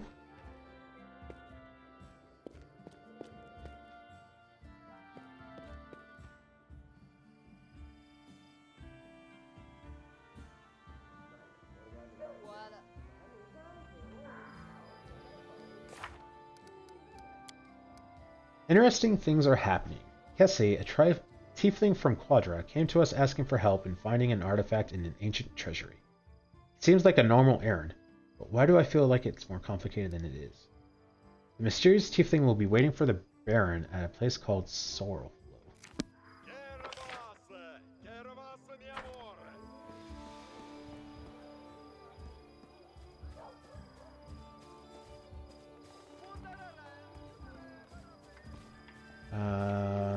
We went in here.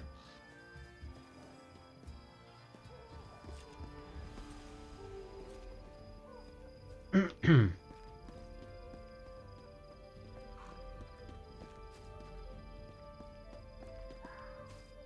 well looks quite ordinary, and yet when you approach it, you feel a strange tingling in your temples.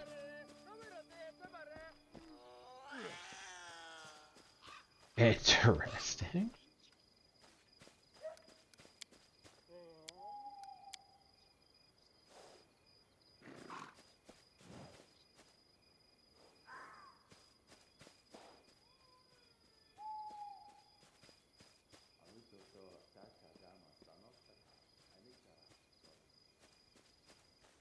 I've spotted something. A ruby. Wow, that was worth a lot. Who hides a ruby in a stack of hay?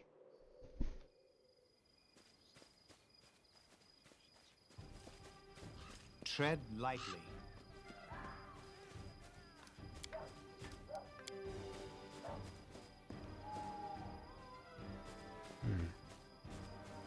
Makes it sound like there's something going on with that well.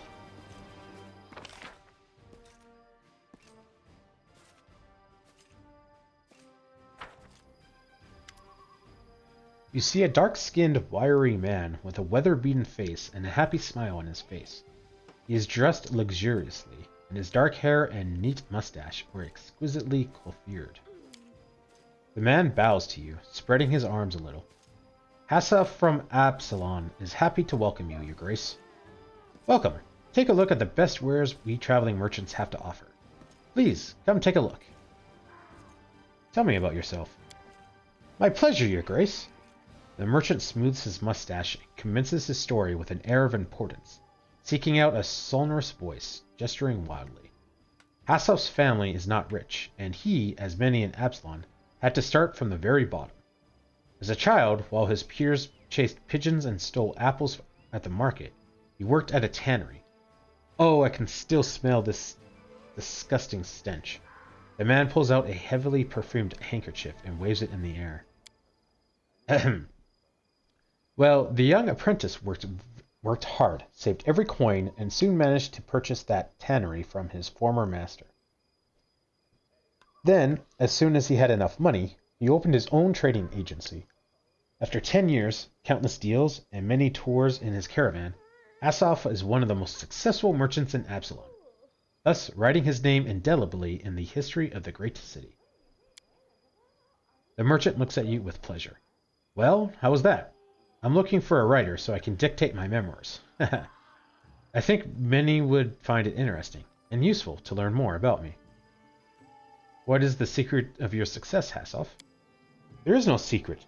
Perseverance, strength of character, attention to detail, the gift of persuasion, charm, all of this among many other things are key to success in my profession. But I did have a secret. Who would I be able to share? But if I did have a secret, who would I be able to share it with anyone?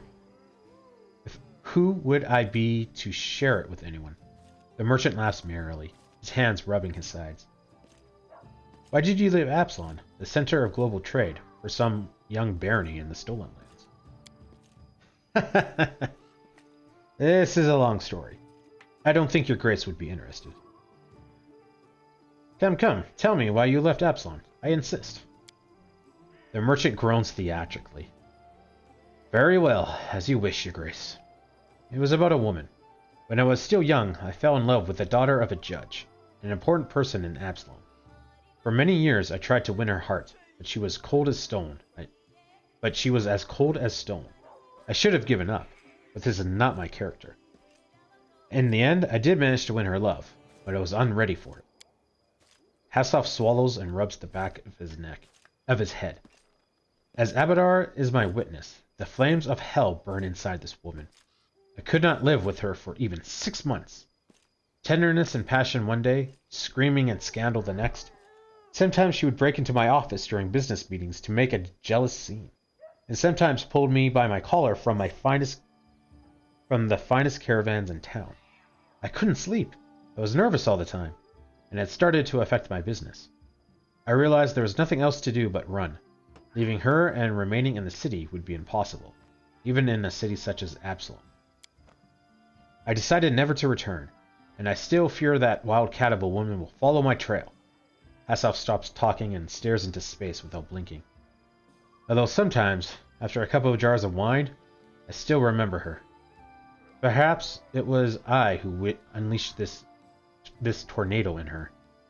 If somehow I'd behaved differently. Let's see what you have. You have scrolls, wands, a fireball, bag of holding. The bag of holding opens into a non-dimensional space. Its inside is way larger than its outside dimensions. Regardless of what you put into this bag, its weight doesn't change.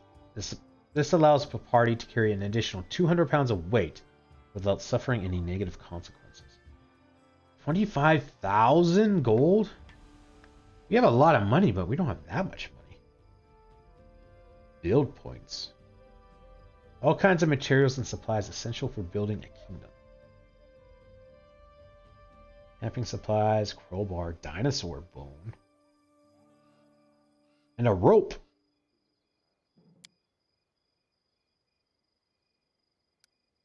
We'll buy the rope.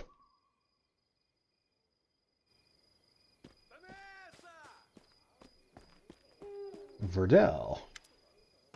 A young dwarf, red-haired, neat, and surprisingly clean-shaven, stands leaning against a sledgehammer.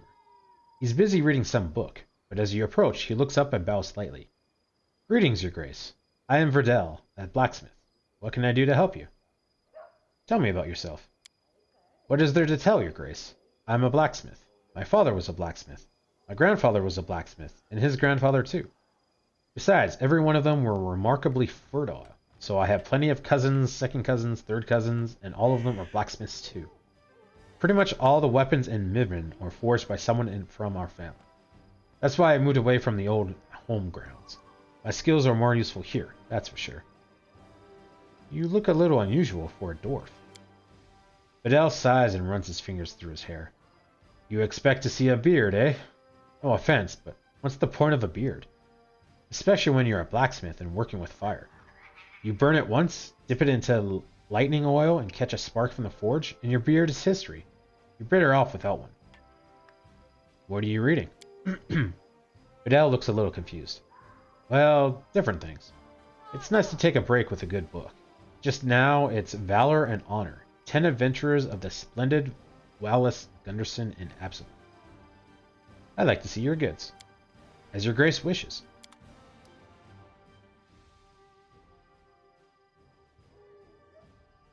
Cold Earth Breaker. Cold Iron Earthbreaker. Dueling Sword. Adamantine Full Plate +1. That is like all of our money.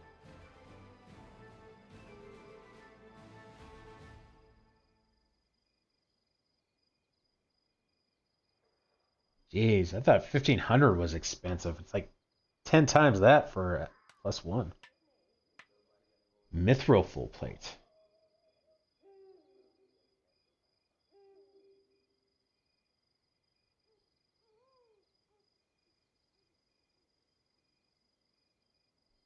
Oh. No, wait. Yeah. I was thinking something else. That's interesting. you in mind.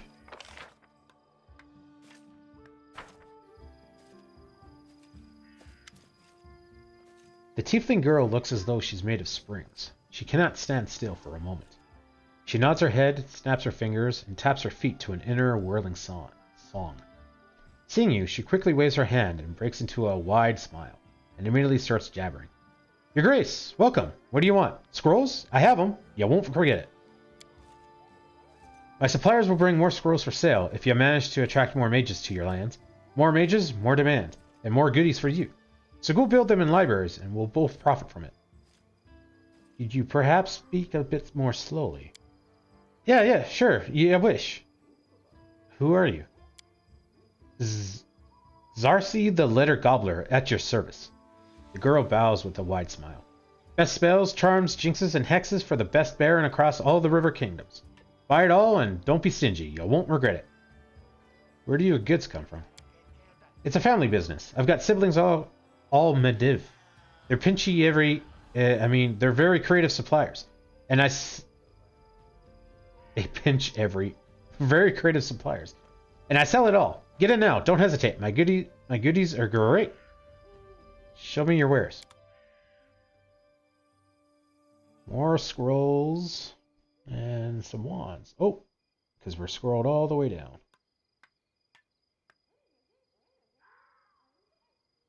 Old person.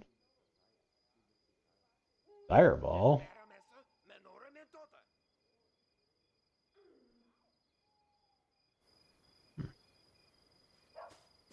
Interesting.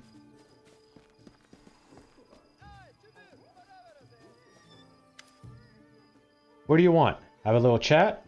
Alright, it's not like we have anything better to do. How do you like it in my party? I think it's grand. You have a fine gang of lunatics here.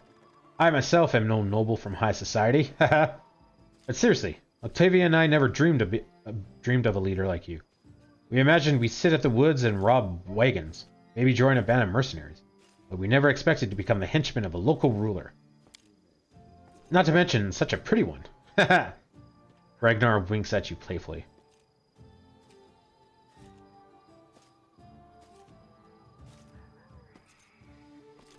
I thought you and Octavia are together. Wouldn't she be jealous? Octavia and I are connected, and this connection cannot be broken. We grew into each other, you know? Jealousy is for the weak cowards, and we have read this. She and I are together in the end. Yeah, just 3 ways.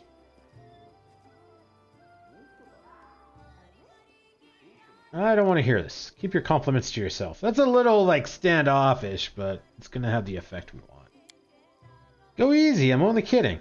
The half-orc sneers and pries his lusting eyes from your figure. I have to go. So long. If you want to know anything else, just ask. Don't be shy. Don't go pale when I answer. Hello. Octavia smiles at you flirtatiously. Got any good news? Alright, we'll talk later. Sure. Octavia gives you a friendly smile. Come anytime.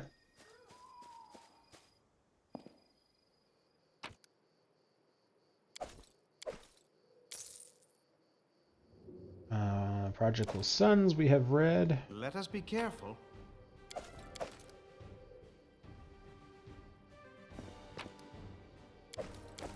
Don't mind me, I'm just gonna rob you guys. Harum pulls his beard, muttering something that could either be prayers or curses. Upon noticing you, he winces. Eh? What? Ah, it's you, me. Thanks for the conversation. We'll talk later. Harum nods with dignity. I'll be happy to continue our conversation later.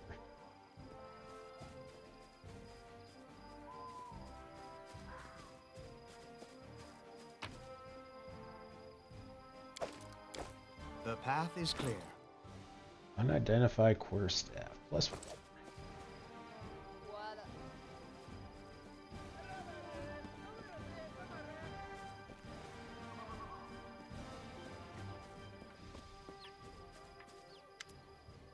Greetings, Valerie sighs. Everything is well, I hope? I'm ready for new orders. Tell me about yourself. What exactly would you like to know? I was born to a noble family, though I didn't remain long on the family estate. My father sent me to the Order of the Eternal Rose, but I left once I realized it didn't match my principles. Where are you from? What was your childhood like? I was born in Brevery, but in fact I've never seen much of the country. I spent my childhood on a remote estate owned by my noble family. My father is a respectable philanthropist, I can't say that word, and benefactor of the Church of Shaylin. He's also a renowned private collector and a great admirer of the arts. My mother saw to my education personally. From my early years, I learned good manners, how to behave at the dinner table, and the proper form of words for every occasion. I also learned the difference between true nobles and low-born upstarts, and I learned how to treat each of them properly. Our home was always under the protection of several paladins of Shaylin. My father has donated a handsome sum to their order. One of them, a man of venerable age with a gray beard, once let me touch his shining armor. I still remember the admiration I felt when touching the cold, polished steel. Valerie smiles. Of all the memories of my childhood, that one is somehow the warmest one. Why were you sent to the Paladin Order of the Eternal Rose? As you can imagine, for my first days, I was surrounded by crowds of servants and nannies who never stopped praising my heavenly beauty. The paladins of Shaylin, who used to visit our house, echoed those praises. In the end, general consensus overwhelmed my father's better judgment. When I turned 6, I was brought to the Church of Shaylin and told that this would be my new home. Don't pity me, though, I beg you. Many who hear the story immediately assume that my parents were cruel and had no love for the child. Valerie's eyes become stern. My parents had respect for me. They taught me something that has supported me all my life. A sense of self-esteem. Besides, they didn't abandon me. Once every 6 months, they would come and visit me at the Order of the Eternal Rose. We had some tea, and then we had an hour to walk around the garden. Then they would take their leave, as etiquette demanded. What did they teach you in the Order? A variety of things. Some of them appealed to me, others I simply couldn't accept. I enjoyed the physical activities and swordsmanship, but the arts, calligraphy, painting, poetry, and so many other ways to waste one's time. Valerie sighs. I guess that, deep in my heart, I always knew I'd never be a true paladin of Shaylin. Wielding a sword always felt more natural to me than handling a paintbrush. Why did you leave the Order? Because of my heavenly beauty. Valerie winces in contempt. According to Shaylin's laws, all art is sacred, whatever form it takes. Severe punishment awaits those who dare to harm a painting, sculpture, or poem, no matter how worthless the drivel may be. My looks always attracted unwanted attention from the pilgrims and accolades at the temple. I received my first poem, dedicated to me, when I was 9. The author was some wealthy geezer. Valerie's lips thin in contempt. And that was only the beginning. Sculptures, pictures, poems. I was drowning in them. My admirers mobbed me, and I had to respectfully accept all of their garbage. The clerics of the temple were magnanimous, for my suitors made generous offerings to the church. But one time I just snapped. Barely suppressed anger glitters across Valerie's eyes. Some wealthy idiot has dedicated an extremely untalented poem to me, and he had the nerve to read it right to my face, holding my sleeve. The hour was late, and I was on my way to get some rest after a boring lesson on rhymes. I lost control and tore the poem apart right in front of him. Valerie raises her head proudly. The paladins wanted to impose some punishment upon me. I don't remember which one exactly. They wanted me to repent. Instead, I just gathered my things and left. What did you do after you left the Order? I set off for Restov. Valerie shrugs. I wanted to get as far away as possible from Shaylin and the destiny everyone seems so ready to force upon me. Besides, the School of Swordsmanship in Restov is has quite a decent reputation. Honestly, I was hoping for an opportunity to learn from the famous Aldori masters. Eventually, it became clear that their techniques wasn't a good fit for me. They teach to avoid impact, whereas I prefer to raise my shield. But my abilities and skills, which I learned at the Order of Eternal Rose, was enough to make the sword lords make take an interest in me. He offered me a chance to join the mercenaries who served the Sword Lords, and I accepted. I bet your beauty inspired many people in the Order. Valerie's gaze suddenly becomes cold, and here I'd hoped to avoid the question. She exhales loudly. Well, let's get this over with, once and for all. You should understand that I am perfectly aware that most races, orders, and genders find me physically attractive. It's beyond my power to change that, but I've never given a potential admirer any reason to start a conversation with me. But it doesn't stop them. After leaving the Order, I took a dagger and cut off the long hair they used to praise. Well, now I get letters praising the beauty of my eyes. It's because of my appearance that I ended up in the Order of the Eternal Rose, though I never wanted to be a paladin. It was because of my beauty that an infinite number of suitors have pursued me, all of them confusing simple politeness with hints of affection. Valerie clenches her fists. But do you know what I really want? I want people to stop treating me like a piece of art. I want them to notice that I'm a person, and I'm capable of something more than smiling for paintings, where I sit wearing a lacy satin dress, holding a basket of peaches in my lap. Is that too much to ask? The last question comes out in a shout, though Valerie doesn't seem to realize it.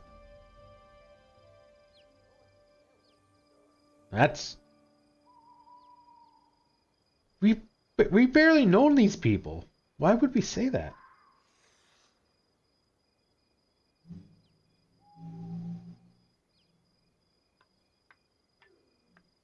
All of your precious self-control. I know what you mean, but still, you shouldn't drive people away who only want to open their hearts to you. It's not their fault that you inspire such feelings. You're talking just like my mentor at the Order used to. But then Valerie regains her self-control and hides her contempt behind her polite mask. Let's change the subject. You have my attention. Valerie bows politely. Tell me about the way of Shaylin, and about her paladins. Shaylin is a goddess of love, beauty, and art. Her paladins are something like armored artists. That's how they like to think of themselves, at least.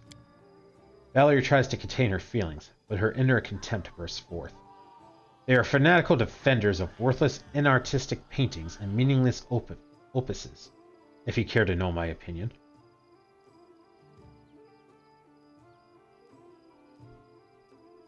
You speak of Shaylin with such contempt. What did the Goddess of Beauty do to earn your anger? She's been trying to ruin my life, Valerie snorts. Shaylin, the goddess of everything useless that ever existed in this life. All the beauty in the world, all the art, all the soulful sighs in the moonlight, they never feed a single family. And I beg you to restrain yourself from offering your own opinion. Trust me, I've heard everything you can tell me, more than once. Nothing and nobody can change my mind. Valerie looks at you with suspicion. As for Shaylin, she's the goddess of idlers. I'd almost joined her preposterous entourage. I'm just glad I was smart enough to denounce her while I still could.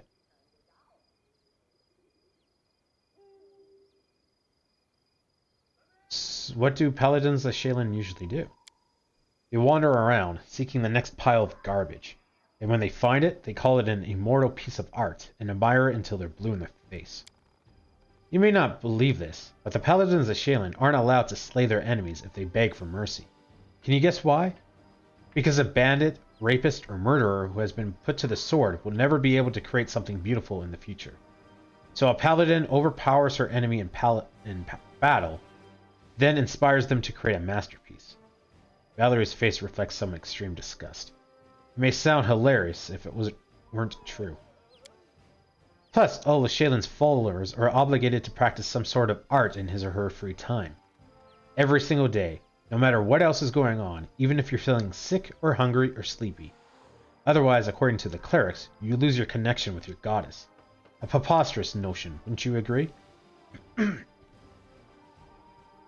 I understand that not every piece of art is good, or even decent. Surely there must be a few great works among them. Is that what you think? Valerie curves her eyebrow, mocking amazement. Many share that delusion. I was deluded too for a while. Now I consider all works of art useless. People create this garbage because they have nothing better to do. The peasant doesn't paint a picture, he plows the earth to feed his family. The soldier has no time for sculpture, he must defend his homeland. But idlers and slackers have plenty of time to waste, so they smear canvases with paint, and imagine they've done something worthy and valuable. Valerie shakes her head in disapproval. You said that every paladin must practice some kind of art. What kind of art did you pursue? Ah, that. I used to embroider, and I still do from time to time. A treacherous blush covers Valerie's cheeks. It's nothing, I assure you. It's just a simple task to keep my hands busy, to keep the gloomy thoughts at bay. Nothing special. I see. Let's talk about something else. I couldn't agree more. If I can be frank, all this talk about Shaylin makes me want to spit, but my noble upbringing prevents me from performing such an undignified act. So you're an atheist?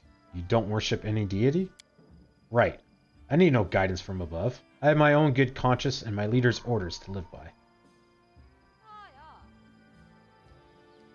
You know, you don't have to follow etiquette and maintain good manners while speaking with me, if you don't want to. I'm aware of that, Valerie sighs. But I'm sure you understand that I am what I am. That's how I was brought up. First by my parents, and then by my mentors in the Order. Besides, I was born to a noble family. Valerie raises her chin proudly. So I rather enjoy the idea that my manner of speech differs a bit from the common language of the peasantry. You can't just imagine how many social climbers have bowed politely in the moment I opened my mouth.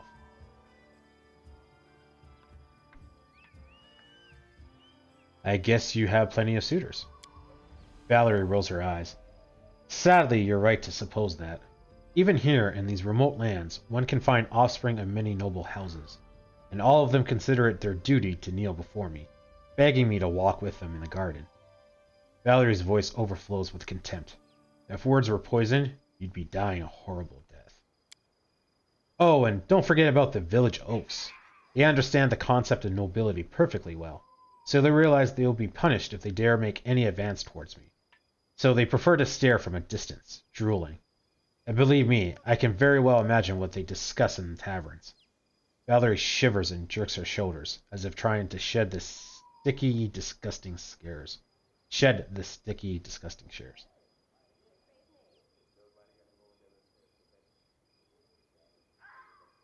I don't want to say that. You're so eager to follow my orders. Why? What do you mean, why? Valerie looks at you in bewilderment. I follow your orders. I've joined your campaign because I have faith in you. I believe your intentions to be noble, though things may not always turn out as you planned. You are my commander. Your orders are law. It is my duty to follow them. Valerie hesitates for a moment. Well, so long as you don't order me to do something that's absolutely dishonorable. But that would never happen, I hope. Thank you for the conversation. Talk to you later. As you wish. Valerie nods with dignity. Oh, more reading. You see a stout man, suited in well-worn armor. His face is framed with silvery stubble, and his fleshy nose is red and pockmarked. He radiates perfect calm. As you approach, he bows, respectfully and with dignity.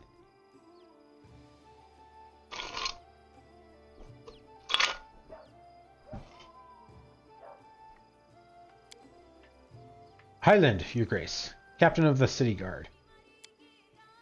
A young dwarf girl salutes you awkwardly.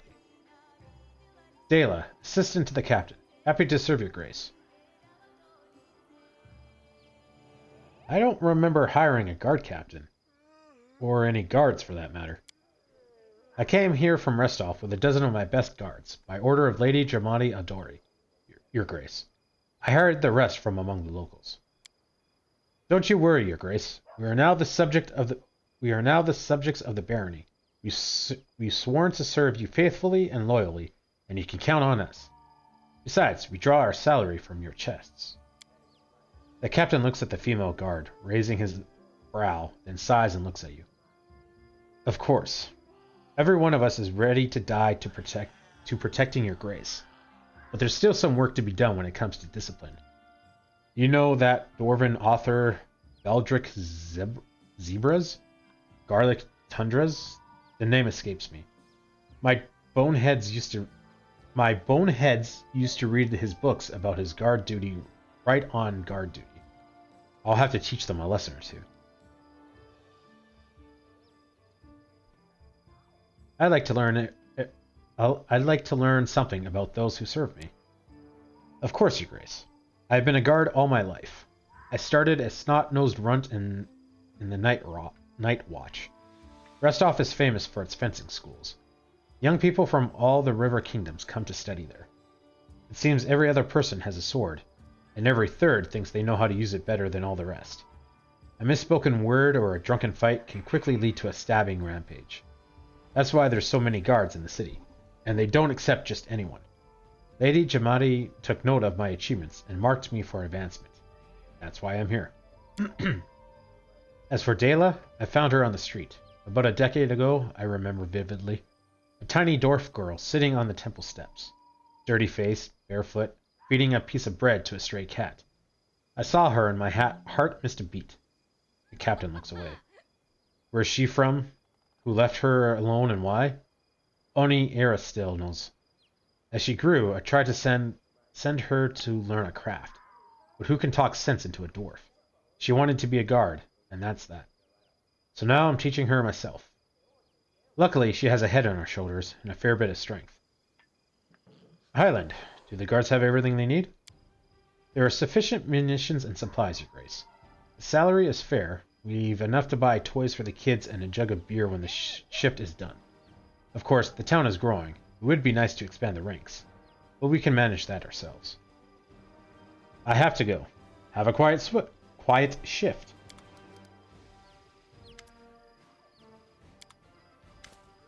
Yeah, so it doesn't matter who I talk to.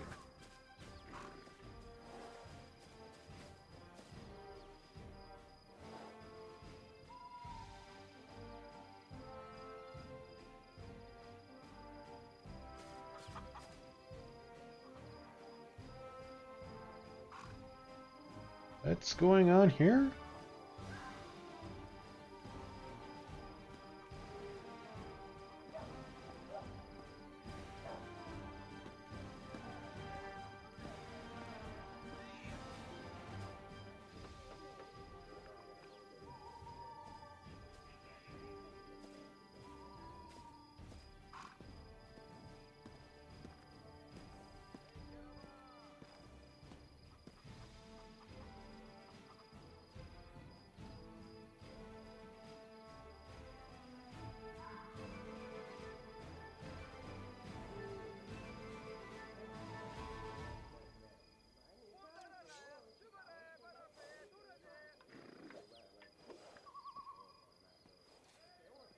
And then I think it resets.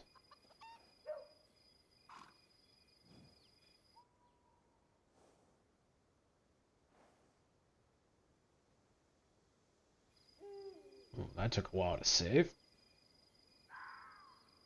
I can't talk to anyone. Alright. Must be a bit of a memory leak going on here.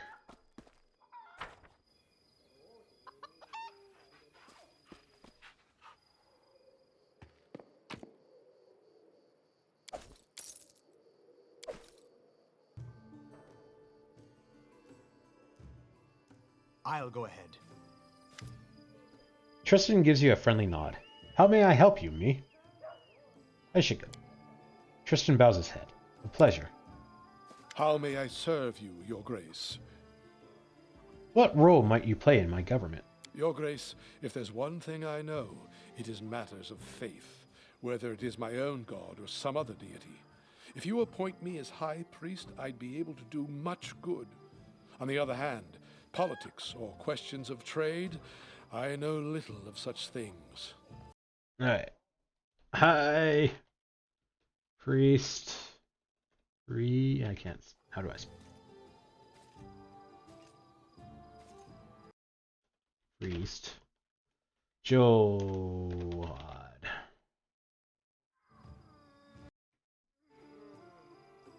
Thank you for the story. We may speak more later. Farewell. Alright, and that is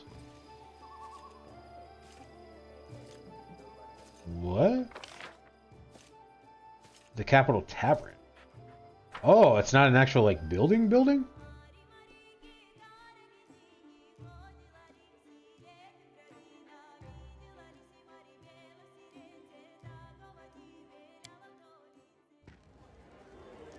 Oh, damn.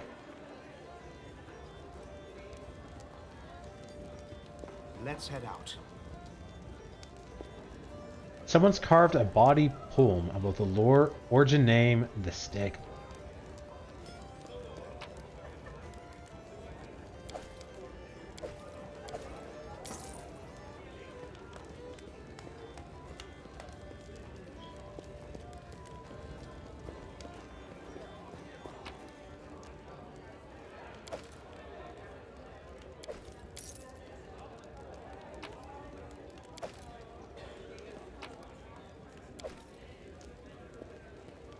I have to remember to check to see if that stuff replenishes or not. The Beer Mug Inn. Wow, you have almost as imaginative mind with names as I do.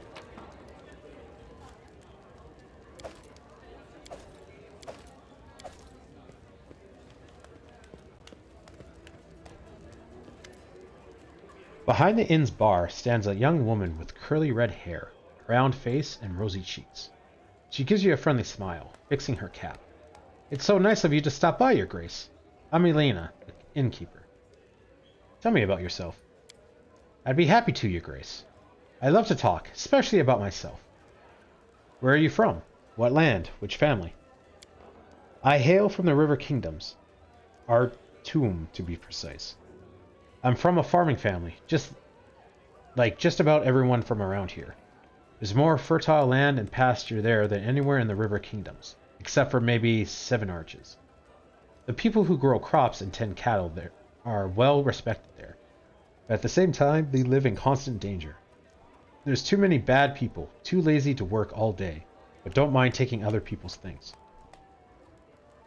Why did you decide to become an innkeeper? I was bored. Please don't get me wrong. I was fine at Father's farm, but I've got nothing but respect for farmers' work. But in our back country, you could go half a year without seeing one new face. No news, nothing happened. I've dreamed of working at an inn since I was a child. That's the kind of place where there's always lots of guests and stories. Where does the inn's name come from? Oh, don't ask. It's too funny. I keep thinking about what name to pick, choosing just the right one, but not one to waste time. I drew a beer mug on the door. I figured folks would just see it and come on in. So the locals got used to calling the place Beer Mug Inn. So the name stuck. Tell me about the River Kingdoms. A month wouldn't be long enough to tell it all, Your Grace. Each kingdom is a special place all in its own. Elves live in one of them. Another one, half of the country belongs to the Murderers Guild, and the other half gives them their orders. They say that they even get locals discounts. That's just one thing that unites us all, like a strong thread that keeps a quilt together. It's the 6 River Freedoms. The 6 River Freedoms? Yes, the first freedom, say what you will, I live free. It doesn't mean that you won't get beaten up for what you say, though. The second freedom, well, if you can call it a freedom, oath breakers die. Those who break oaths get killed just like that, so people prefer not making any oaths at all. The third freedom, walk any road, float any river. Once the ruler of Hybar decided to build a gate across the river and collect a fee from each passing boat. Well, there's no more Hybar. The fourth freedom is even worse than the second one. Courts are for kings. Whatever a king says goes. Well, as long as he doesn't say to build a gate across a river. Now, for the fifth, slavery is an abomination. Nothing to explain there. Runaway slaves from all over came to us for a reason. And the sixth, you have what you hold. It means that theft is a much worse crime than robbery, if you catch my drift. You can honestly be a robber and keep what's yours, but a thief acts on the quiet. Shame on him. That's just disrespectful. Thank you, Elena. We'll discuss it another time. I'm talking too much, Your Grace. Elena sighs. Show us what treats you have.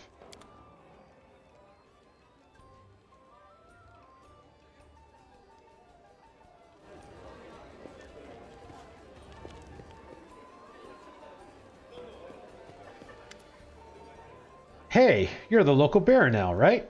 Congratulations. The Stag Lord was a real bastard. It's a good thing you killed him.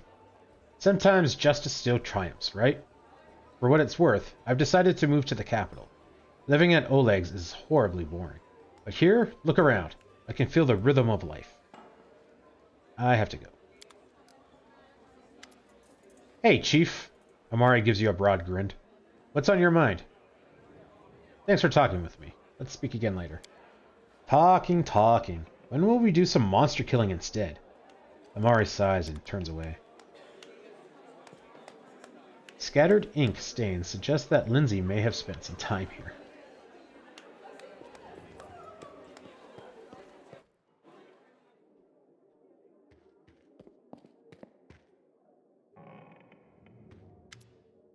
Jethal greets you with a nod. Speak. Oh, man, more reading. Oh, we're almost done. I would like to hear your story. Stories. Jethal shrugs.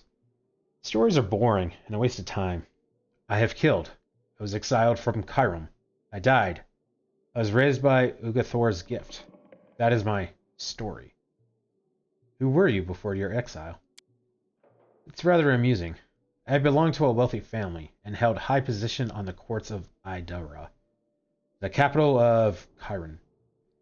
When my little wrongdoings were revealed, the trial was held in the very same court where I tried cases and delivered sentences over several hundred years. An awkward situation, don't you think? Who did you kill, and why? Family. 4. Jethal's voice is calm and ordinary, as if speaking about something trivial. But why is the more interesting question. What is the worth of 1,000 years if you cannot enjoy it like your first 10 dozen springs? The elf's voice sounds unusually vehement. Anyone considers elves ever young, but our youthfulness is but a mask, a threadbare ritual gown. What lies underneath? The dust of years and jaded reputation. With each year, the dust grows thicker, and its vile joys cease to excite and cloy as a dish you've tasted 1,000 times. Long did I search for a way to avert this fate. Don't I, who has truly tasted life, deserve a better lot than those benumbed old elves who close themselves to the world? And I found a way in the ancient texts of Ugartha, a ritual involving the blood of my kin. A trifle that would make each day feel as a holiday, created specifically for me. The ritual gave strength not only to my body, but to my mind and my soul. And my mind whirled at every sensation, every sip of wine, or silken caress. Oh, how I miss this. My cousin was the first I used for the ritual. It was a simple matter to pass her death as an unfortunate accident. But the enchantment would not last. I had to find another, and again conceal my trail. With the third death, my family grew suspicious, and upon the fourth, my deeds were finally revealed. Such a pity. If not for this, my unlife would overflow with burning pleasure, for I have dozens of useless relatives.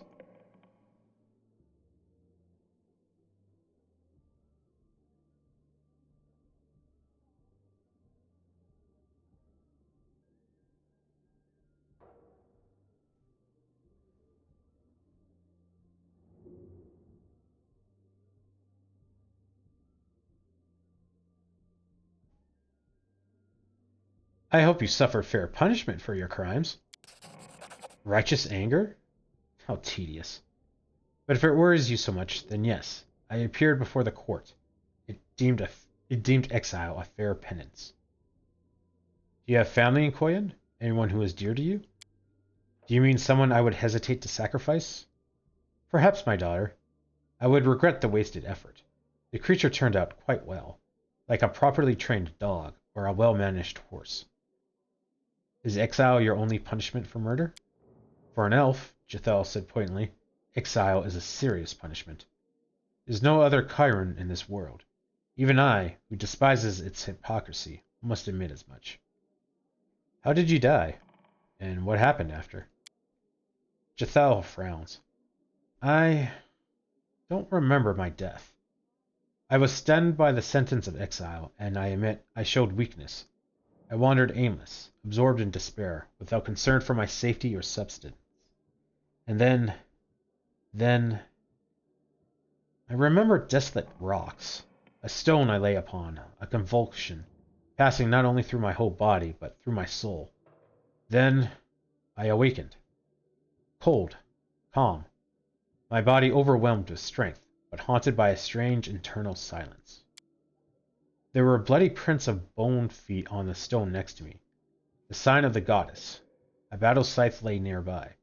That was the first and last time I heard Yugothar's voice. She spoke but 3 words. Hail the Inquisitor. That is all. She was neither addressed to me nor answered my pleas ever since. I will not bother you with the story of how I tried to comprehend my new condition. Soon I had a chance to put my new powers to the test. A group of my kin had tracked me through the woods. They were insolent, and would pay dearly for this, but I had reckoned how I might free myself from their persistent chase. A powerful protector from among the short-lived could help me, and the Sword Lord seemed suitable. That is all. Tell me about your birthplace. I hope you do not ask from idle curiosity. Chiron is the birthplace of the elves. The other races are allowed to visit within reasonable limits, usually only as far as Greengold. But that is the enclave for half-breeds and the short-lived, a whim of our queen. I enjoyed going there sometimes, as if to a wild beast show. Beyond this caricature of a city, Chiron is a mixture of grandeur and the sad remains of ancient glory. Next to today's graceful dwellings lies the ruins of ancient monuments and fountains. Elves prefer to live in small groups in secluded settlements. The most outgoing and ambitious live in the capital, Adira. Daily life is filled with the efforts of 100-year-old infants seeking worthy goals, and 1,000-year-old stony cynics entertaining themselves however so they can. That is all. It's scarcely worth mentioning that even this gloom is far more tempting than anything one finds in the lands of the short-lived. Enough talking about your past. As you wish. What's it like to be undead? Do you wish to know what it means to me personally, or what powers and limitations it imposes? Do you regret not being alive anymore? A shadow passes over Jethel's face. You sure know how to ask questions. She says nothing for a long time. 2 desires led me through life: to feel pleasure time and time again, and to achieve perfection. Unlife brought me closer to the second. I am changeless, torn from time. The chaos of the world and even the soul circle have no power over me. But everything comes with a price. Most things that brought me pleasure in life are meaningless to me now. How can I decide which is better?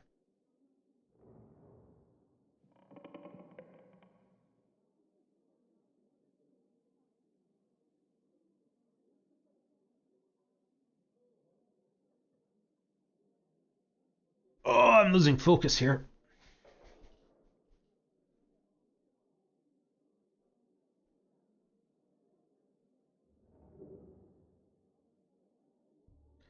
A bright life full of pleasures is better than unlife, though eternal.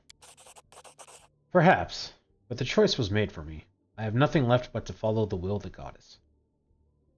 How do healing spells, prayers, and potions affect you? Dreadfully, of course. Your healers had better stay away from me in combat. The undead are healed through interaction with negative energy, and I can perfectly manage that on my own. You don't need to sleep, right? I am spared from that bothersome need, but I hope you do not take this as a reason to invent additional responsibilities to entertain me during the night. I spend this time meditating and addressing the goddess. What about, carnal pleasures? A tactless and facile question. That pleasure is now as senseless to me as food or wine. Action without feeling. Jathal cringes. Thank you. I have no more questions about this. Apparently not. Tell me about your goddess.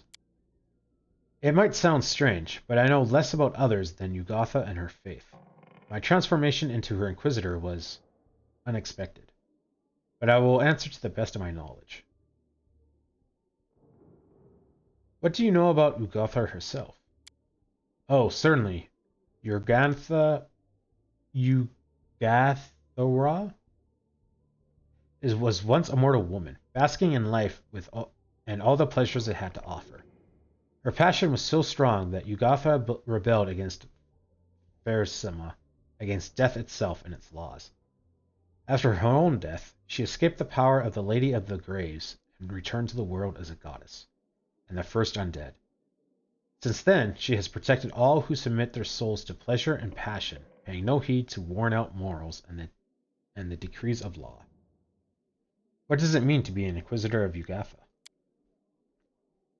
This question is more complicated than it seems. An Inquisitor is by nature the most zealous defender of their faith. The hand of their goddess is in mundane affairs. Oh, sorry. When I received this title and power, I expected that Yugatha would tell me my mission, but this never happened. The goddess remains silent. There's only one reasonable explanation I can imagine. Discovering what's expected of me is part of my mission. So I reflect on this and make my prayers and wait for a sign. Does Yugatha feud with the other gods? Not Yugatha, but Phasma still tries to call her to order, and Sarenrae to heal her. Jathal laughs at the absurdity. You and Tristan seem not to get along. Do we? Jathal idly brushes invisible dust from her sleeve. He bothers me no more than any overzealous fool. He tried so dearly to redeem me with his faith.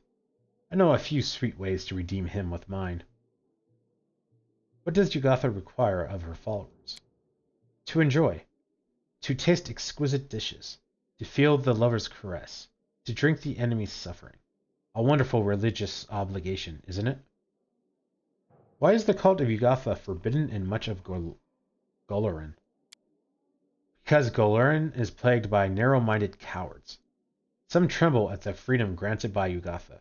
Others fear the wrath of Phasma and her priests. Enough about this for now. As you wish. Conversation is truly a waste of time. What made you follow me? Curiosity. The need for a reliable ally. You see, I must come to understand what my goddess seeks from me. Yugatha gave me the powers of Inquisitor without declaring her will to me. I await her reply, any hint or trace or clue. And I suppose our meeting was no mere accident. Besides, Yugatha Jathal cringes. I imagine that several Chiron assassins still pursue me.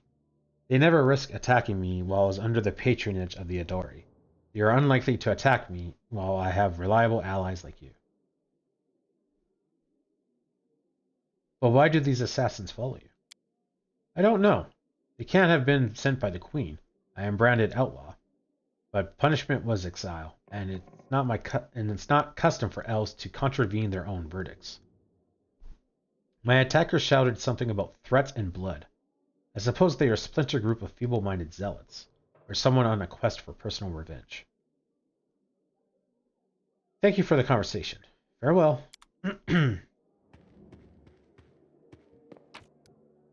More reading. On the nature of the divine. Can a mortal become a god? Is the very idea blasphemy? Science relies on experience, where there may be evidence presented in support. But when science encounters theology, it recoils. The term evolution has no application to the divine spark that illuminates dull matter in incomprehensible ways. The foremost example is angels, to whom we owe the existence of our virtual mortal souls, which brings us to a paradox. A mortal soul transforms into an immortal essence. There are many such breathtaking events, which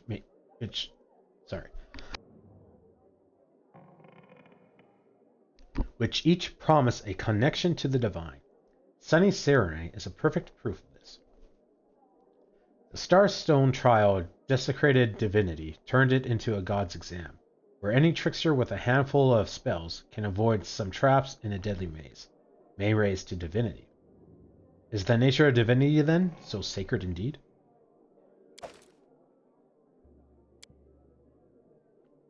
The Notes of a Traveling Priest, Uthalek, by Tyron Dean. Imagine this. A girl, whose name I shall not disclose, comes to town and immediately purchases the most expensive... we have read this.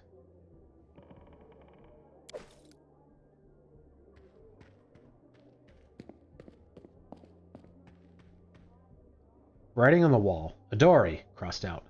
Satova, crossed out. Beer, underlined. Something here.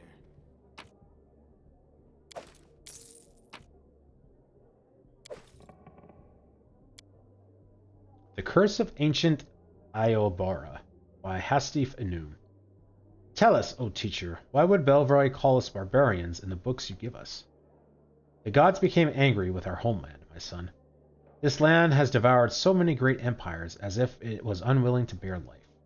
There are centuries-old ruins around our settlement. They were ravished by a star that fell from the sky. The kingdom of the Cyclops was the first victim of this curse. New settlers claimed this land 10 centuries later, and we have read this.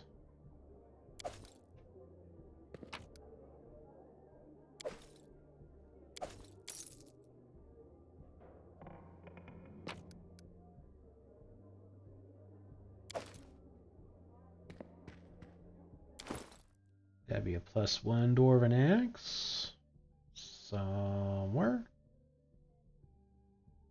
Yep.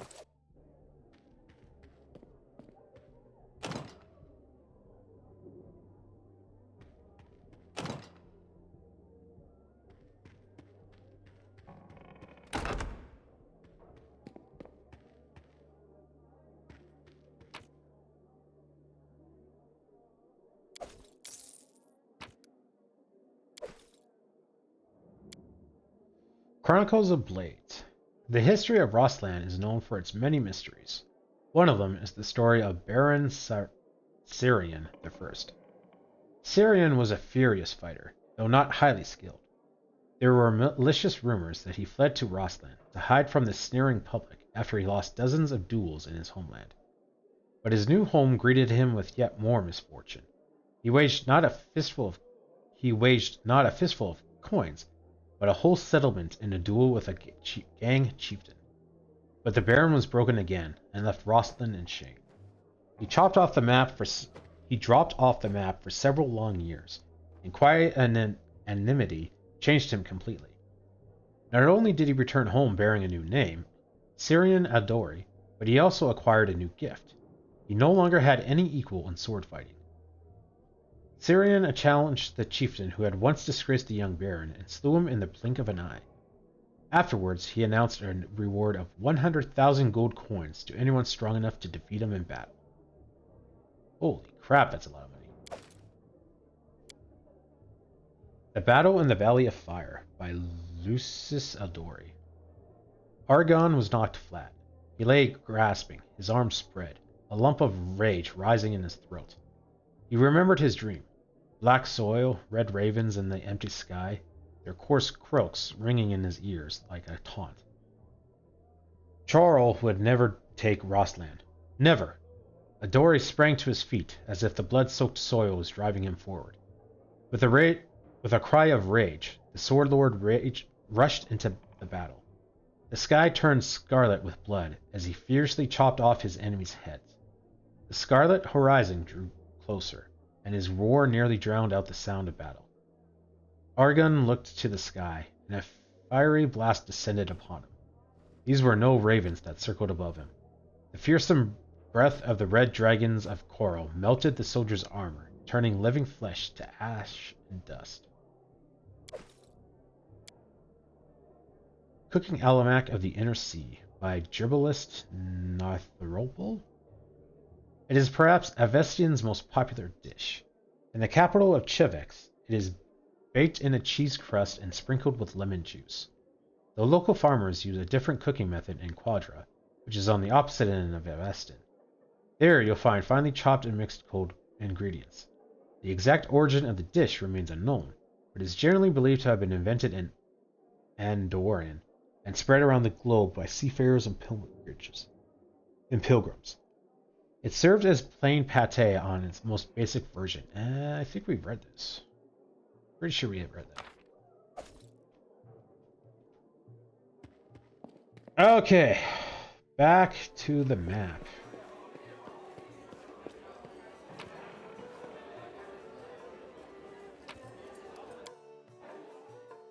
Whoop.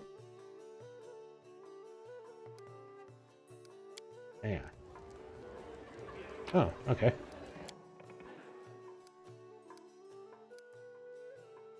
And again, I think that's to let us wander around the map. So let's go to the throne.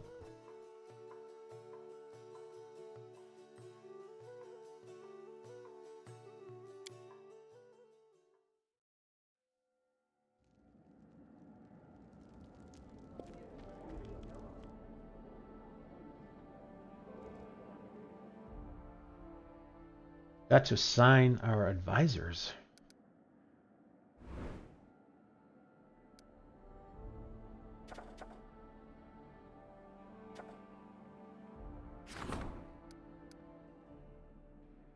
Isvanki's offer.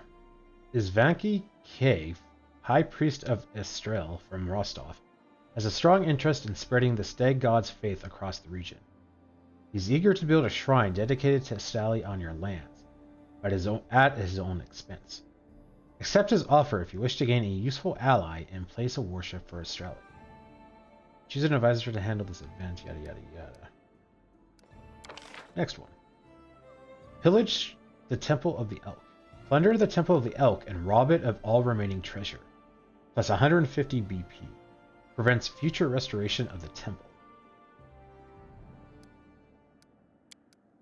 Rebuild the Temple of the Elk. Restore the Temple of the Elk to its former glory, making it the center for Estreli's worship in all the surrounding areas. Unlocks a special region upgrade. Prevents pillaging the temple. Oh, and it tells us what happens. Research into the nature of curses. Davik Nettle. Now that the Undead Engineer's curse has been lifted, it might be prudent to study it and be more prepared next time.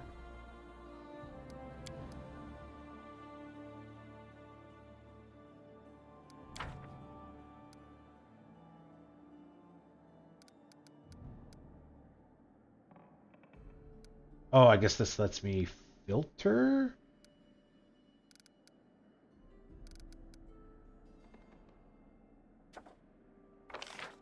Claim outskirts. Declare the outskirts a part of your kingdom.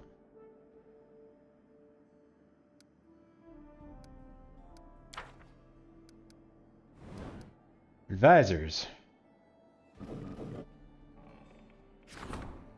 Reagent. The reagent ensures subjects' complaints and concerns are heard by the ruler and serves as a link between the Baron and the people. Counselor. Okay, hang on. We wrote this stuff down. I have nothing on that. The counselor deals with troubles of the common folk and helps settle land disputes in agricultural matters.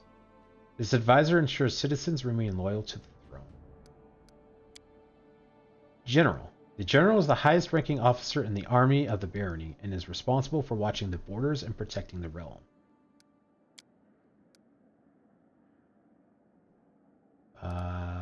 Kessel always strives to help those in need. Rhaegar is hot-headed and direct. Amari favors the direct approach.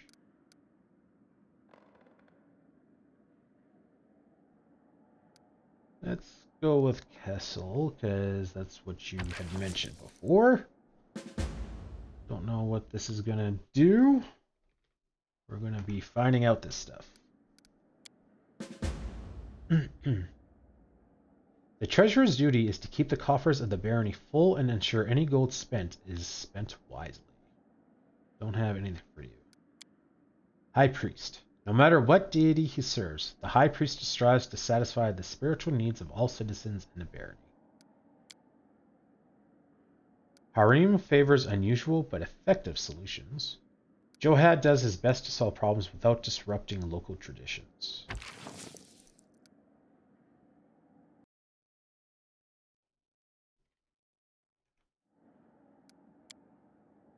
And then region. Okay, so there is nothing about Warden, because Keston said he would do that. And then the storyteller said something about magic.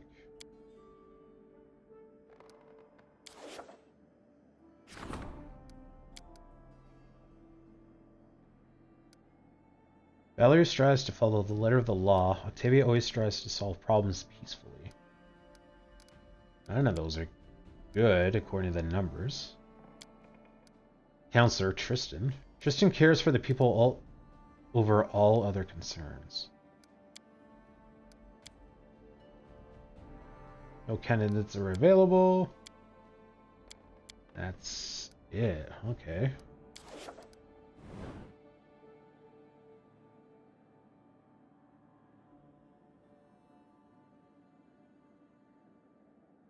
Oh, Pitax is way over there.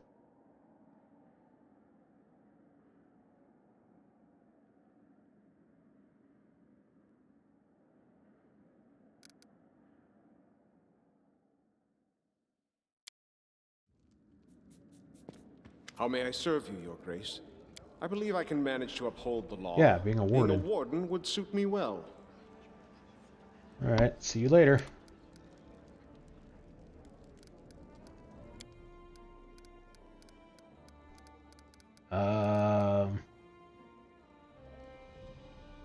Start of Kingdom.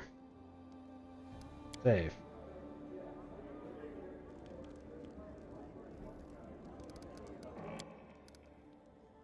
And we'll make a save game for us.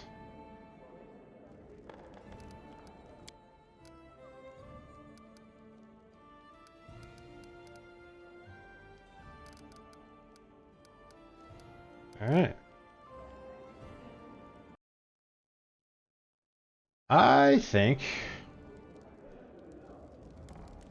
Well, we'll check that real quick. Oh, we have a new quest thing. While the Baron was busy with the council, sad news arrived from the capital. The last good barn fell apart. A replacement needs to be constructed quickly before the neighbors give the settlement the humiliating name, the Great Ruins. Begin construction of a new building in the capital.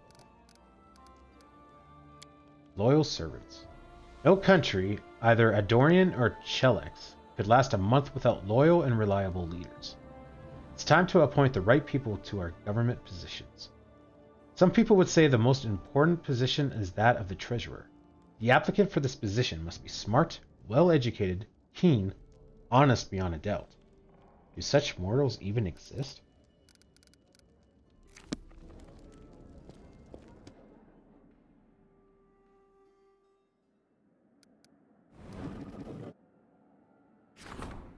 Yeah, we got no one for the treasurer. So, how do I build things?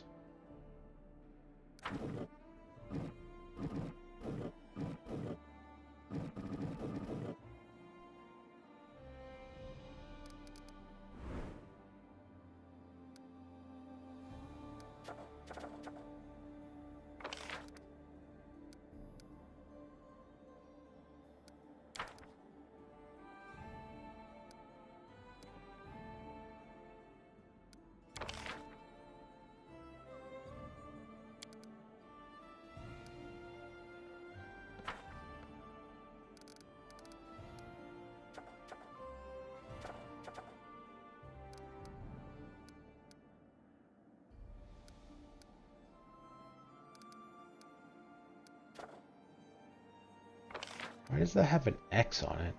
Oh, maybe because I can't do it because I don't have enough funds?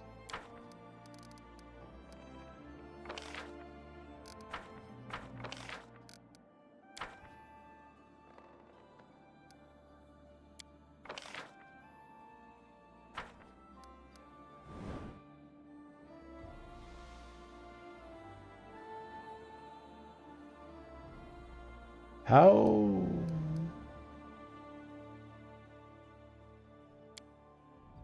I think I'm going to have to Google that. I don't know how to build a building. And then for fun, alright, let's head out just to kind of see.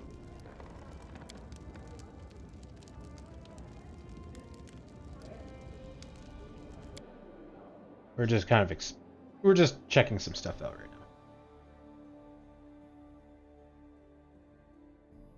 now. Yeah, okay, so that lets us like walk around again and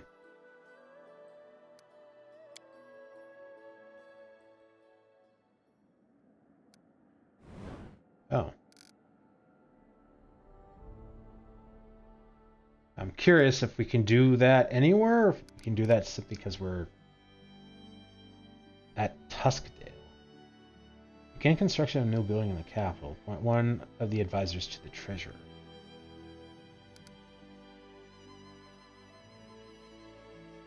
Okay, so that is the Tiefling quest.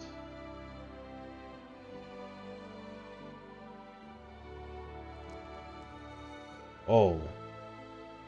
That's the nymph thing. That's way the frick over. But it looks like the fog's gone. Bridge over the Grannon River. Gundren.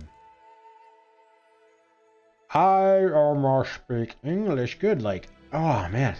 I'm definitely getting tired. I can't get my mouth to like move properly and enunciate. But that's okay, guys. I'm gonna call it there. I'm gonna Google how to build a building because I didn't see anything that would take us that route. But obviously we can because we have the quest. But we also have a quest to assign someone to the treasurer, but we don't have anyone that we can. So I don't know. Anyway. Thank you so much for playing with me, guys. I appreciate it. And I will see you next time for some king building nation mission stuff and maybe walking around the map and getting into fights. Possibly. But that's probably going to be less likely. Anyway, see you then.